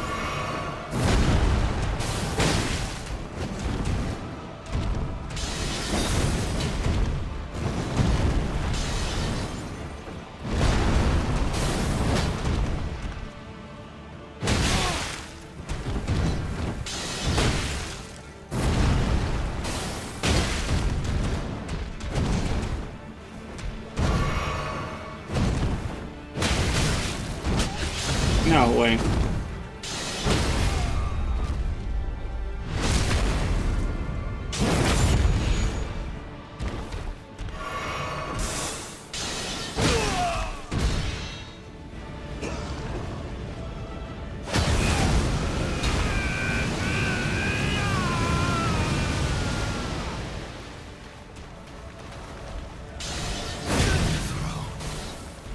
That's not nice.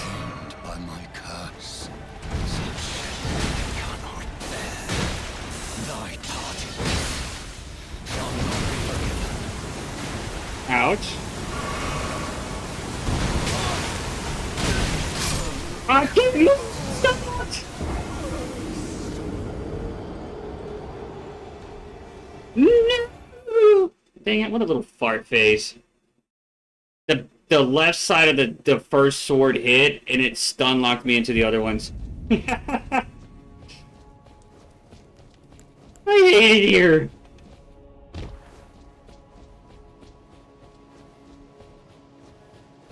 Yeah. But I did learn something that fight, so that's pretty cool.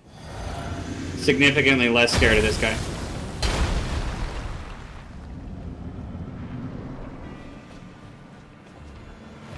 Alright. So here's how you play it.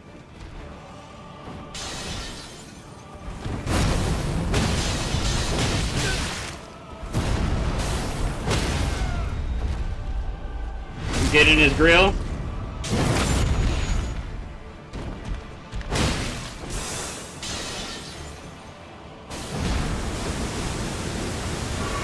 Get a bunch of damage down.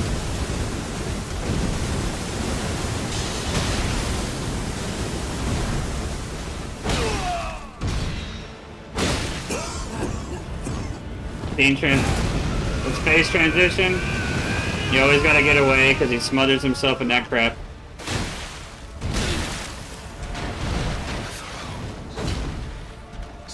Dang it, man.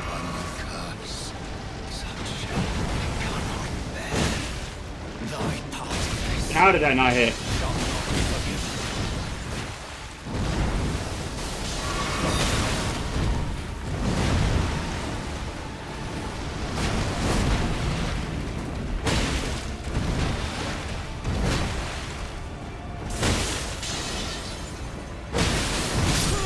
No way!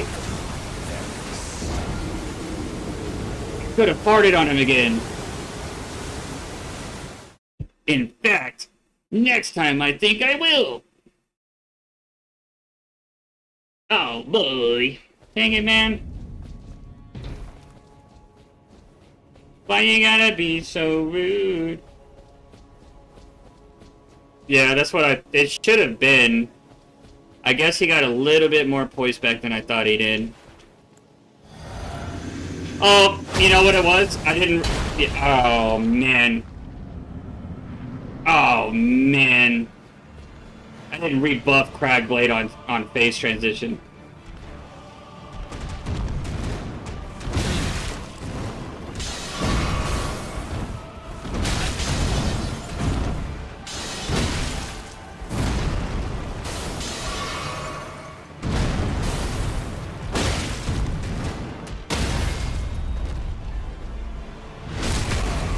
My bad.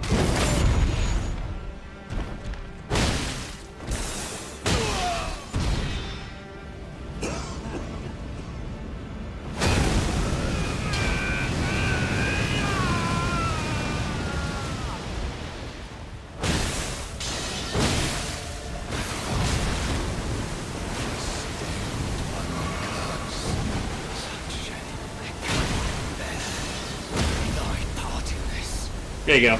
My bad.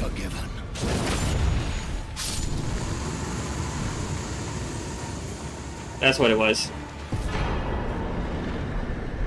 Yep. My bad, G. We'll see you in the next life.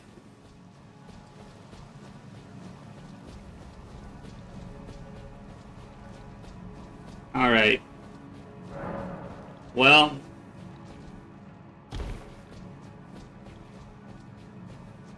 that was crazy. There was the fart we needed.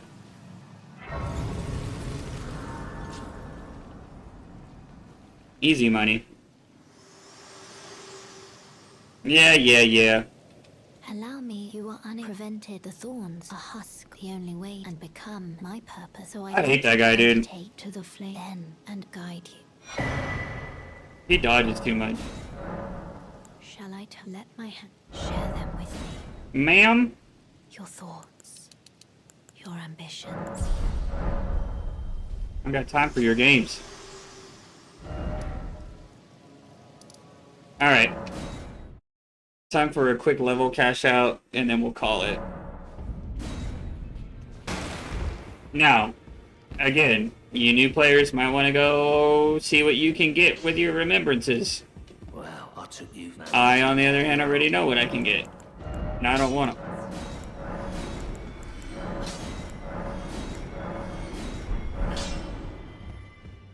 So we'll do another little quick cash out, make another 120,000 runes.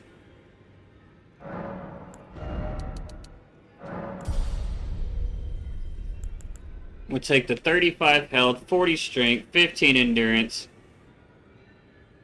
And then I guess we push for soft cap. Alright, GG's. Look how much of the game's already done.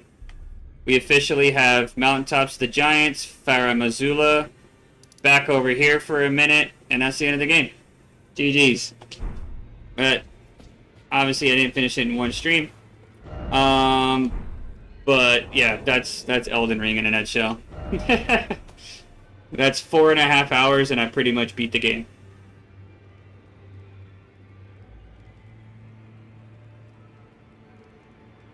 So, yeah. We'll finish it. We'll definitely finish the run, obviously. But that just shows you that if you know what you're doing and whatnot, you can put the game on easy mode. It ain't that bad. Bro, have you not seen all of my characters, bro? Let's do a throwback before we started doing the randomizer runs. We had Legolas, Toasted Taters, Tainted Toots. There you are. We had Lord Bonkalot. We had Candyman, McStanky Leg, Jocko the Cat, Cheeks a Flappin', and then the very first one, the Donkey Bon. You fit right in.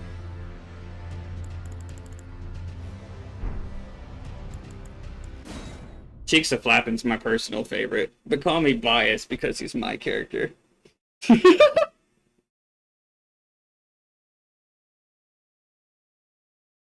Oh, what a sesh.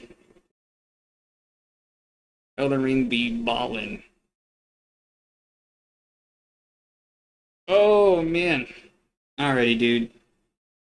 Guys, thank y'all so much for being here. Thanks for hanging out. Thanks for the likes, the love. All that good stuff. Thanks for watching me be a goober for a little while. Teaching the wild Elden Ringers out there how to make it not as unbearable. Appreciate y'all. But guys, get some good sleep. I will see you all tomorrow. I love you. Tomorrow. Good night, guys. Peace.